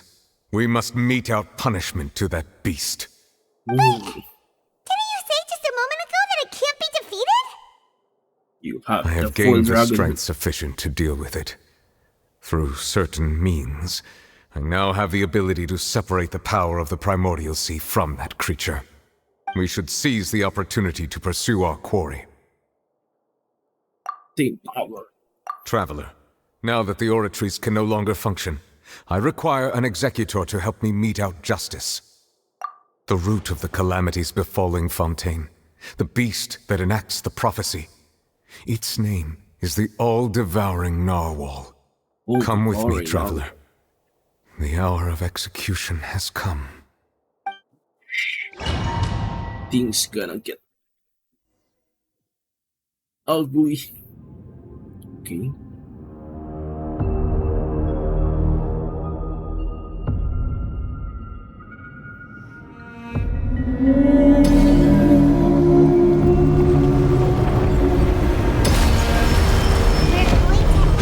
Oh shh.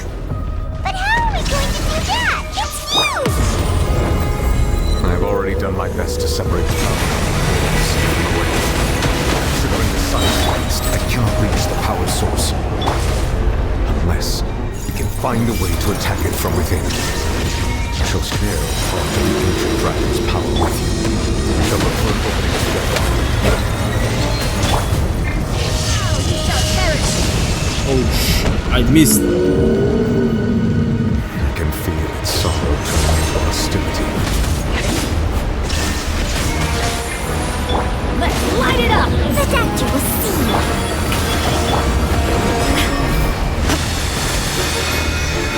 Oh, Illusion it shattered. can be affected by Hydra. What in the hell?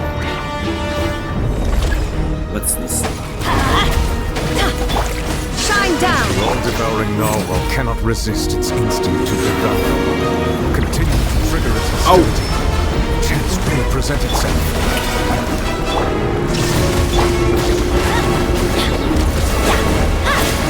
Taking a turn for the better.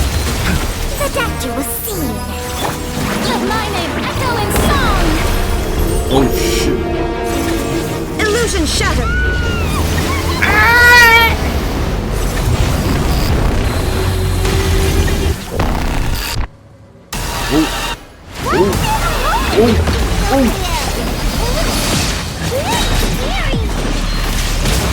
What's with the beat drop?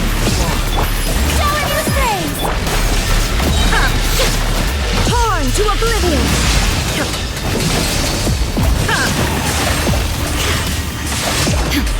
I have repeated you much protection. Do not fear. Seize the moment. Use my power in the presence. Root from within.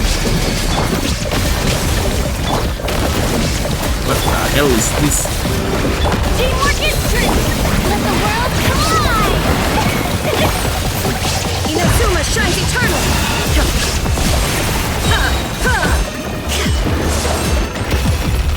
Oh.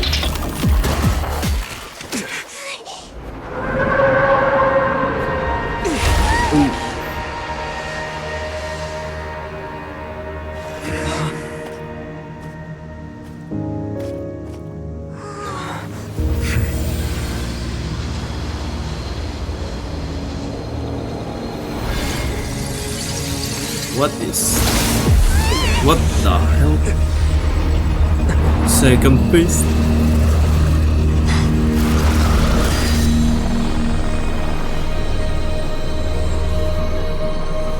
Skirt.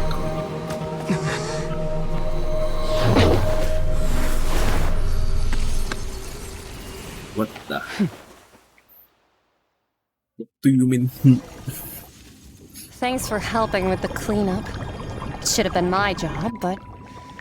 oh well. It was just supposed to be a short private training session for me. I didn't think that my disciple and my master's pet would start brawling in the meantime. Master's pet? Well, actually, I had a feeling that it would happen at some point, but they bumped into one another earlier than I thought. What a blunder. I suppose I'll have to swing my sword 3 million times as penance. This is almost lunatic. Your master's pet. That power. Who are you exactly? We're going home by now. Paimon has an idea. From what she said earlier, she must be Child's master. Skirk, right? Yes. It's just that he gave us the impression that she was the less talkative person. I simply did not have anything to say to the weak. But you, on the other hand, managed to defeat the all-devouring narwhal without using power from beyond this world. What do you mean? Oh. Let me just screenshot. Skirt sim. So you may speak to me as equals. Oh. Okay. What sort of person would take all 4 notes? I have to agree. It's a strange use of a planet's primordial waters just to raise an all-devouring narwhal. What? That kind of power is wasted on it. What? It's not cooperative. It eats too much. And I have more important things to do with my time than pet sitting. The only thing that creature has going for it is its looks. Its angle. However. All in all, it fails as a pet.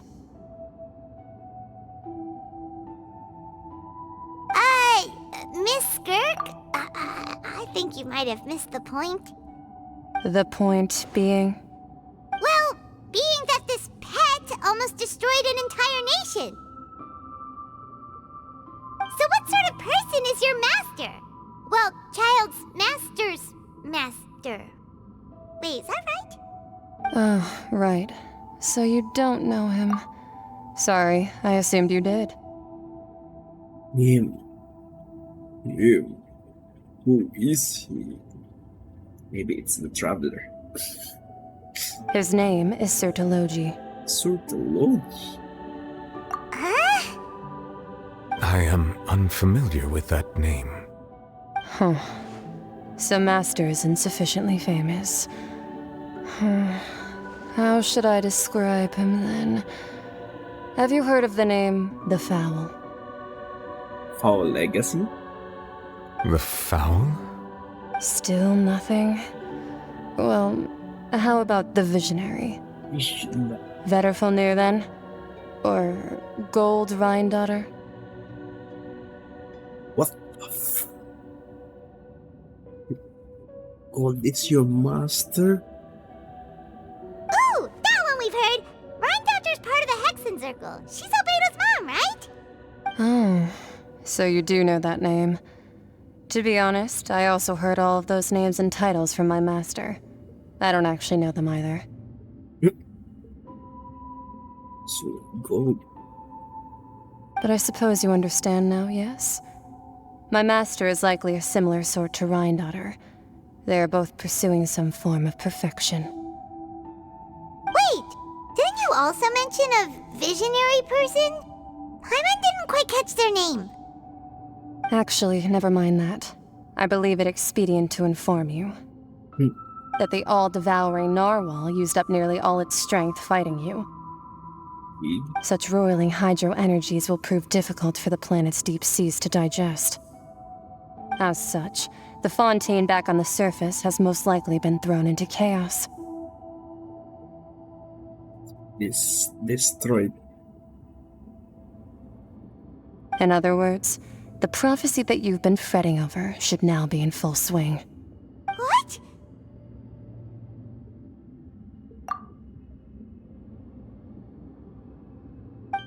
However... Not to worry. Focalor has already managed to deceive the heavenly principles.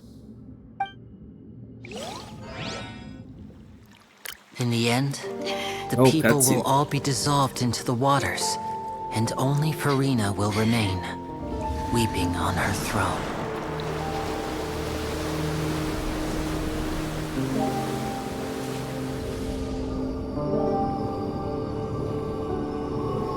Only then will the sins of the people of Fontaine be washed away.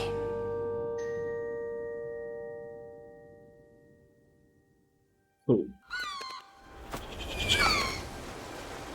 It happened? What the...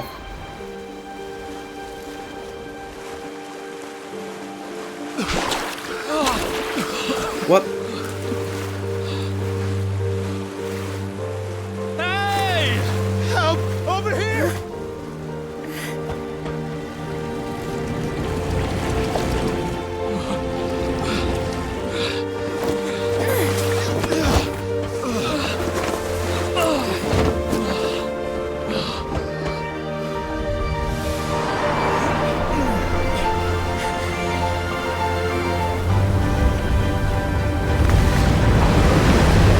Oh, it's the ship.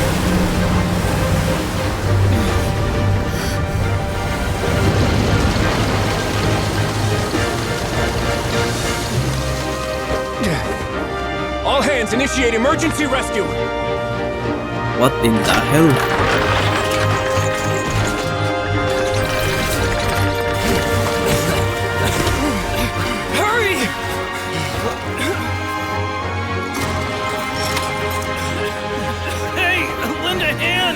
It became a new game, what the fuck?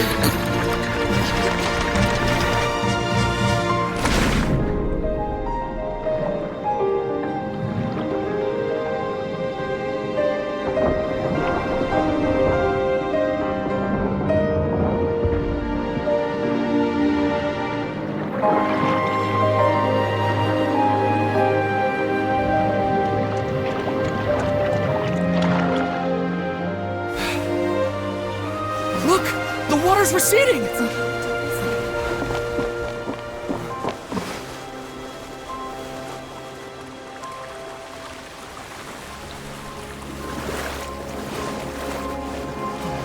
It's a miracle! Water's receding. We didn't dissolve. The prophecy was wrong. The prophecy was wrong.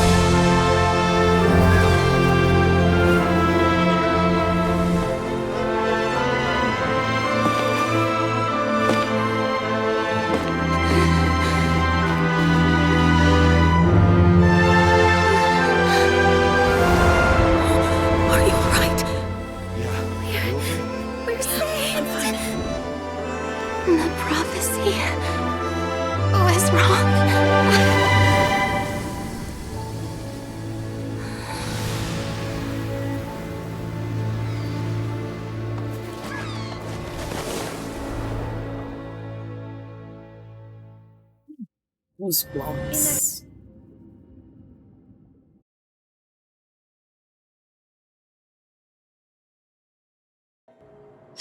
The hell? The soul renewed. The Spina di Rosula talks post-disaster rebuilding.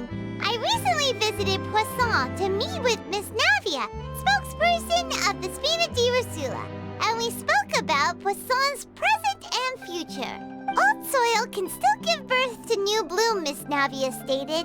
Hope is like seeing a small cookie when you're starving late at night.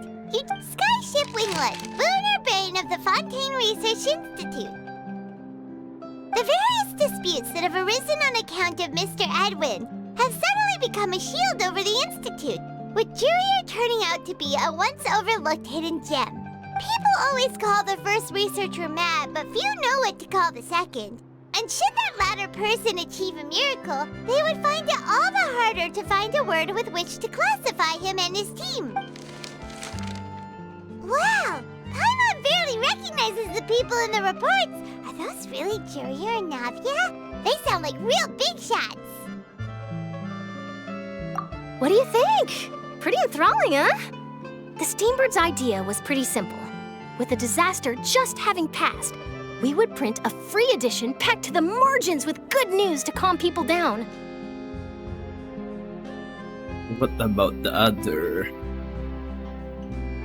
nations? Did they get flooded?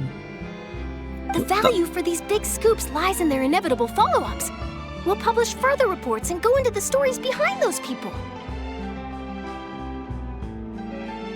Edwin's assistant, Jurier, created a true flying ship, while Navia is leading people in the reconstruction of their home.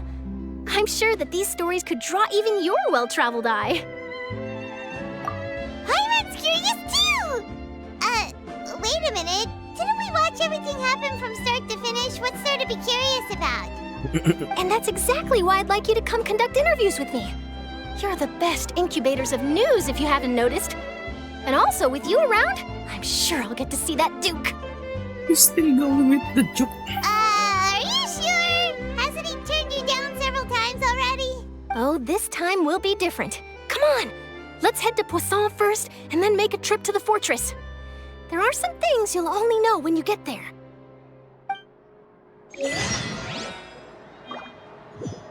What is that? Here's the stars.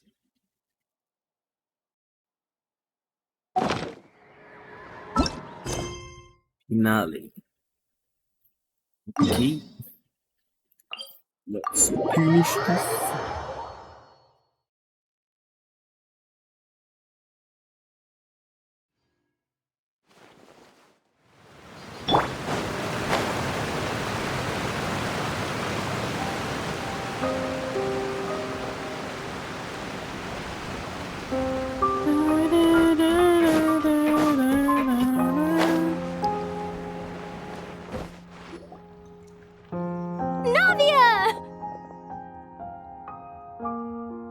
Oh, it's you. What brings you all here? Hey, we're just having a look around. I'm here to update myself on how things are going here. Oh, the Fatui are here too. Let me introduce you. This is Mr. Garunt Snezhevich. He represented the Knave in sending us a large amount of supplies, and is helping with our work. Our residents are hard at work as well. Thanks to everyone, work is progressing nicely. We've lost a lot of people, but we're moving forward. That will have to be enough. Hello, Miss Charlotte. I'm a big fan of yours. I especially like that article you wrote last year about Fontaine's stray cats. Stray cats. But if you don't mind, could you not emphasize our role too much in your report? It's not charity we're doing here. We just happen to share the same interests as the Spina. I get where you're coming from. I'll keep it as simple as possible. Or would you be willing to feature as friendly neighbors? Neighbors. That would be fine. Oh, you're back too. How are things? We finished laying down the construction materials. It'll be another hour before the workers are able to go over there. Huh? You're here too, Chlorine? Well, her reputation's greatly risen after that whole duel business with Miss Farina. So she's here in Poisson to wait out the heat. All right. She really came here to help me out. There's too much to consider in the reconstruction of Poisson. The Spina has need of more decision-makers.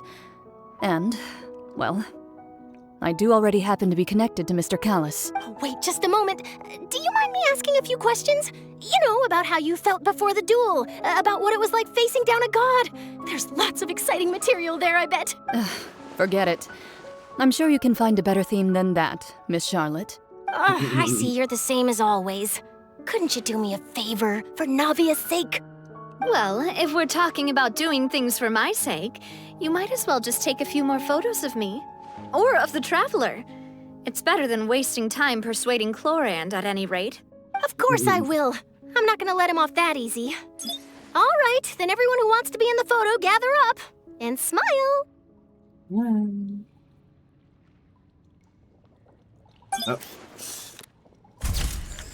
Paimon posing.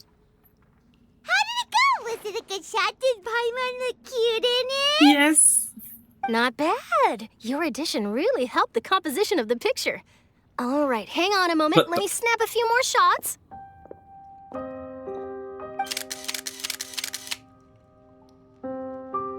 All right, that should do it. I'll be back here later anyway, so let's call it a day. Okay. You're very quick. Speed is of the essence when it comes to the news, and freshness is the key. Also, not to brag, but I'm pretty good at building connections. Who knows? I might eventually get that interview with you after all, Miss Clarande. Wow, you really do have that never say die spirit. I'm impressed. I'll hazard a guess that this is how you got that interview at the Fortress of Meripede. Whoa, you're well informed. Let me make a guess too. I asked Sijuin, who told Monsieur Nervillette, and he told you, right? That's a very complete information chain. In truth, all Monsieur Nervillette asked me was, when did the fortress become so friendly towards the media? I told him that it was best not to speak too soon. There's no guarantee that Ridesley will make a personal appearance. You're right. I've got to treasure every moment I have with them. In which case, I'll be making a move first. Stay safe now. And tell me if you hear anything interesting.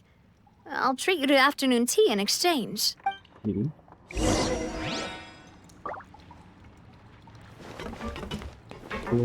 You seem curious about the Of course.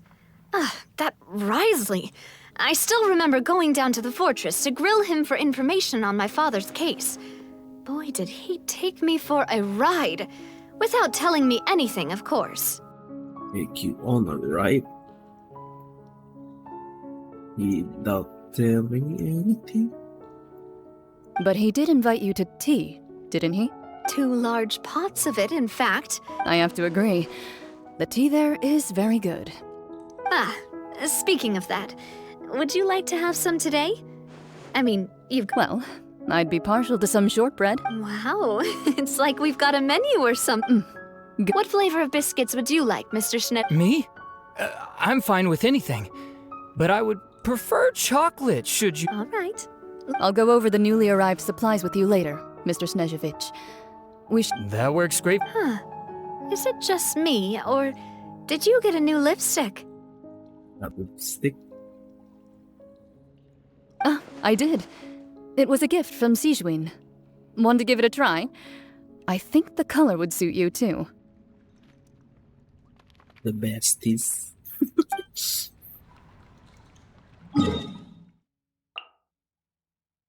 Oh, we're back here. Where is...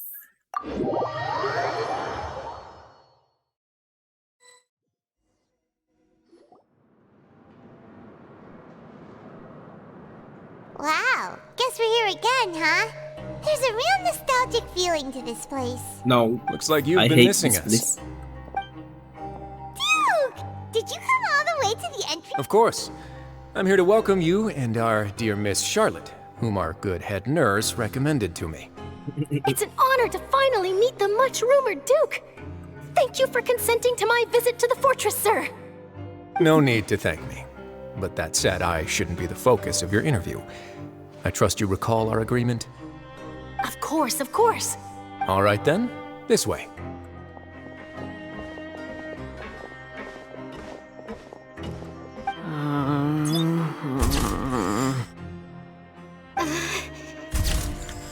Oh, it's this too. Hey, no need to be so nervous. I've already taken all the photos we need. Miss Charlotte, do these pictures really need to be published on the cover of the Steambird? It would seem that Miss Lorvine doesn't want her face to appear beside that of Mr. Jurier, Sir, please don't say things like that. But it looks like dear Mr. Jurier denies it. Might this interview be very important to you then? No, I just... This is my first time being interviewed, and I'm very thankful to the Steambird for...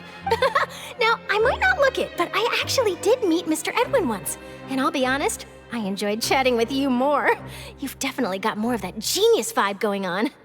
The boat that brought about a miracle, the ark that saved the people. Why, you recreated a myth back there, like an emissary of legend. Still, if I might ask, where's that flying ship now? Huh! Looks like Charlotte's trying to get herself another exclusive scoop. I have to apologize, but that ship is presently in the bowels of our factory. I'm afraid it won't be easy for you to get a shot of it. Really? Well, then in that case, could I have an interview with you to make up for that loss? You already know my answer, I'm afraid. Best you interview our head nurse instead. Or perhaps you'd like to take another photo of this couple of researchers? Did you really have to use the word couple? Well, then, 2 solo photos will do. Is my hair messed up? Please, someone help me have a look. Things sure are getting pretty lively here. Oh, seems like everyone's here. Would any of you like to try this new drink I came up with? No. Ah, Siegeween. Hey, Miss Charlotte. Why don't you...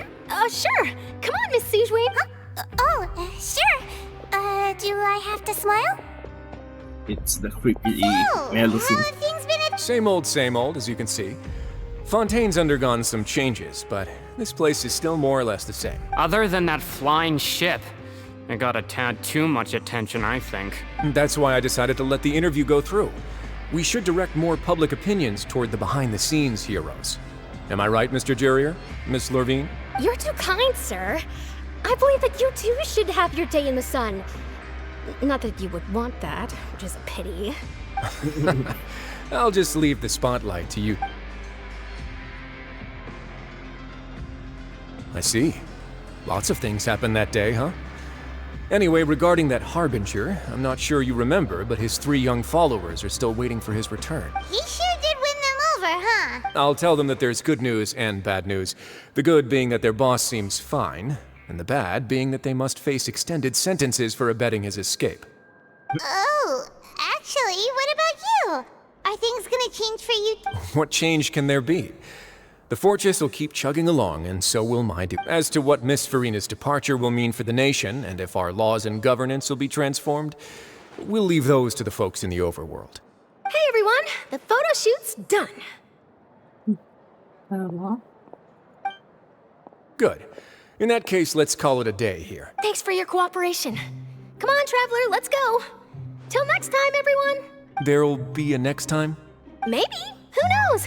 I might write a story about the underwater factory next time. Until then. All right, last stop, the docks. You know, I'd love to see you in one of Charlotte's photo shoots one day. Is that really necessary? Our line of work doesn't really require much photographing.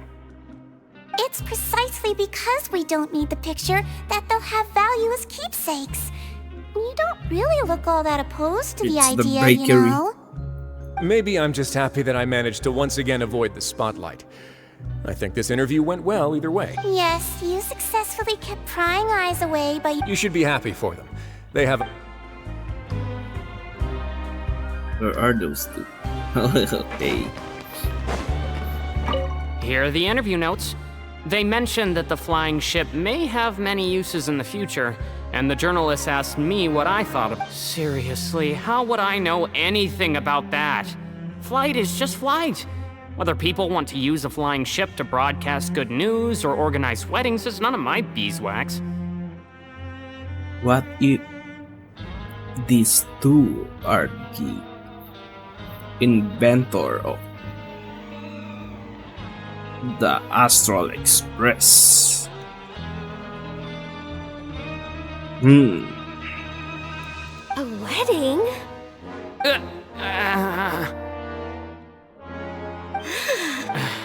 Why are you looking at me like... So the flying ship can be used for wedding? I didn't say that. That journalist mentioned it, and what does... True. What the...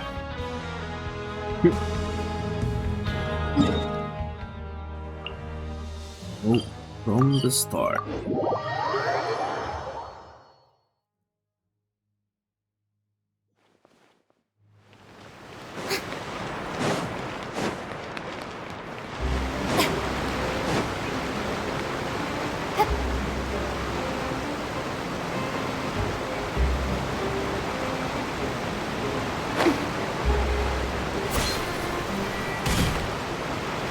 Lady.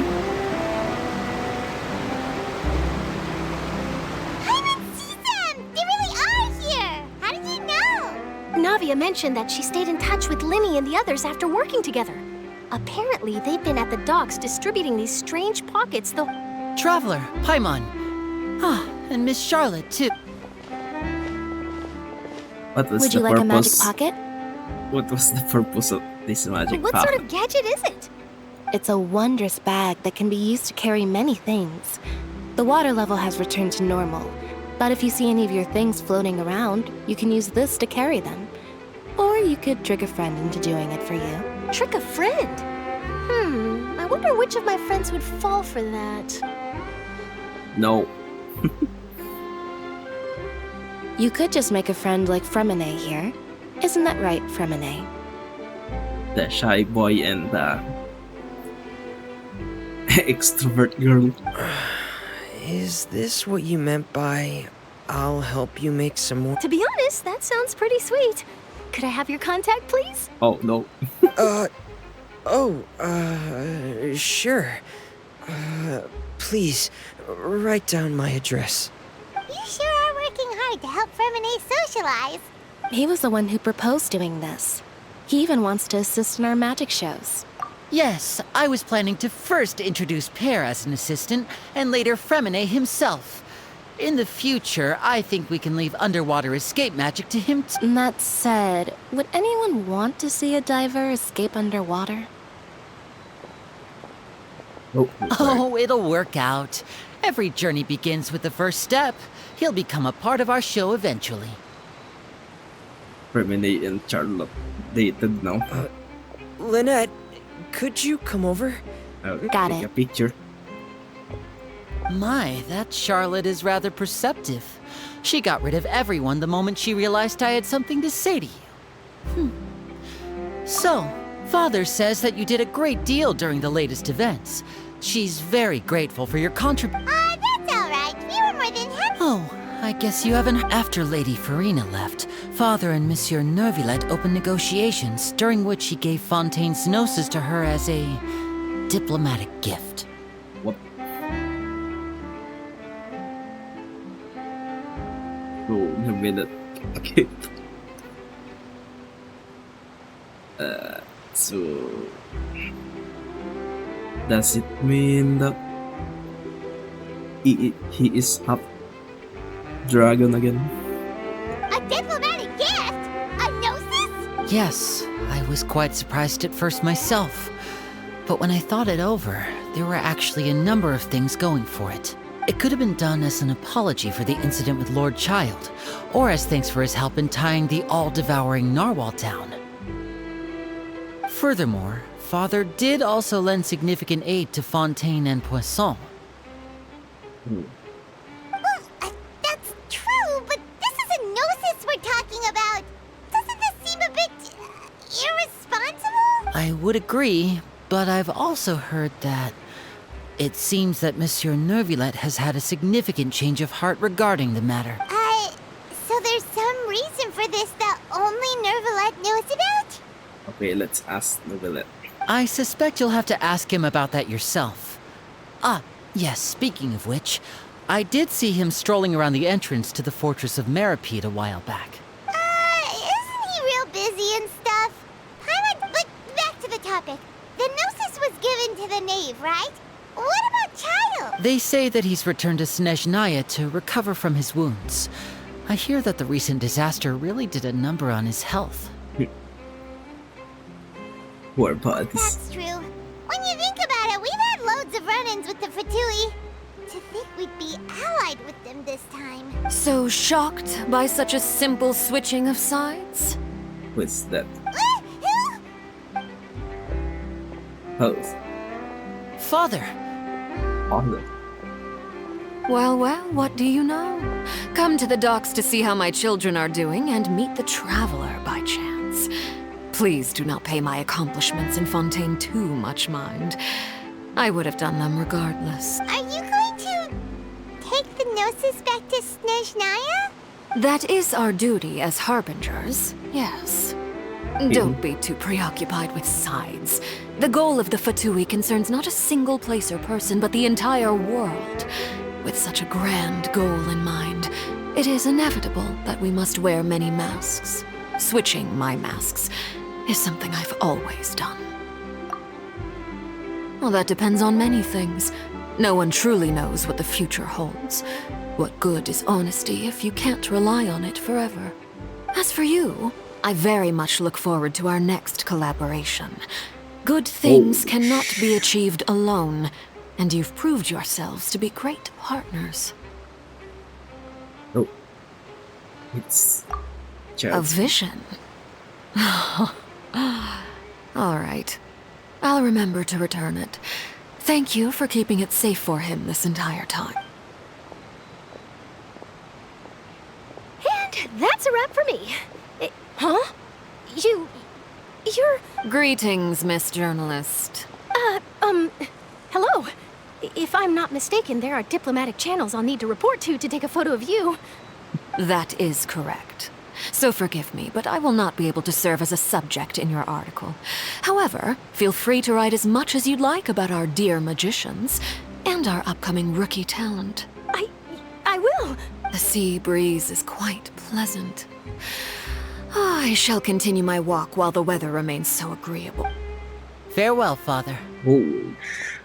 Oh, she has such an intimidating presence.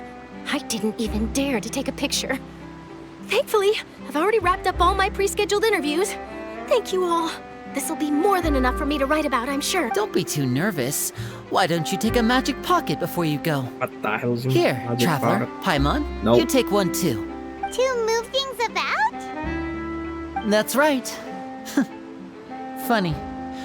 I was giving out magic pockets when we first... I guess this must be life. We will all... Alright then. We'll be handing out pockets and... Well, guess we sent Charlotte off. Shall we go see what Nivelette's doing? As long as he's not so busy that he doesn't have time to chat anyway. Let's go. Let me do that.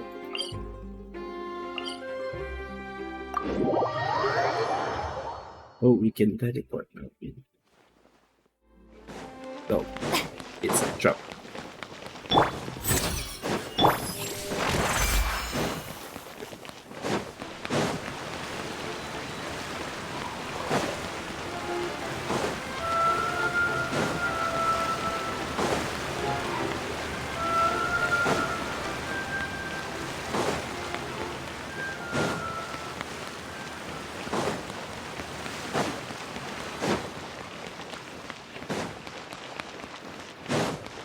The entrance to the fortress!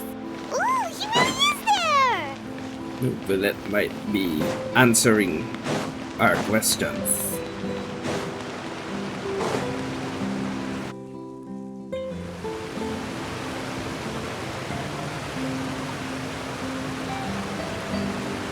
So, you really are here, Nivelette! I didn't think you were going to have free time this hour of the day. Really? Oh, I suppose you must have met Mr. Linney. He took the time to greet me earlier when he passed this way. In any case, you came at a good time. I was just considering reaching out to you to set up a meeting, so I may explain some things that I haven't had the time to before. Aw, Paimon's glad that you remembered. Thank you for keeping us on your mind, what with you being busy and all. Alright, let's have it then.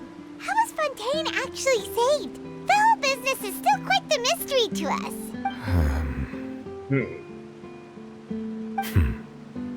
It is strange how words can often leave a bitter taste in the mouth when it finally comes time to say them out loud.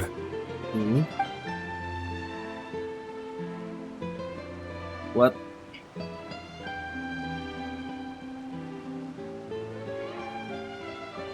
Whoa.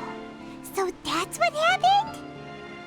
Focalord destroyed the divine throne of the Hydro Archon and restored your power to you, transforming you into a fully fledged elemental dragon sovereign! But Paimon still doesn't quite get what you did to save the Fontainians from dissolving. For me, the authority of the ancient dragons refers to absolute control over the hydro element. Fontainians were incomplete humans born of Egeria's use of the power of the primordial sea. with constitutions similar to that of mimics. But so long as those primordial energies remain within them, I could use the ancient dragon's authority to grant them true blood, after the fashion in which life was first brought into being on this planet. In other words, when I gave my verdict, Fontainians became true humans, and thus would naturally no longer be dissolved by water from the primordial sea. Focalor must have counted on you to make that decision as well. Your verdict was the key to making the prophecy appear to have come true while saving everyone.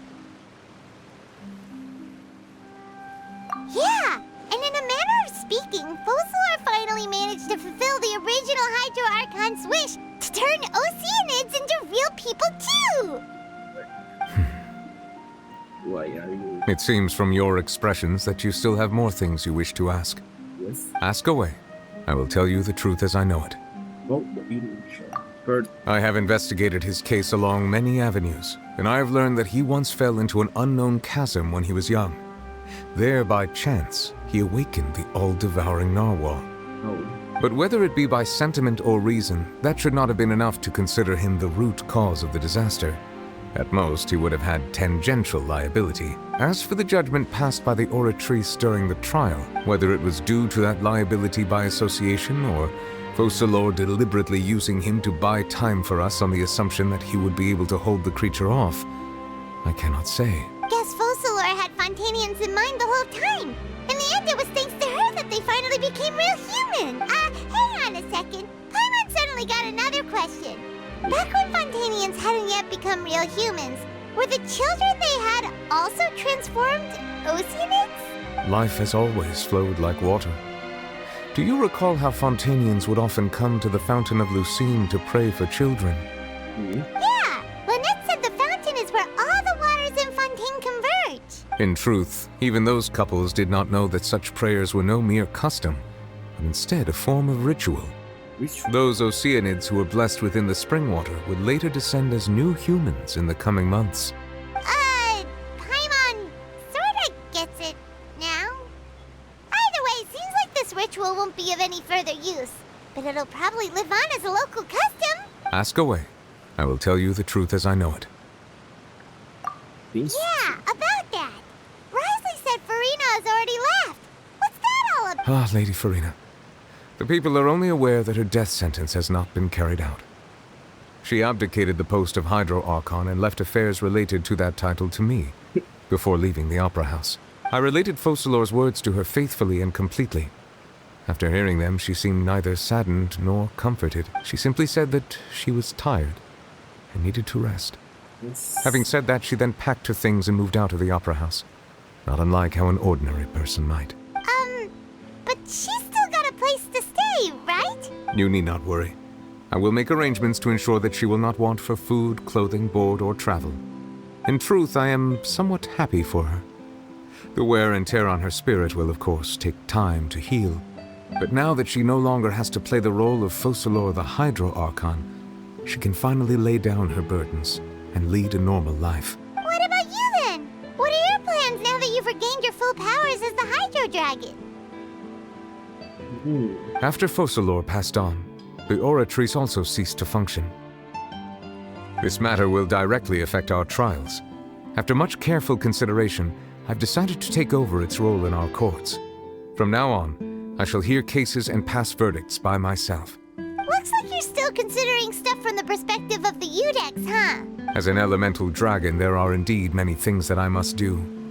But this power and this duty, in a manner of speaking, you could say that both were granted to me. As such, before I attend to my other responsibilities, I must first and foremost continue to serve Fontaine as its highest judge. The duty of the Hydro Sovereign and the duty of the Udex shall coexist within my person. Additionally, the Hydro Archon's departure has brought about another problem, which is that the Opera House shall no longer produce indemnitium. Oh, the power. That's true. That power was derived from the people's faith in the Hydro Archon, wasn't it? Wait, but the various mechs and machines in the city are all still okay. Where are they getting their energy from? As I am now, I have full command over New Musia, and it can serve as a complete substitute. Another reason why I cannot quite leave Fontaine immediately. Wow. This ancient dragon's authority stuff is really quite useful, huh? Ask away. I will tell you the truth as I know it. Things lessons. Oh, that's right! They say you've given it to the knave as a diplomatic gift or something! Leaving aside their intentionality, the two Fatui Harbingers have indeed done much for us during this crisis. Their sole remaining goal in Fontaine, at least at this point, would seem to be the Gnosis. The Oratrice has ceased to function. The Hydro Archon's divine throne is now no more, and I do not need the Gnosis's power. No, the divine throne is different from the Gnosis. Okay. As such, it has lost all meaning for Fontaine. If the Fatui have impure designs, then we might as well accede to their request now, and avoid unnecessary conflict. What complicated considerations? Paimon thought you were just giving it to them out of gratitude to the knave and as an apology to Chai. Ask away. I will tell you the truth as I know it. Oh, the next step. Oh, it's... You will soon be heading to Natlan, I presume. Natlan. I'm afraid that I have little talent as a travel guide, so all I can do is tell you what I know about that land. As far as I'm aware, Natlan can be said to be a nation of dragons. What the hell? A nation of dragons? You mean like you?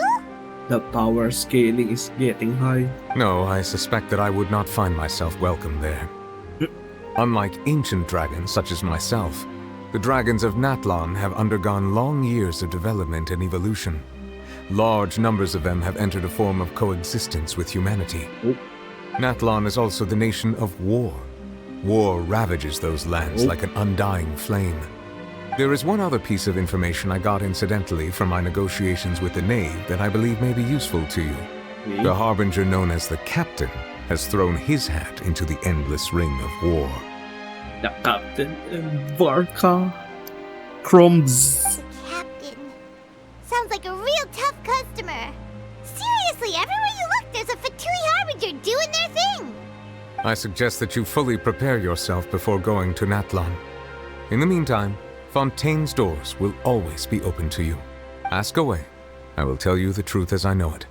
Yeah, about the sister. Hang on a sec. Paimon still got a question about the Gnosis. When we spoke to Linny earlier, he mentioned that your attitude towards giving away the Gnosis had clearly changed. We guessed that there might be some reason for it that only you were aware of. No wonder the House of the Hearth is the Fatui's intelligence division. They are certainly sharp. So regarding this specific issue, I was just getting ready to share something with you. What is it? In truth, I exchanged some further words with that lady named Skirk after sending you two back to the surface. It went something like this. Skirk Crumbs.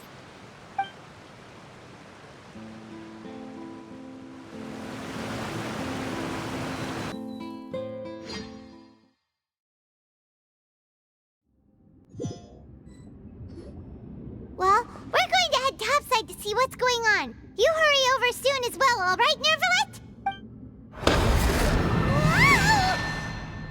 Nervalet? What next?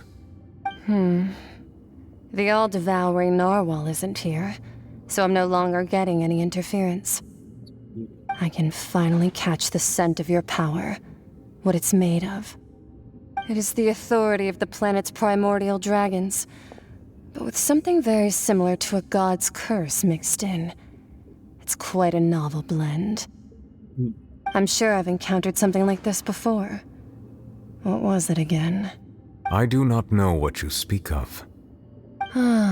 Of course. How could I forget? You should have the remains of the third descender on your person, yes?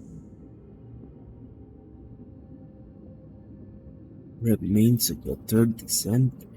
Remains? I've never heard of any such thing. According to your parlance, I believe it may be called a gnosis. Well, that much is true. After Focalor's divinity faded, she handed her gnosis to me. But I fear I have never heard of it described in the manner that you just did. Third descenders. I've been training with my master, the Foul, ever since I was young, and I have never returned to the surface since. So most of the information I possess, I got from him. It is only natural for those who are greater than humanity to possess a different sort of common sense. Which is why there are so many problems in our attempts to communicate with humans. Regardless, you should probably get rid of objects of misfortune to prevent any disasters from befalling you. To live in itself is a blessing. But once a person dies, the bonds he once had with this world shall all turn to curses. What do you mean by that? No need to fret. These are just my personal thoughts, and my reason for no longer wishing to return to the surface. This third descender you refer to, who are they? And when did they die? Master never mentioned them to me. Perhaps it just wasn't that important for me to know. If you're interested, though, I could ask him. I'll be sure to pass the answer on to you next time. Thanks, next time. Next time? You believe we will meet again? I do. Wait. I have a disciple of my own, don't I? He can be the messenger then.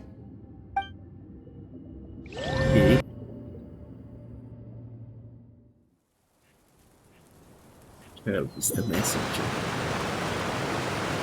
That's what she told me. Whether it would prove useful or not, I wanted to pass that information on to you. The remains of the third descender? So that's what the Gnosis actually are. Paimon just thought they looked like chess pieces. How could they be a person's remains? All the same, assuming that there was no misunderstanding or special metaphor at play, that is what she meant to say. And she said that it would bring misfortune and that you should check it, which is why you gave it to the Fatui. If she speaks the truth, then I would simply be putting Fontaine at unnecessary risk by keeping it here. I am fourth descender.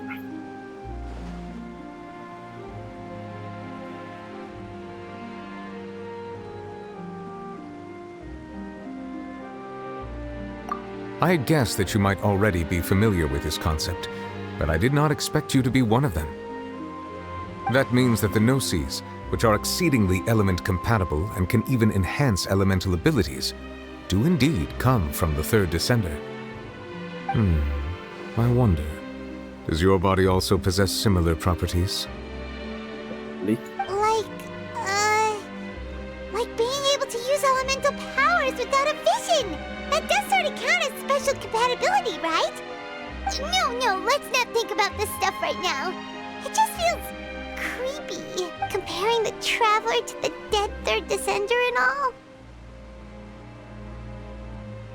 The Traveler has thousands of, years to live. That's what you say, but this topic still feels like bad luck. Once Child recovers, let's get some more answers out of him. Or go look for his master and get the answers that way. I too believe it unwise to make too many blind guesses when information is lacking. The same is true of being at court. All right. Whatever the case, it seems like the crisis here in Fontaine's over for now. How about the sister? Yes. All of Focalor's efforts were for this moment as well. But she sacrificed herself in the end as a god, and she suffered through all those years as a human. Was that really what she wanted? I suppose that would be the mystery of a god's will. I suspect not. But once in a while, I too would guess that if wishes were like the clouds in the sky, they will one day return to the earth as raindrops. Life flows like water, and rain is the final answer. The water levels may sometimes tilt one way or another, but the rain falls fairly upon all. And what ultimately is the difference between the rains that fall upon all of us? Half 5 complete. I know what's next. It's Dane getting killed. It seems from your expressions that you still have more things you wish to ask. Ask away. I will tell you the truth as I know it. I suggest that you fully prepare. No questions about this system.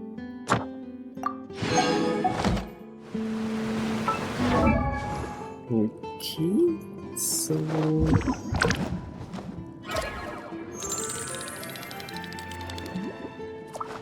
what's that?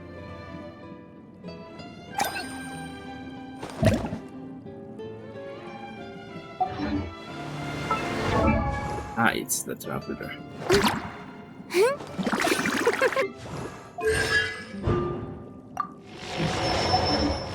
Okay, so 5 Archon quests already done. Let me just get the store quests.